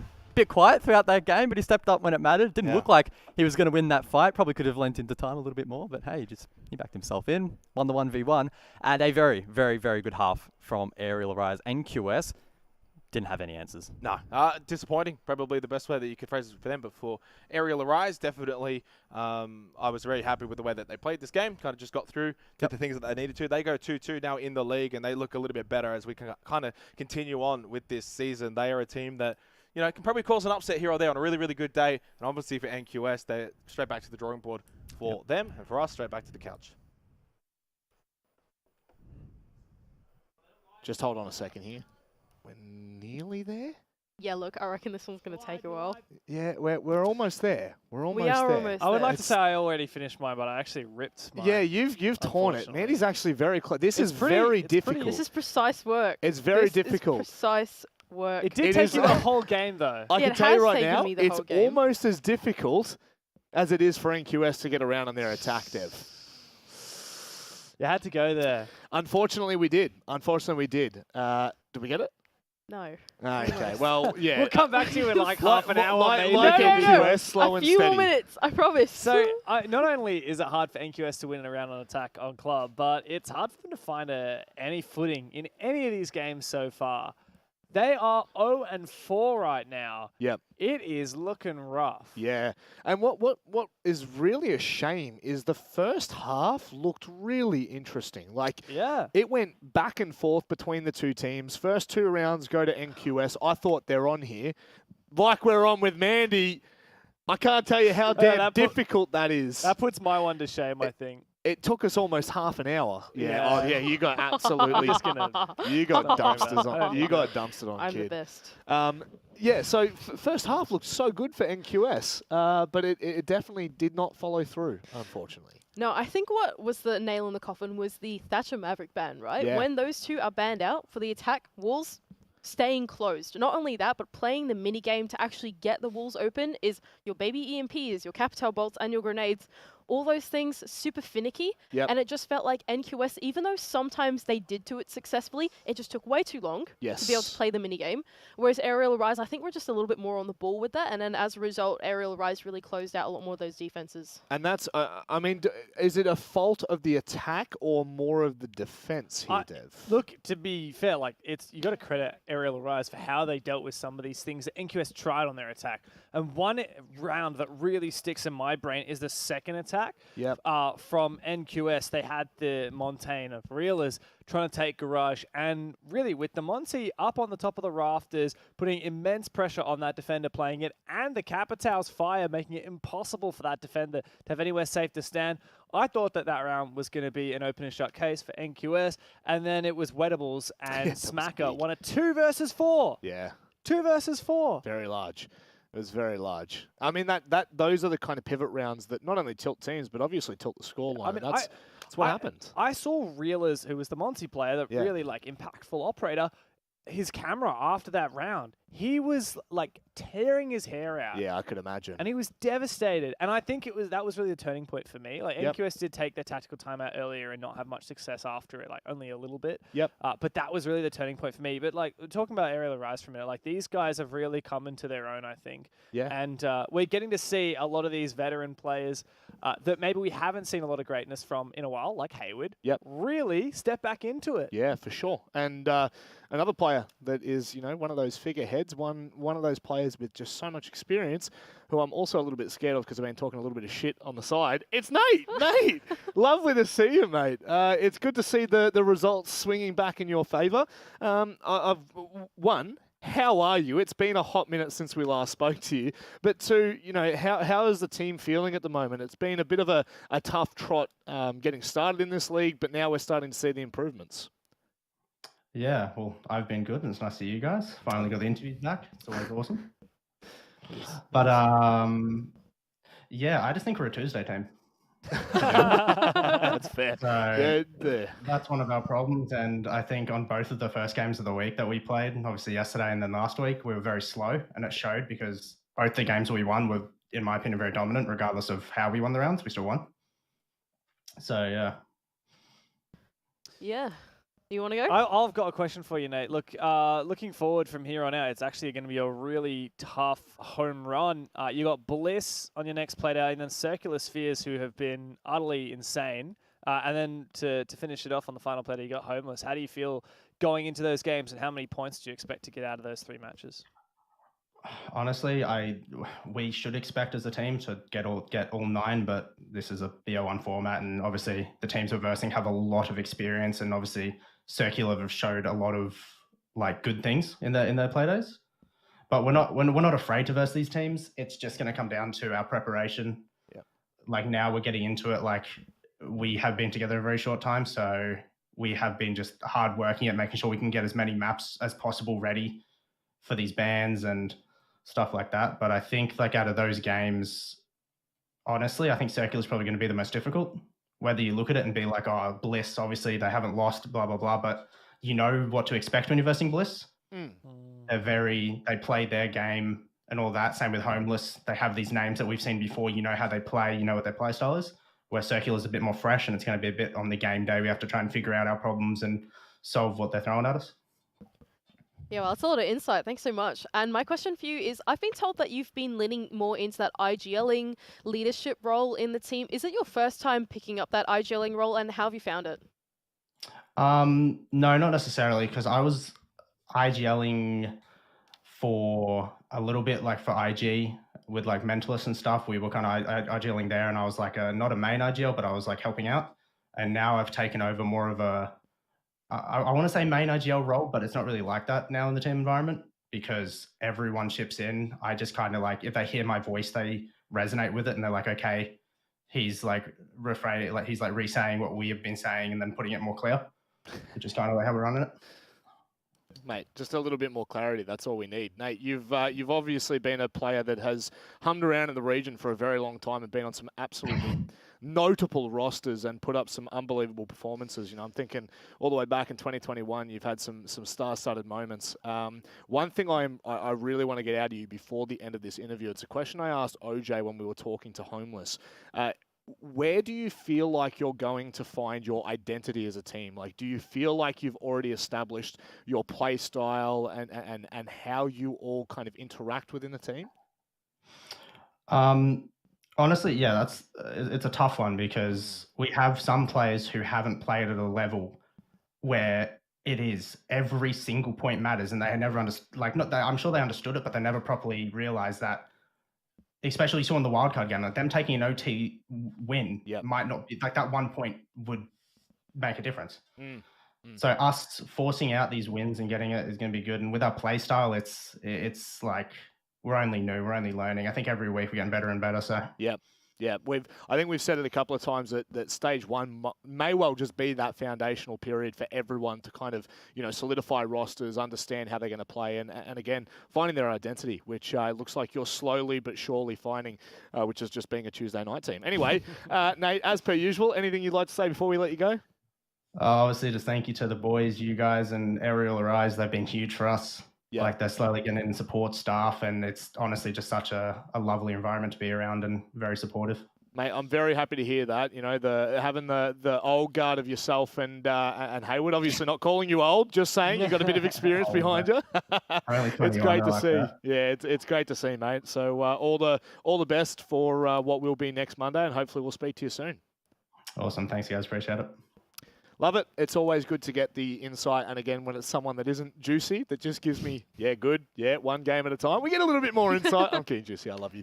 But Nate has really kind of broken down a couple of the walls there for us. Do you feel like you've got good insight into who Aerial are now, Dev? Yeah, one thing that really stuck out for me is Nate talking about some of the less experienced players on the team. I'm thinking of guys like, Smacker, I think, is the obvious one with the least experience, played for Inami last year in OCEAN. So while did have a bit of a stint in comp, it wasn't the same Apex South level as Haywood and Nate have played. But even Wettables and Supreme, like they are household names within the OCE scene, but they've never played for a major spot before. That's never been on the cards for them. And it is a real adjustment, a real learning experience for playing when things are this high stakes. I will say I'm quite impressed by, it sounds like they're very motivated. They're really going to be practicing together, because I think coming into, like, when we saw the troops, we're like, oh, this is just a bunch of guys that, you know, don't really have teams, just looking to, you know, cruise, buy some prize money. And that's not at all the case. No. You know, these guys have got an org now. These guys are treating this seriously. And crazy to think that out of thin air, we have what is likely to be a household name of the region.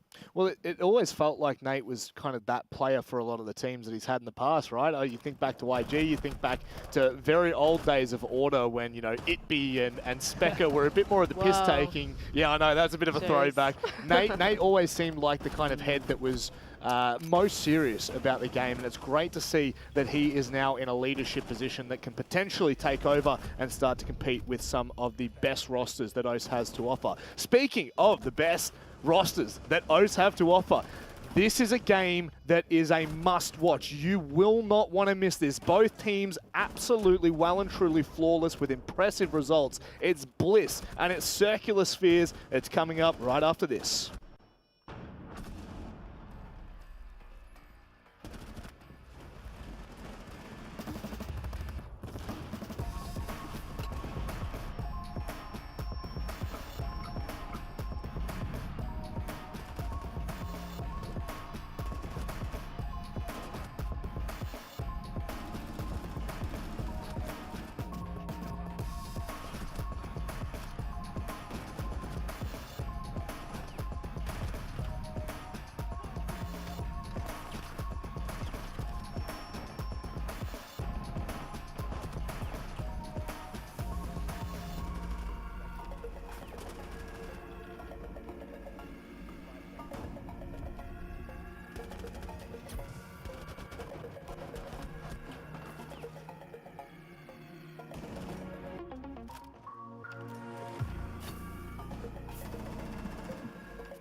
is Phoenix. My name is Jake. My name's Jigsaw. My name is Logic. My name is Sean. My name is Nate. My name is Tiltek. My name is OJ, and I'm in Homeless R6.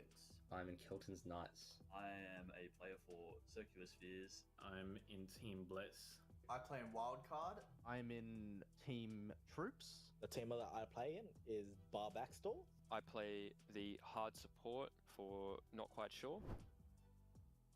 Well, there's only one person that will be hitting this list. He plays for Wildcard, and if you can guess... Let's go with Logic. Logic. Logic. I'm definitely going to have to give that to Logic. I would say I probably do have beef with quite a few players. I think the player in the scene that gets the most heated is probably Wettables. My bro gets mad. The best shooter in Rainbow Six is definitely me by far. I don't think Spoit has anything on me, to be honest. I was going to say Jigsaw from Bliss, but that's definitely incorrect. I'm going to say me or Brendo. Probably Brendo. He's sharp. Our biggest competition is ourselves and making sure that we show up on the day. I'm just going to say this now. The only competition that you have is only with your team and yourself. Who is my biggest competition? I don't think there is any competition. I think Bliss and Wildcard are overrated, and I'm going to stomp them. I don't think I have beef with anyone, but I definitely think that Wildcard probably would take it on the potential beef. They get themselves into beef quite a lot. Let me tell you, I have beef with OJ. I don't know what Homeless. I beef with Homeless. I hate Homeless. No, I don't have any beef with anyone. 10 seconds to go. Yeah, my Arctic icon is definitely Virtue from G2. I think for most Australian players, I would think this would have to be the answer. You know, he was the first Australian player to make a big move. You know, he grinded it out in that region. Recently, he obviously showed they become the Rainbow Six champions. And also, I've interacted with him. He's very nice, very humble, good bloke all around. My R6 icon would be Rampy or Bosco from SSG. Those two were the reasons why I knew competitive Siege was probably the most fun.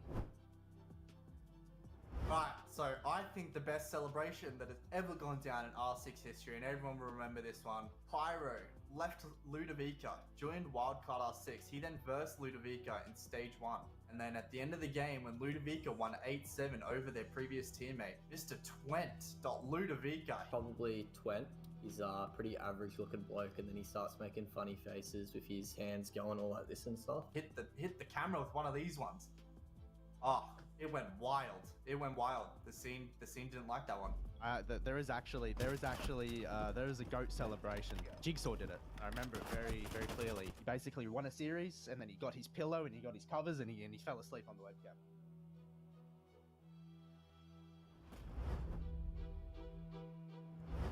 Done. Alright, I already know where this is. This is on Oregon, and it's in the showers.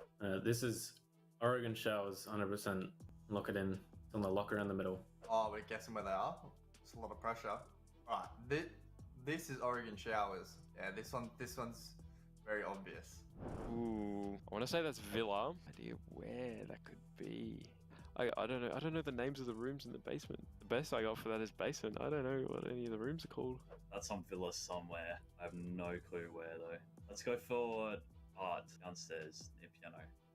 Oh, yeah, this is Villa, and this is in the art studio. Oh no, it was art. Oh, too good.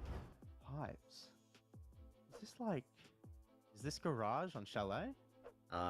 This looks like garage on CC, like up in the rafters, like up above us, clubhouse. This is clubhouse in garage on the roof. Garage on clubhouse. I'll take it. I'll take a 0. Cafe. In cafe. Oh, okay. Yeah, this is like preparation in cafe. This is on cafe, first floor kitchen service. Oh, what am I saying? Yeah, I meant like cafe and bank. Oh! Fumbled the bag. It's on bank.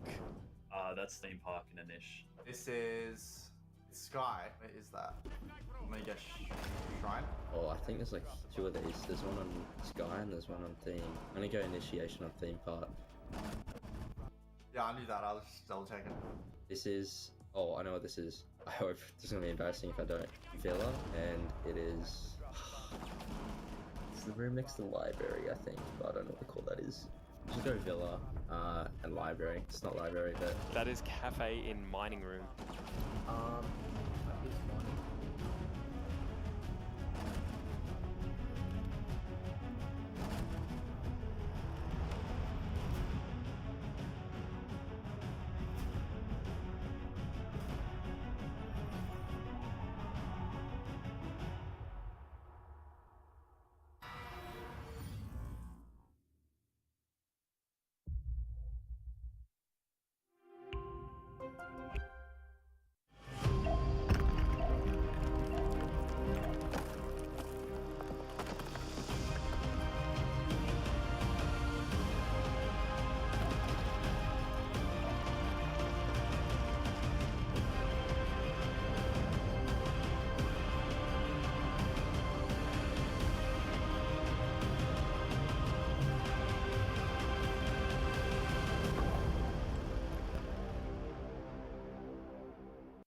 The most highly anticipated game of the night is upon us. Circular Spheres take on Bliss. This game is sure to deliver with both teams going flawless so far in the stage, but that will change as of tonight. Who you got? Team Bliss. Who you got? Spheres. I've got Bliss. It's the pink flower. That's all I got. 3 games have already been played out, and it's good that this is the final match of the night. It's great for viewership. I'll tell you now, the viewership retention from the first game to the last game, you could not have asked for 2 games to be more important. Wildcard obviously losing all 3 points, but taking only 2 against Carlton Knights. That may well have some pretty serious repercussions for them later in the stage, as they will be versing Bliss on their final play day, but we won't really talk about that until we get there. We'll just keep alluding to it throughout the show, almost promiscuously, and alluding to the fact that that game is going to be a hell of a good one. But this game that we've got right now, Bliss, Circular, it is everything that we could ask for a Playday 4. This is the turning of the league. This is the moment where all of the discussions start to change and we hone into the final 3 days left. Do you want to talk about Circular Spheres first? I would love to do that. Let's do that. Let's go ahead and have a look at Circular Spheres, and I'll let Dev go through this because I think that you can probably give us the best context. So these guys are the OCL Gunners, the up-and-comers, and the guys ready to deal some damage to Team Bliss. Circular Spheres have not played a lot of official games prior to the start of the season this year because of OCL ending way back in August. But they are currently on a 4-match win streak. They haven't lost an official game since the 26th of July, which, by the way, was my birthday last year. Happy birthday for last year. Thanks, man. These guys are insane. They've already taken down Mammoth 7-0 in their opener. They took down Kelton's Knights 7-5 and all of the prestigious players that they have. And then they did away with Wildcard 7-3 on one of Wildcard's best map of club. These guys are coming for you, Bliss. Certainly are. You know, after this, it's really homeless, and then it's not, I wouldn't say it's a smooth sail home, especially after what we saw from Aerial Arise in the last game. But Circular Spheres have a serious contention for the major. Yeah, absolutely. Not only that, but I think they've got a great mindset going into it as well. Yeah. We had the interview with Japer, I believe it was, yesterday, and correct. he was like cool as a cucumber. He was. like, yeah, you know, we just go on for ranked every now and then, and hey, we're like beating pretty much the entire league as of now. So, yeah, I think for these guys, when you go into it, I think there's a lot of expectation on Bliss, of course. They're a big name, big org. A lot of people are expecting them to be at the top. So if you are that underdog story, you kind of go into it like that extra hype, right? You go into it and you know, yeah, these guys have no idea what's coming, right? It's just so much excitement when you get into the server as the underdog, and I think for Circular Spheres, super cool, super composed. They're gonna thrive in that. That honestly is probably the word I would put as a label on Circular Spheres is composure, composed. This team just has this natural ability to stay calm in moments where I would highly doubt from a young roster they'd be able to do. It's the dangerous dynamic of having everything to gain and nothing to lose. Very true. And the fact that there were no expectations going onto this roster coming into the stage, right? Everyone was saying, oh, it's going to be Bliss and Wildcard. Maybe Homeless will be able to bounce back after their roster changes. Who would have thought that it would be Circular Spheres and Bliss, the only undefeated teams coming into this match? And by the end of this game, one of those teams will cop their first L. There's a real shot that Circular Spheres could be the only undefeated team. And at that point, the major is totally on the cards. It's not even just on the cards. It's almost in the bag. Well, that's just it. What I will find really interesting is this point in the league today for Circular Spheres is the moment where everything changes, where the entire conversation around Circular Spheres will change. If they beat Bliss, no longer will they be the up-and-comers. No longer will they be the team that can just play with everything to gain, nothing to lose, because they will have everything to lose. After today, if they can make this happen, it completely changes. But a team that I very much am looking forward to watching play in the server right now, Team Bliss, a team that has been in these positions many times before and have been able to close out leagues when it mattered most. There is a lot of hype around this team, most calling them the best team in OCE, Mandy. Who are you looking at in particular? You're looking at me right now. Who are you looking at in particular for Bliss to be the game changer? I think it's the leadership figures for Team Bliss, right? You've got Oda and you've got Fisher Guy, and those two are balancing the IGLing between them. And I think they're doing it in like a super fluid way, right? You have OJ, who Oda, who not only is a super good support player, but he totally goes off as well. When push comes to shove, he injects himself right into the middle of that push, and he's like, I'm going to be a part of this, and all of you are going to follow me. And I think having that energy, bringing it in, is something that really pulls together such a good and mature team. And I think another thing for Team Bliss is that these guys are all like super hype guys as well. They are no like on the down low, just like, okay, we're going to be cool and professional all the time. They're laughing in the server. They've got some real energetic characters. And I think having two energetic leaders as well really plays a massive part into it. Absolutely. And the fact that this team has been building over the last couple of years, Dev, I mean, Oda might well be the only long-standing member from, you know, the very old Bliss that we were looking at when we first started talking about them. Yeah, true, unless you count Jigsaw. I kind of think his international little sidestep might take him... Well, for me, I think I mean, Bliss first picked up... I can't remember what they were called before Bliss now, but Bliss first picked up the roster that they eventually became these guys at the start of 2021, right? Yep. And they surprised everyone. Oda was on that team. It had, you know, Repix and those guys on it, Shade. And then Jigsaw joined, and we all said it was the final piece of the puzzle. They ended up being serious contenders for winning OCN. Everyone thought they were going to go into promos for APAC South. Ended up they didn't make it, and a year on, like, they are the favorite team. Chiefs are no more. Knights are no longer in the scene. And now it is their league, right? It is their chance. And if they get upset by some up-and-coming CL gunners called Circular Spheres, what? That would just be the curse continuing. Like, this is the team that always has it and can never grab it and can never actually take it. Like, they didn't make it to APAC South. They didn't win OCN Finals despite being 2-0 up in the series.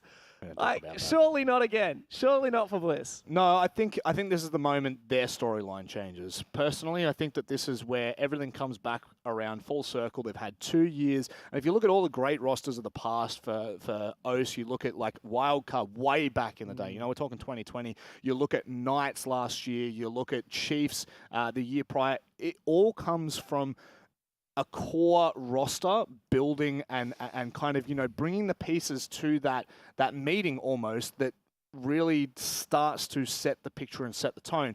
This is their moment for me. Yeah. And this match tonight could not be more important for Bliss. However, again, on the flip side, Mandy, I need to ask you this because I think that it's a really interesting talking point that we've mentioned a couple of times, which is, you know, for Circular coming into this game, yes, they would have no pressure, but they still know what is happening tonight. They know, like all of us do at home or in a studio, they know what is on the line. I think that the bottom line of OCE League is if you go flawless, you go to the major. Yeah. You win 7 games, you go to the major. That's it. It's looking less and less likely that any team is going to be able to go flawless. Yeah, but like that's still the case, right? The point Simple. is that both these teams are still flawless, and one of them, at the end of tonight, will still be flawless. Yeah. And then from then on, it's about maintaining that pressure. Now, for Circular Spheres, in my opinion, it's you're going into it and I don't know, no expectations, right? These guys are a CL team. They've got nothing to lose. Just do your best. But assume they win tonight, right? That completely changes their mindset. For sure it does. After that, you're going, oh, damn, we really are that flawless team, Yeah, right? And then from then on, every single play day, the remaining 3 play days, you're trying to stick onto that high standard of maintaining being flawless. And I think the pressure is something that they'll have to learn how to handle, assuming that they win tonight.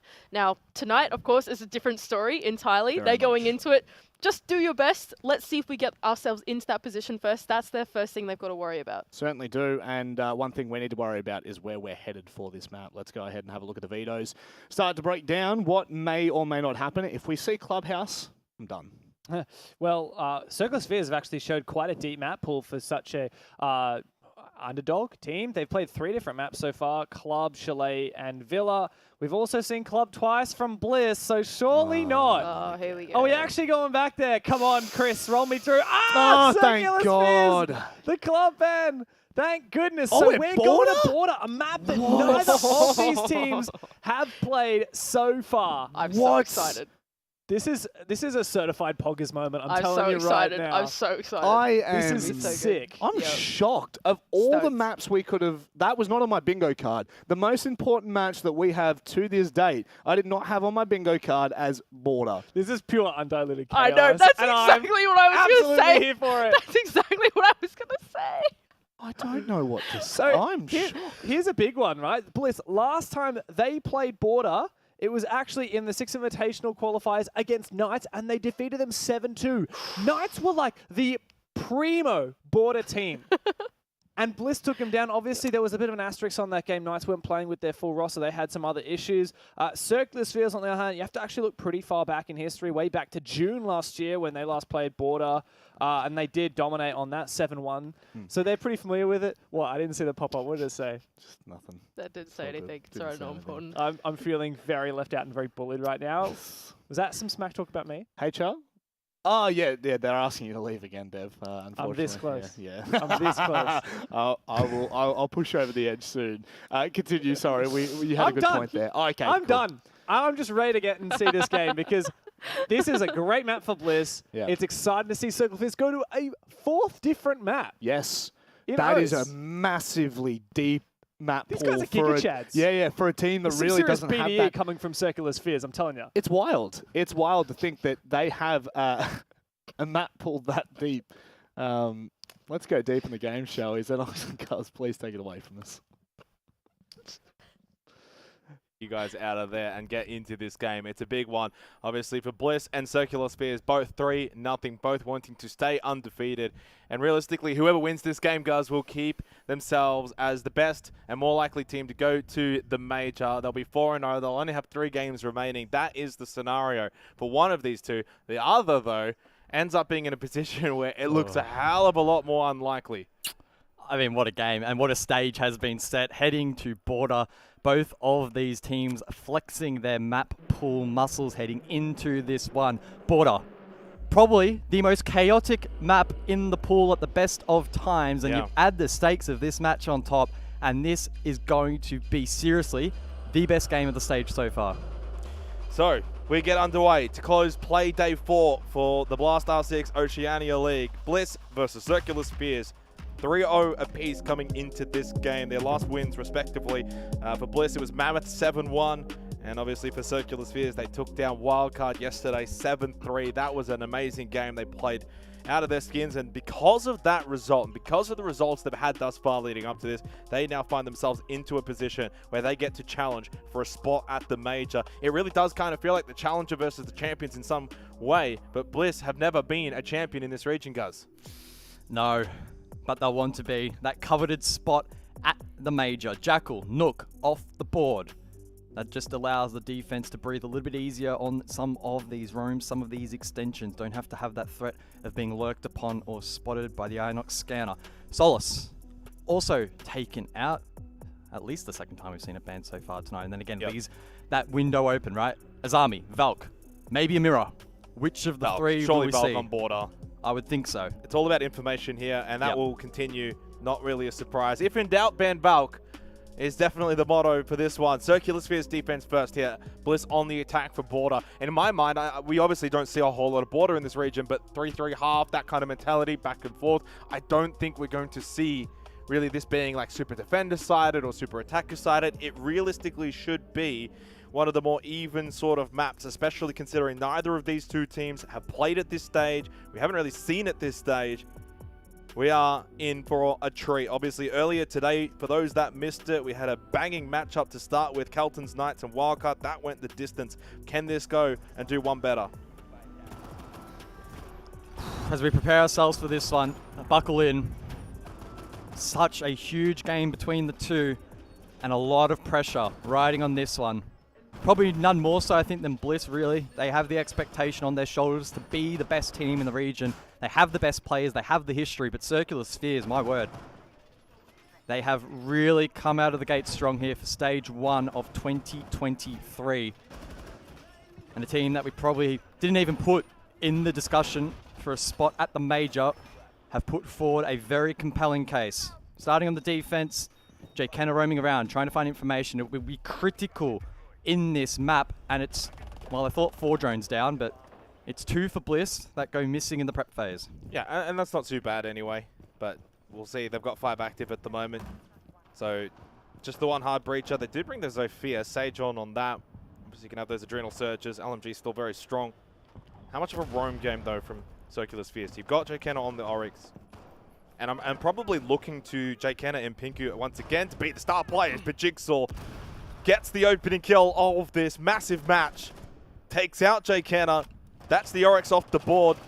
And that's Team Bliss in the driver's seat for the opening round on the attack of Border. Physics just over towards top east stairs in the hallway at the moment. He's got to keep a barrier.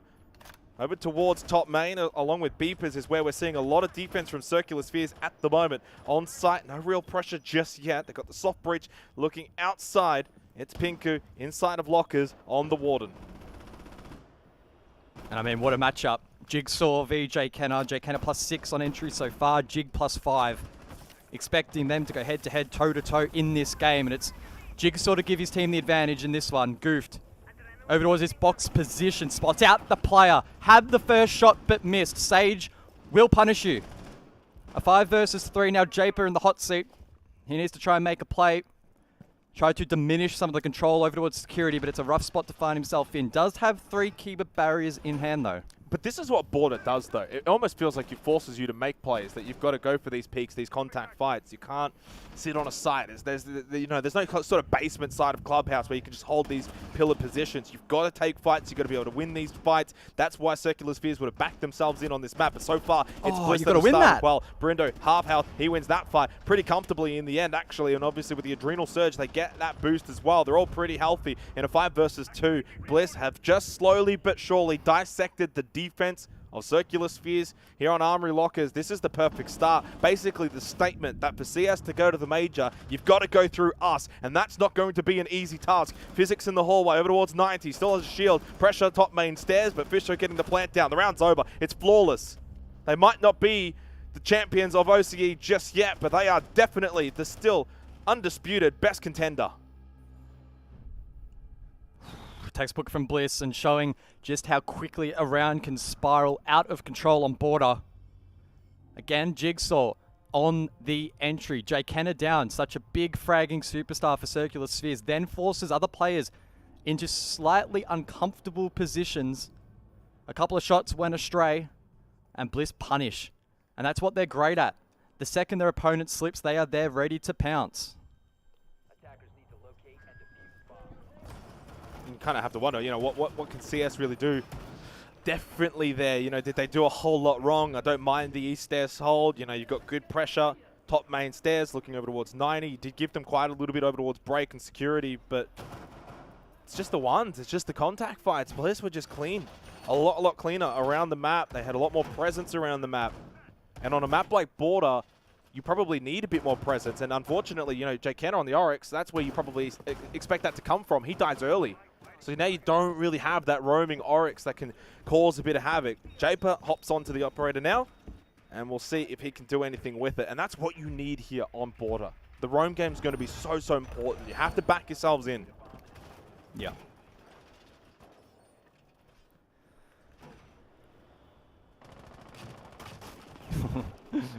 Jay Kenner. I just thought he'd walk past that window. Pop another one in the head, or copper one in the head, but he does survive. Drone's critical here on Border, of course. Finding information, locating these roamers, then establishing a way to cut them off from getting back towards side and applying much needed pressure. Japer, shot from behind. But it's Pinku to find the first.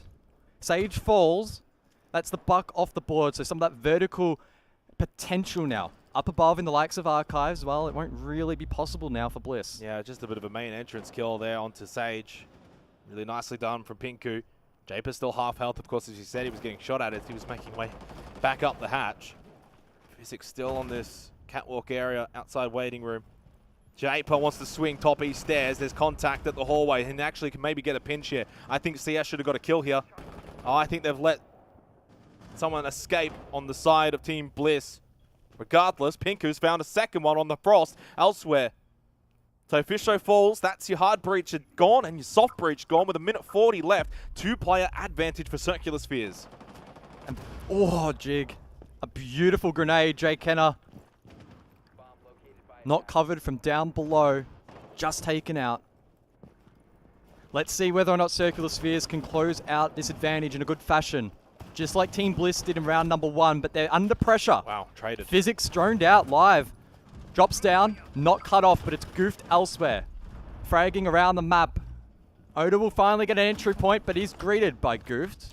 Well, Oda says good night, but himself and Brendo now low. Yeah, and winnable, because there's still time. And then Brendo finds the kill onto Japer. He was low. Him and Physics basically traded the same amount of health. Oda low as well, but so, of course, is Physics. 2 versus 2. Minute left. Still over towards that break room position for Team Bliss, along with, obviously, a bit of vert pressure above. There's not a whole lot on site for Circular Spheres. Brendo now making his way over, but you don't want to be in a position where you just get trade.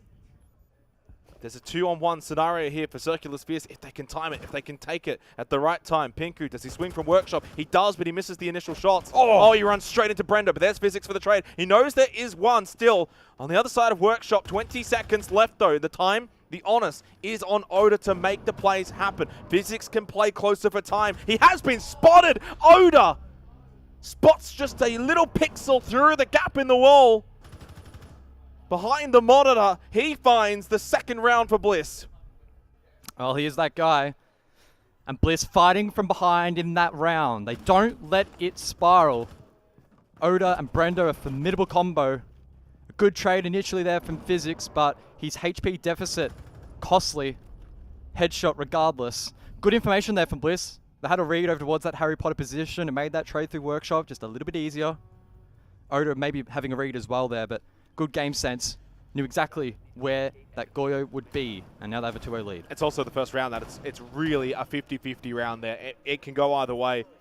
Those will be the difference points. Those will be the fine margins in this game that's going to determine whether or not you potentially go to a major. Got to be switched on from start to finish in every single round for the whole match. If you let Bliss get a couple of those 50-50s, that first round, the opening round of this game, highlighted what they can do when they're really switched on. Flawless, clean. The ability to just slice apart that defense. So when it is 50-50, it is a 2 versus 2. You've got time on your side. You just can't let those rounds slip, and they do. You're not going to get many opportunities. Not going to get that many chances. It's a 2-0 start for Bliss on border. But we also don't know. This might be attacker-sided. This might favor the attack here. Yep. We'll get that read as the game progresses, but at the moment it does feel like Bliss with the edge. Just a little bit sharper at the moment. And again, we're looking at players like Jay Kenner and Pinku to keep stepping up. 2 top-rated players heading into this play day. No small feat considering the caliber of some of the players in this league and the amount of experience they have at this level. But now it's really about connecting those dots in a game that matters. Pressure does weird things. We see it time and time again with great rosters crumbling under that pressure. And as it starts to build a little bit here for Circular Spheres, it's about mounting a response. Jake Kenner, Nitro, over towards breakdoor, and it lands. Shaky. Perfect. Fisho thankfully did get out some util, but it still hurts for Bliss.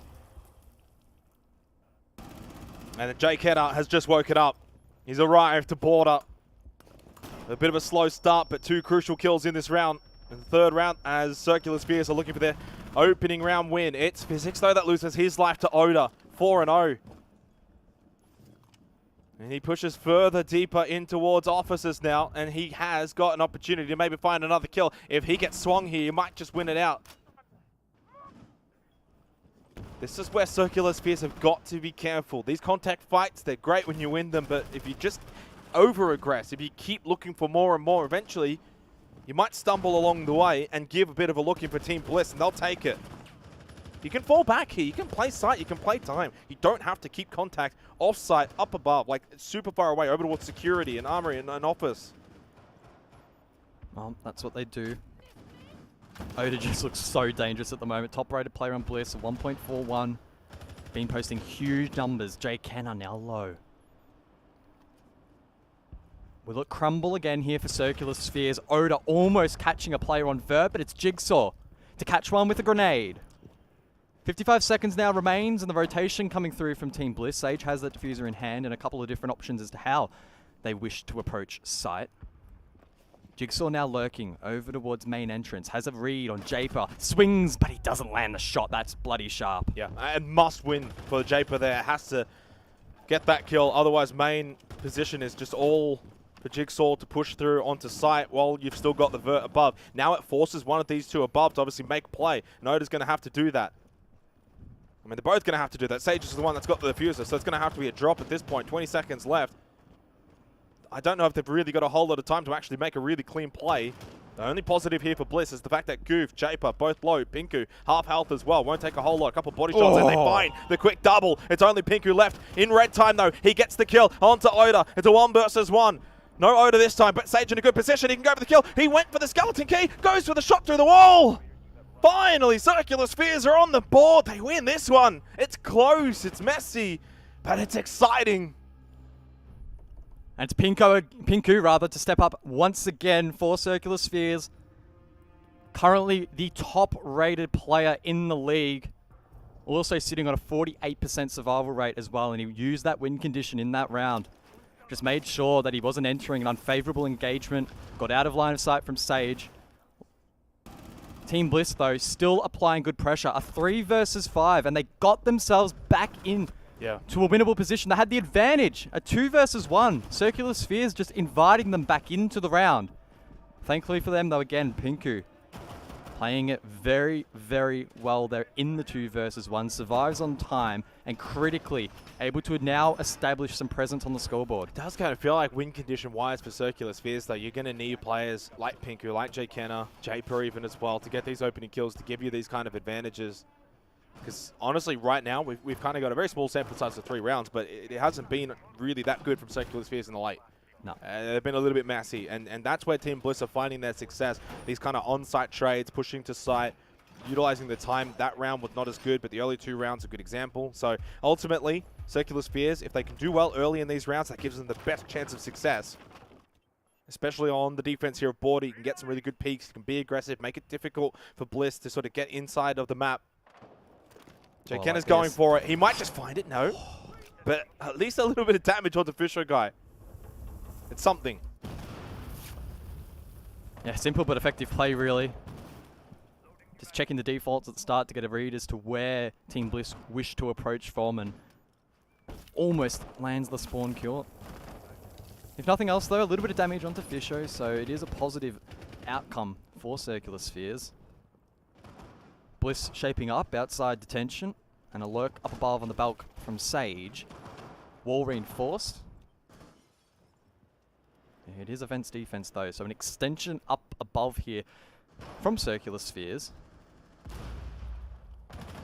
And let's see how Bliss try to get their teeth into this one.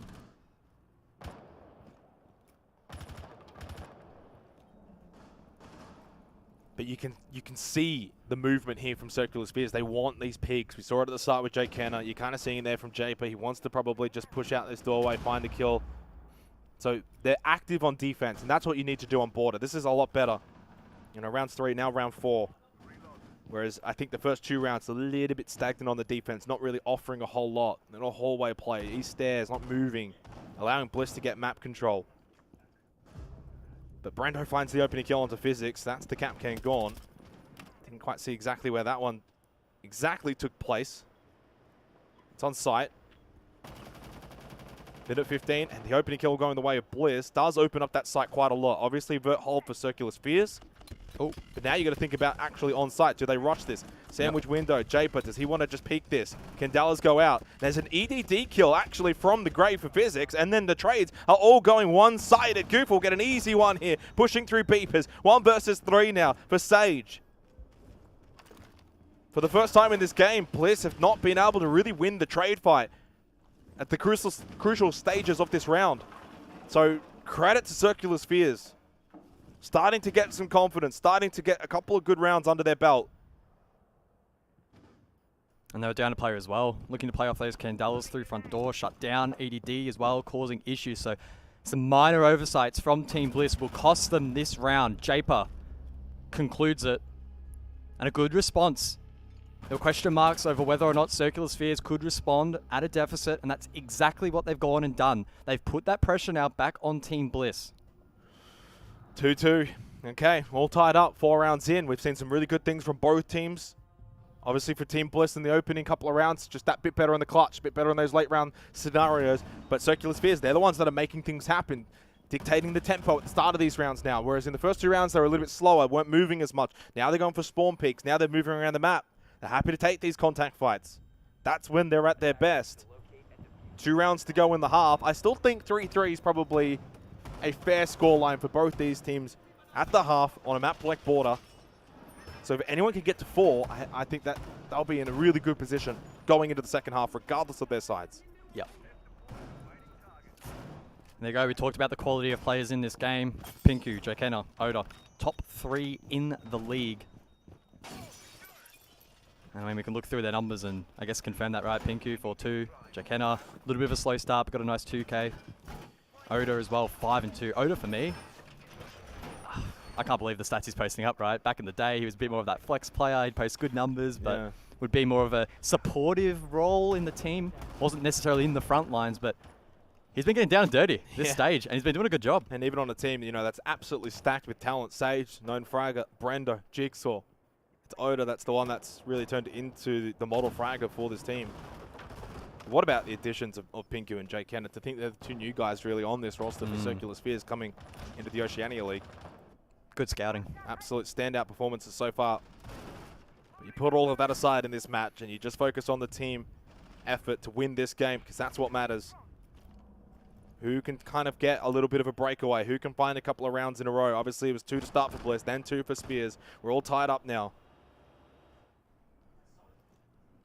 It's just about stringing a couple of rounds together. Easier said than done. Well, look at the movement here from Bliss. It's all a balcony play. It's all outside. A little bit of rappel. They're finding it a little bit difficult to really get a good entry point. Now, Jigsaw in through supply, but, you know, like, that's probably what Circular Spheres are fine with giving up, these kind of entry points. They don't want Bliss to have any kind of sense of being able to rush on site, get into good positions. They want to control this top floor, control areas like east stairs, main stairs. So, and then you can start to roam from there, and you've got Jokera on the Oryx. So, I think Circular Spheres has been the better team as this match has gone on. Big roam from Circular Spheres. Every corner of the map occupied. Jay Kenner for one and Japer as well. No surprise.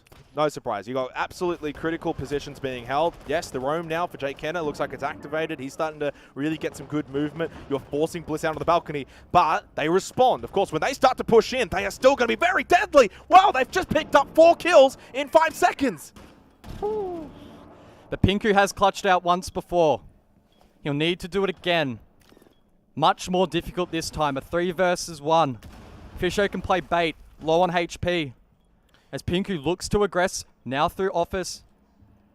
He has the initiative, 60 seconds. But there's time. Yeah, as you said, 60 seconds. Is he going to be prepared? He gets the sound cue at least, top east stairs. He's aware of this. Nitrocell will, in fact, land, you would think. I think that went too high. That might have hit the top of the door frame. It didn't go through. And therefore didn't find the kill. He should have probably got it.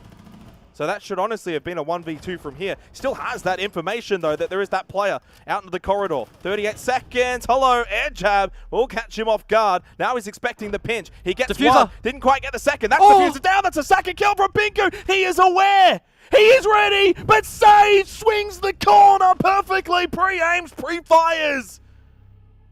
Oh, that was beautiful from Sage. He switched on. 3-2 for Bliss. I don't think I've ever seen him lose that. Sage, one of the most composed players in the region, locking it down. Again, a great attempt from Pinku. We saw him hit the 2v1 earlier and almost clips the 3k. Wow. Oh, these rounds are so damn close. These are the fine margins, though, guys. We saw it back in round 2, the 2 versus 2 with Oda and Brendo. They win that round. Arguably should have gone the way of Circular Spheres. Then now in round 5, it should have gone the way of Bliss. And then Pinku just brought it all the way back, got the diffuser down, low on time, 1v1. At that position, at that moment, you almost feel like it should be theirs. But Sage then just salvages it, brings it back. 3-2. Final round of the half now. And an opportunity for Bliss to extend this lead to a 2-round margin once again, as they started here on Border. For the final round of the half here, Circular Spheres will want to continue to play contact on this map entry. We've seen just how spread out the defensive structure has been. That's expected, and Bliss are taking a bit of ground where they can. One of those key entries has been Jigsaw, entering detention, getting control of customs. There's some really nice pre-placed being leaned into from Bliss in towards that lobby position to make sure that his entrance is clear. But he'll be looking, I think, to get a little bit more from that, because players elsewhere are struggling on that entry. We saw the kill feed light up last round. But then we saw the big gunners from Bliss. They bring it back. I don't know how they keep doing it. I don't know. Time and time and time again. Because, yeah, you're right. Obviously, Circular Spheres, they keep getting like these opening kills or these 2-play advantages. But then Bliss, once they actually push into sight, once they get into that kind of confrontation, they're just so much better. Candela's going out early. Is this going to be a bit of a rush here from Sage? Fisher loses his life early. That's the Vulcan canister. Jay Kenner with a double again to start the round. But it's at this point, guys. It's at this point where Bliss find a way back into the round every single time. Time and time again. Brendo got one, but Physics finally shuts down Jigsaw. Maybe this time Circular Spheres will stop that onslaught in the mid-round. There's still 2 minutes on the clock. But it's a 2 versus 4. The question is, does Sage and Brendo just slow it down a little bit here? Reset, see if they can find some ones. This close. Jigsaw hits that shot, 3v3. Different story, different timeline. Sage, Brendo, the brothers in arms, literally brothers. Can they combine? Can they pull off something special? It looks unlikely, but Brendo, again, he just plucks a pick out of nowhere. 7 and 4, and Sage also in an engagement that allows Brendo now just to sneak forward. Just shout out such a good for spot. that. Look at the information. So many pings for Bliss. Yeah, that's Jigsaw's drone, by the way, that got that kill. Called out by Here we go. either Oda or Fisher, and that's exactly what they've gone and done. I said, do they slow it down, go for the ones? They do it, and they play off the drone game. There's only 3 at the moment up for Bliss, but they're in critical positions. They're using it well. They're using the time well. And Circular Fears get kind of caught out. A little stagnant, right? A little bit still. And that's allowing these pings and the drones to just kind of get them out, lurk their positions. And it's still happening. Like, you've got all this information in towers, and they're not even aware of it. So the ping's going out again. More information for Team Bliss. And at the moment, Circular Spheres are just in the dark. But they have to get the diffuser, remember? At the window vault. Gooft has a really good cross, but he might let Bliss... They're going to kill him. Slip past. They don't push yet. Patience from Bliss. Oh! Is that an EDD? It has to be. Sage with a headshot onto Goof. Now it's a 1 versus 1, but he can get the pick up onto Brendo. So it'll be a 2 versus 1. Pinku once again in this position and in this predicament. The shot through the wall. Does not find the down. Brendo, Sage, both low. The brothers in arms looking to find success here for Bliss to give them the 2-player advantage. Wants to get rid of the drone. 24 seconds to make something work here for Pinku. Of course, the brothers still need to find that diffuser at the window. Need to pick that up, get a little bit of pressure. Back the other way. They don't need it at all. They got the kills in the end. It's a 4-2 lead for Bliss. How have Circular Spheres lost that one? I feel sick. Oh, that is disgusting. Brendo and Sage, they'll be lapping that one up.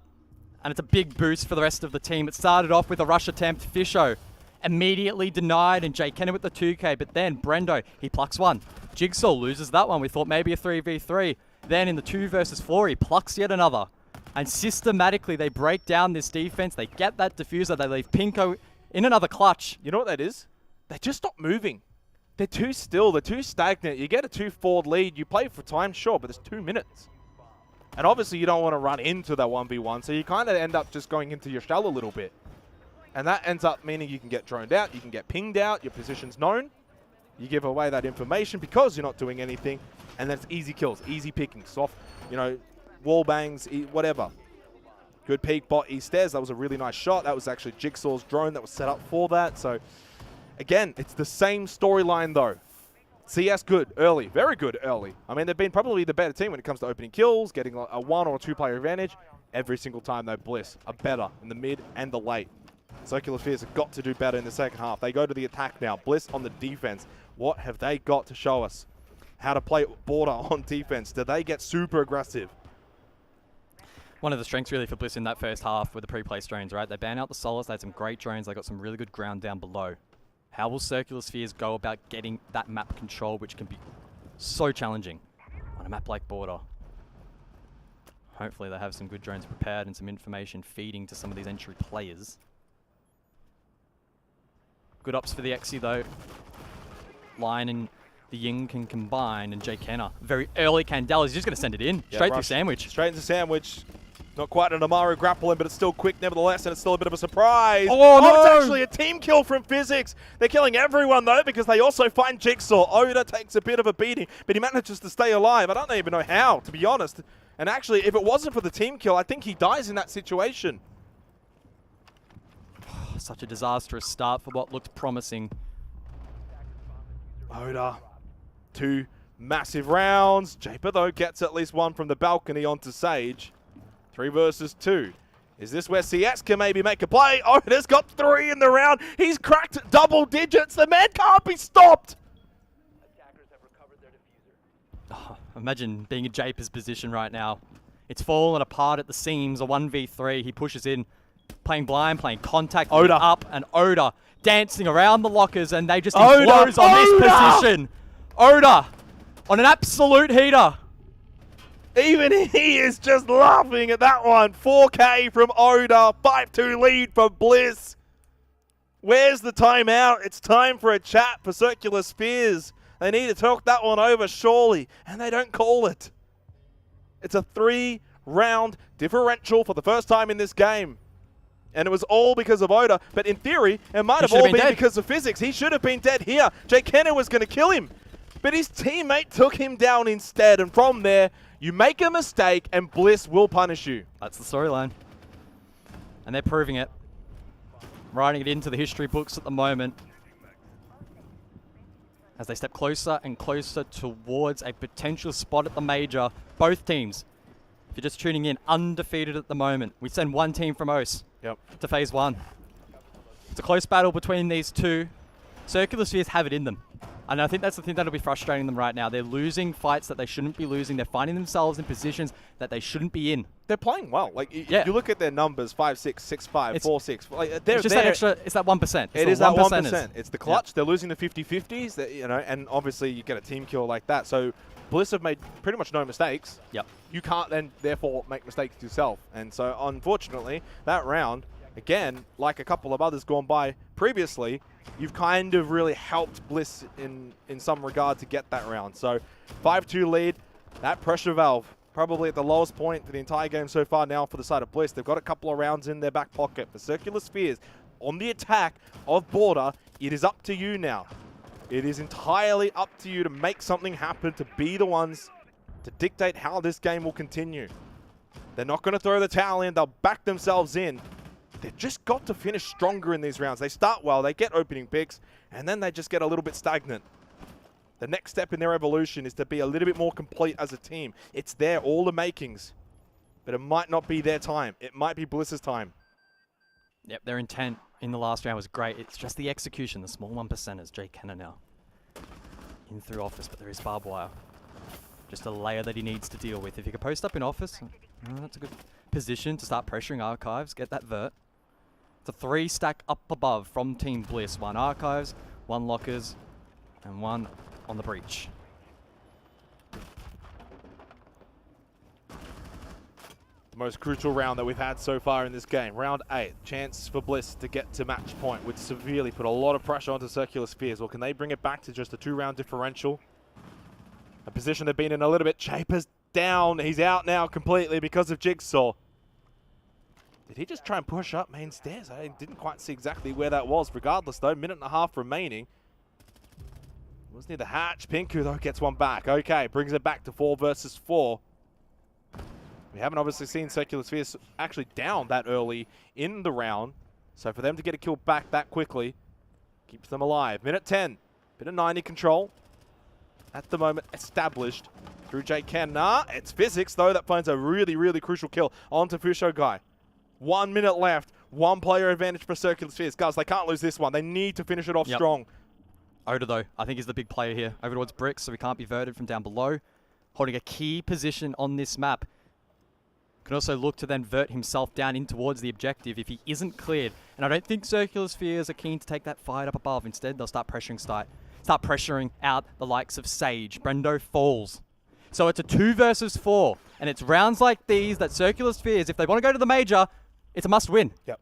Cannot lose from here. But Oda, oh, he's so experienced. He waits, he lurks, he finds the kill on Jake Cannon, and you know that Sage will always be switched on here. Spots the Selmas, sees the pressure down below from Bathroom. He's got the intel. He can call that out to Oda. Time a factor. Oh. That's a big fight from Goof. That might be the difference between going to the major or staying home. Pinku started it, finishes it. Circular Spheres not done yet.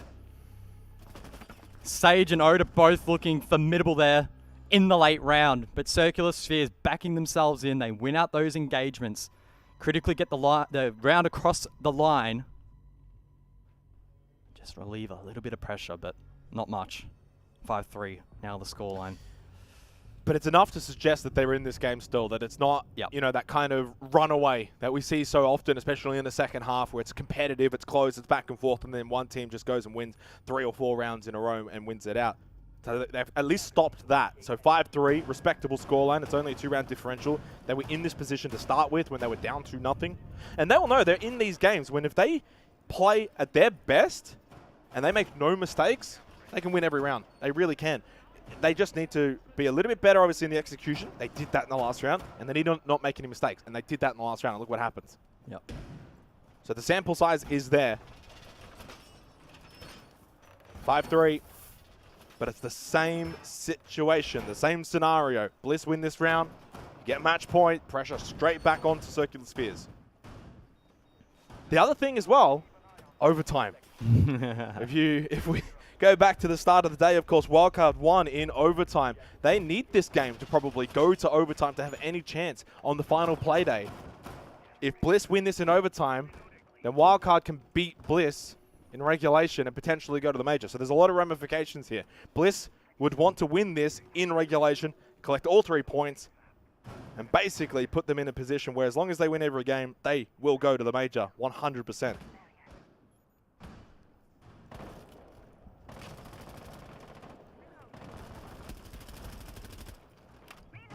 Let's see how Circular Spheres they go on the entry here. Jigsaw under a bit of pressure, but able to escape. Can reinforce himself off now through Fountain. Just opens up a small part of the map. And that's what Border is all about, just unlocking little segments, little portions, taking it bit by bit. Then not allowing the defense to retake. It is a difficult map to retake though.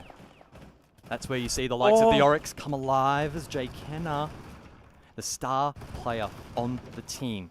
He's been a little bit quiet by his standard, and Brendo shuts down Japer. He escapes untraded. Jay Kenner's still lurking though. And Sage needs to be very, very careful top east. Oh my. Well, you know, in a position at this sort of, I guess, 90 position of the hallway, probably no one from Bliss would be expecting him to just sit there out in the open. No. You want to peek that. You want to swing that from like top east stairs. If you're Sage, you know, you want to have a little bit of a look-see at the corridor. You might just get caught. Throws the nade, wants to get rid of the keeper barrier. Top main, beepers. Obviously in control here for Jake Kenner now.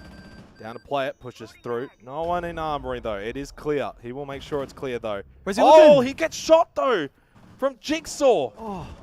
Inside of officers, Physics loses his life, and Circular Spheres are in a 2-player scenario now. Pinku has been pretty good so far, if not the best on the team. For Circular Spheres, they lose Goof. 60 seconds to win a 1 versus 4. To have arguably the biggest play of his career right now before our eyes. That's what would be required from Pinku. Jigsaw.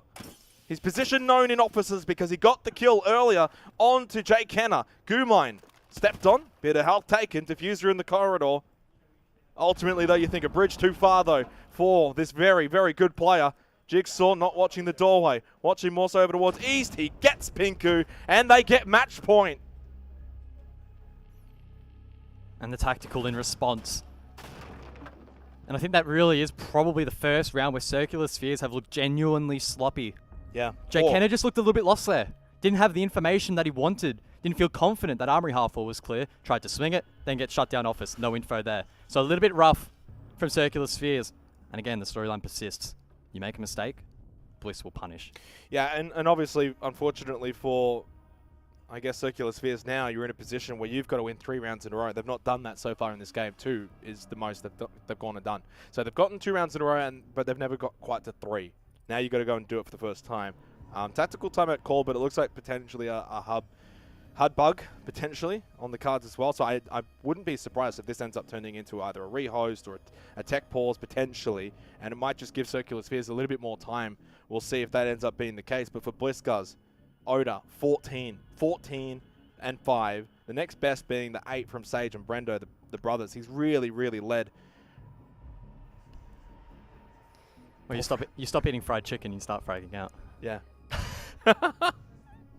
Yeah. So tech pause confirmed. Obviously, issue Jay Kenner out of the lobby, and we'll make sure he can get back in before this continues. Is there a world in which CS can bring this back? It has to be obviously 1 round at a time. You have to stay contained and within yourselves that you can do it. You can't obviously drop your heads, drop belief. I mean, it's an uphill battle though, right? Yeah, but it's a spot at the major on the line. This is no ordinary best of 1. You win this, and I'll say it now, you are very likely to go to Copenhagen. Couple of replays throughout the match just playing out. That's such a pivotal round. I mean, outside of maybe that mistake, I think overall CS have played pretty well.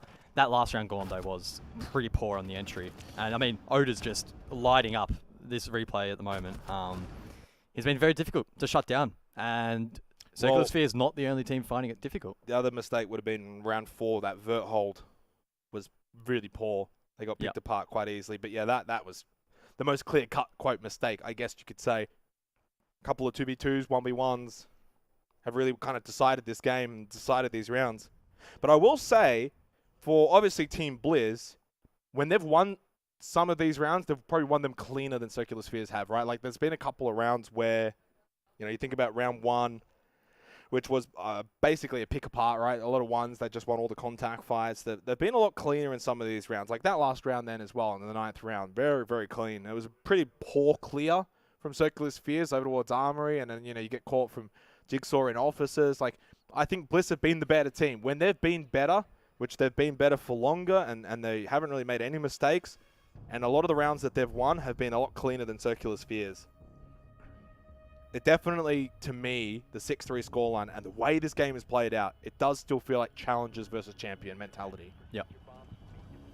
I think we are starting to see that disparity grow a little bit between the two. But Circular Spheres, they're not out yet. They've had a couple of big rounds. They've had a lot of promising moments, and it's really just about getting it across the line. Because they're just falling short time and time again. That extra 1%.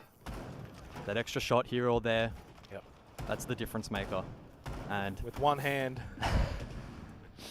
it feels like Team Blizz have got probably one hand on the tickets at the moment. A little bit. Should mention they still play 3 more games though. Carlton's Knights wildcard, not easy games, not foregone conclusions where you can just say Bliss are going to roll in and win 7-1, 7-2. Obviously the wildcard game will be pretty important, and then they also take on Aerial Arise, who just won, so you never know. You have a bad day, you maybe go in sloppy, you want to save strats, and things can happen. Obviously, for Circular Spheres, they still play Homeless, but then it's NQS, Aerial Arise. So I think their run home is a little bit easier than Bliss's. But if you lose this game, your run home doesn't really matter at this point. especially if you lose in regulation, right? Yeah, Because that's of even the head-to-head and the point disparity. It's really not what you want. So how does CS play this? If they were on the defense here, down 3-6, I think it would be a bit different. Jay Kenner wants to make a move early, and he gets caught by Brendo. So early on in this potential last round of this Challenger match, it's an early start for Bliss. They get the opening kill, 5 versus 4. They lose Jay Kenner. So down a player, down 3 rounds. They are really going to have to find a big shovel to get themselves out of a really big hole that they find themselves in. It would be a massive comeback if they can win this match. If they can send it to overtime and win in OT, it would be monumental. It's a huge ask. But one round at a time, one moment at a time. Sage just lurks down bottom of his stairs. JP gets caught.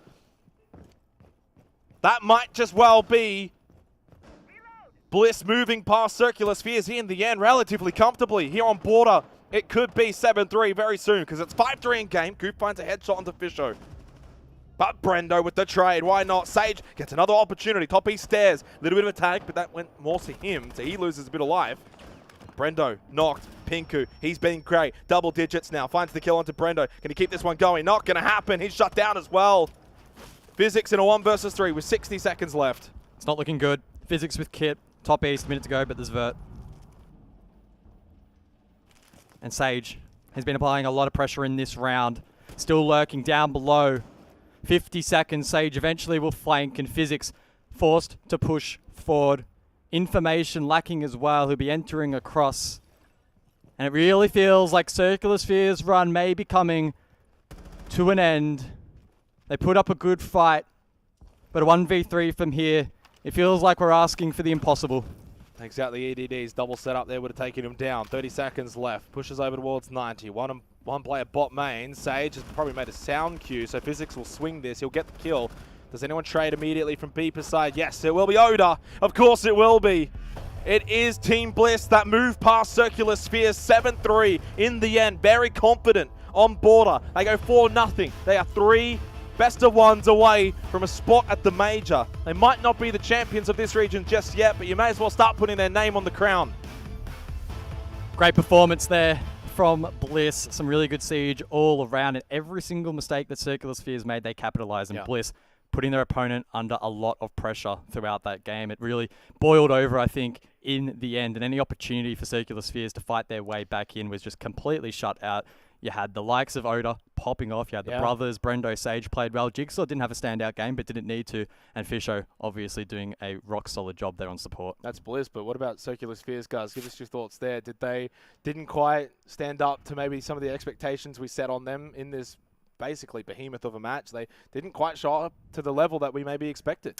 They played good, but I don't think good against Bliss is really going to cut it. No, they probably got some learning to do from that one. All right. Well, in the end, Bliss take this one 7-3. We hyped it up, we built it up, but it did fizzle out in the end, a bit like our couch. Hey. I don't know about that, mate. I don't know about that one. Listen, like, the problem is we have to listen to him squawk on for a good bloody 45 minutes then. Comes out and says that we're fizzling out. Tell you what. At least I've got two that have done an international event. That way we can get the bigger brains on the desk. Sorry. You did do technically remote. You did do one. Everyone, congratulations. Can we get the ref in here to break it up, please? Yeah, please. Red card. A performance from Circular Spheres that I think most would have expected at the start of the stage. However, I will say this. They did put up a good fight, Dev. They did, especially at the start of that game. A lot of these rounds that Bliss were taking were by a hair's breadth. Yeah. They were 1v1s, like, for example, Oda had a really good 1v1 in round 2. Round 3 was Sage and Oda, a 2v4 down to a 1v1 that they just barely lost. Yep. There were so many rounds there that Bliss really kind of stole away. Some really good 2v4s and some real maturity shown. Yeah, a couple of 3v5s that we were commenting on. There were, I think, 3 rounds in the first half where Bliss lost the opening 2 picks. Yeah. Is that an indictment of Circular Spheres, or rather the backing that we've seen from Bliss for what's been multiple years now? In my opinion, it's the backing that we've seen on Bliss. I think Bliss had incredible clutch potential that game, right? There were so many times that we were sitting on the couch and we would see them in a man deficit and I'd be like, there's not a lot they can do here. Maybe they could try this as like their only option maybe to get back into it, and bam, they would do it. It was just crazy. Like every single round, even though they were limited on tools, they maximized what they had left, right, in their toolbox, and they're able to claw back so many as a result. It's just insane to think how far Bliss have truly come. You know what's crazy? It may be the year of the rabbit, but here in the Oceanic League, it's the year of Oda. Let's welcome him in for the interview. Oda, my friends, another ridiculous performance from yourself. Dev and I were kind of talking at the very start then. Well, not at the very start. We're talking halfway through the game. In my opinion, and I'm not gonna filter Dev's opinion in here until he gives you it, but I think you may well be the best player we have in OCE at the moment. What is going on? What have you done? It's not and you know me, I love taking the piss out of you, but what are you doing? And I know it's not the pre-game meal because there's no more zingers in there. Hey, no more KFC. I've moved on. Chicken and rice. It's a new go. Mate, what? Seriously, do you have any, like, are you putting extra hours in, or are you just feeling more mature as a player? I wouldn't say it's like a personal thing. I feel like the team around me is kind of like, we're kind of building off each other, and that's why, we're all getting opportunities to shine and stuff like that. Imagine that. Look, Oda, we've talked a lot about Circular Spheres so far in the league. I'm sure that there's been whispers between teams, seeing them take down Wildcard and be undefeated. Up until today, you've given them their first L. A lot of people could say that, these Rising Gunners look a bit like Bliss did 2 or 3 years ago when you guys started forming and challenging the Chiefs. What do you think? Do you think these guys are the next Bliss? They could be an up-and-coming Bliss, honestly. They've got some good shooters. I think they're just missing someone to guide them, honestly. I feel like if they put in the work, put in the prac, they could definitely, be a top 2 team of the region. Well, they already are at the moment. I'm not going to lie, I was expecting you to just, shit talk them. That's kind of what I was hoping for. I was helping them yesterday. I was talking to them about, balls and stuff. So, I like the boys. Wow, look at that. Bit of wholesomeness. Shut Didn't down. expect that, man. You got completely shut down. All right, so Dev's plans have been spoiled, but hopefully mine aren't. You guys have incredible clutch potential. We were just talking about it just then. When you guys are in that man deficit and it looks like you're going to lose, what happens? Who's calming the ideas? What is going on? All those clutches are pretty much off info. Honestly, our pre-placed drones, probably shouldn't be saying this because Fisher will yell at me, but the pre-placed drones, they're there from the start of the round, and, we're losing picks, we're in 2v4, 2v5s, and the info is just, giving us info to find those kills. We're working together, coming, I'm going to play Vert, Brendo, you go here. So it's just a teamwork, honestly. Mate, I'm not going to lie. This is probably the most mature interview that I've ever had with you, and I've got to say, on the back of your performances, it is incredible to see you mature into the player that you are. I have a soft spot for you, you know, like I love giving you a cheeky kiss every time I see you. On the cheek, of course, on the cheek. But obviously, we're going to let you have the floor here. I know that you've probably got something prepared to say, but please, go. Shout out to the team, put in the hard work. Shout out Bliss for looking after us as always. And yeah, that's the idea. Keep it simple. Mate, keep it simple, keep it sweet. 17 kills, I think you ended that game with. That is just an absolute mammoth performance from you. Once again, congratulations to yourself and the rest of Bliss. We'll let you go celebrate. We'll chat to you next week. Cheers, guys. Cool. I mean, this is now getting to a point where we are seeing utter domination from Bliss. I can't remember the last time I saw a team put up this many convincing performances, and I've been covering OCE for about 4 years now. I think that this is the strongest stage we've seen from a team. Well, the closest result that Bliss have had so far is a 7-3, and that's against Oda even said it, the second best team in the league. Yep. We haven't yet seen them play wildcard, but all the 4 games are now completed. Bliss has already taken down Homeless and Circular Spheres, who are likely to be 2 of their biggest threats to that major spot. But just to touch on Oda for a minute, he kind of laughed you off, Rob, when you said that he is arguably the best player in the league. Well, statistically, going into that game, he was the 3rd best behind Pinku and Jackenna, who he's just beaten, and he was only barely trailing. So I'm going to hedge a bet that by the time the results of that match are added to the stats, Oda will be objectively the highest rated player in OCN, or in last Oceania League. HR? Dev, it's not good news, mate. That's all I'm going to tell you. How many strikes have I got left? No, what do you mean do you have left? We started adding strikes onto the end just to give you a couple more leeway. Mandy, I think, without kind of doubling down and continue to talk about Oda, because we could be here for days talking about Oda. The roster of Bliss is the evolution of what has been 2 years of solid foundation. Yeah, I think absolutely, especially just the way that they've been practicing in the last couple months has been really diligent. I think it's been week to week. Yep. They haven't stopped ever since OCN. Hey, there you go. Ever since OCN finished in stage 2 last year, we didn't have a stage 3. This is the roster that, to me, has consistently stayed in the scene alongside Ludovica. They're still practicing week to week. They're still staying relevant with the meta, what's going on. The way they're playing the current form of Siege feels very modern. Yep. I think that for me is what sets Team Bliss apart from the rest of the OCE League. It just feels like they're really pushing the limits of every single operator in the game. They're trying all these different ideas, and every single one of their strategies, especially just then on the defense, feels very optimized. So if we move away from the conversation about Bliss, because they are on an absolute steamroll right now. They are directly heading to the major at this rate, and I don't know if there's any team that can slow them down, Dev. Even a wild card, I think, are going to seriously struggle against this kind of a roster. But where does this leave Circular Spheres for you? I think Circular Spheres are still in the bucket for second best team in the region, which is such a glow up from being the only team that didn't have players in OCN last year, except for Jackenna, who had a short stint. So it's amazing for them. They're doing phenomenally. The fact that Oda's helping them out, talking to orgs or whatever, talking about how to level up their game, that's really promising. I don't know if they came into this year thinking that they would be trying to take this thing all the way, like try and make it, this a career path. Yeah. But it sounds like that they might actually have that door opening for them now because they've been performing so well. Yeah, and the best way to kind of calculate, I guess, where they're at in the league is to show the standings. Oh, I was waiting for this. Yeah, it's simple. It's a very easy job for us to do.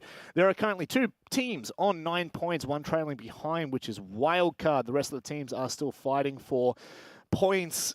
I would say from Aerial Arise down, you're really looking to build a solid foundation heading into stage 2 at this point. But when you look to the top end of the table, Mandy, is there any team that is going to compete with Bliss? Well, I mean, next week there's the Homeless Circular Spheres game. I believe that's the next one, quite literally coming up. So I think that, I think that for these guys, not really, to be honest. I think Team Bliss, it's really just down to Wildcard, I think, for them to cause a massive upset.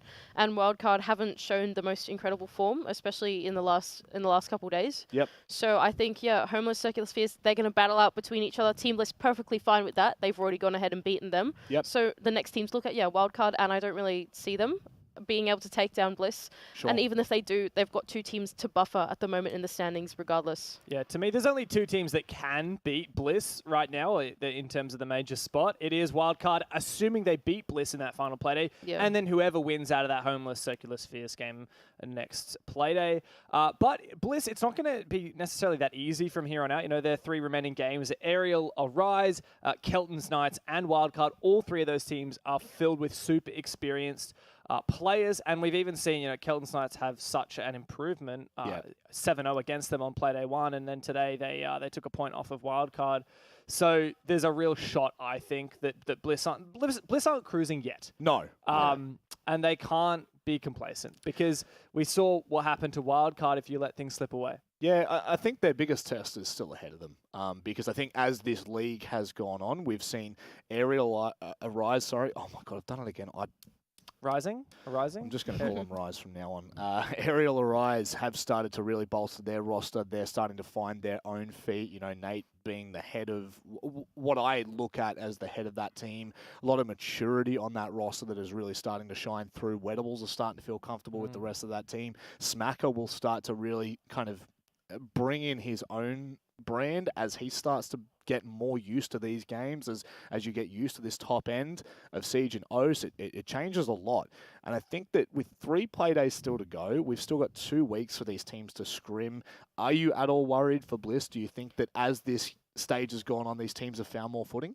I think so. I definitely think as the stage has gone on, teams have found more footing. I think Aerial Arise is actually like one of the examples of teams that have been able to find more footing, right? They are more consistently practicing. They feel more like their brand, as Nate was saying. They're starting to find it slowly, although not quite there yet. I think for Team Bliss, the thing that worries me is pressure, right? Now you are in that final 3 play days, and the only thing stopping them from making this major is probably themselves at this point, right? You have 2 teams trailing behind that you've already beaten, so you can put that behind you. It's just about going flawless to the end, and I think that can definitely put the pressure on. And that's my only worry for Team Bliss. But otherwise, I think they're starting to move into that clear. Historically, Bliss actually have really struggled with pressure, which is the scary thing. You know, you want to rattle off some results. They were super favored to go and qualify for APAC South at the start of last year through the promotion relegations. They lost to the eventual Game and Gladiators roster, and that meant they had to sit for a whole nother year without getting a chance to make it to majors.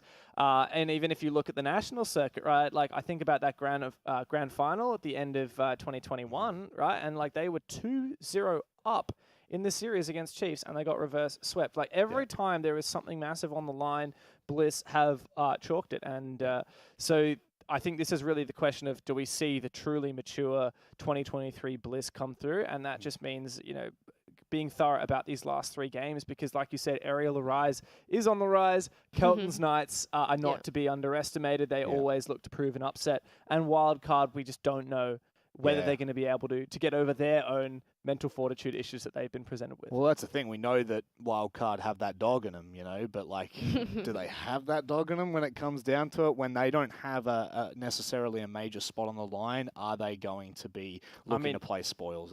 Who knows? If we end up getting to a point on final play day where it's like between Homeless or Circular Spheres and Bliss, and Wildcard is the team to potentially spoil Bliss's chance. I think that is the worst case scenario for Bliss personally. Because that means that they will have everything to lose and Wildcard will have nothing. Yeah, and that is sometimes the scariest moments. Mandy, before we close out tonight's show, final thoughts? Final thoughts, the league is starting to get real exciting, right? The pressure's on to go flawless, but then at the same time, so many teams trailing behind with so much potential as well. I just can't wait for next week. It's going to be so exciting. We started our first play day with 2 7-0s, and we finally got an 8-7. So all bets are off. Anything's on now. Yeah, that's it. As this league continues to progress, so too do the teams at the lower end of the table. We're sure that Mammoth and NQS might start to find some results next week. I say might because we just don't know what is going to happen. Anything can happen here in the Oceanic League. For those of you at home that have been tuning in this whole broadcast, thank you very much for joining us. Even if you've been sporadic, we still love you all the same. But we're going to go and take a nice, well-needed rest before I think some of us are actually back on Thursday. So it's all scuffy for us here, but it's not for you at home. EUL is going to be starting very shortly, I believe. But for us here now, that is all we have time for. We will see you next Monday for the Oceanic League. Otherwise, please take care, stay safe. Good night.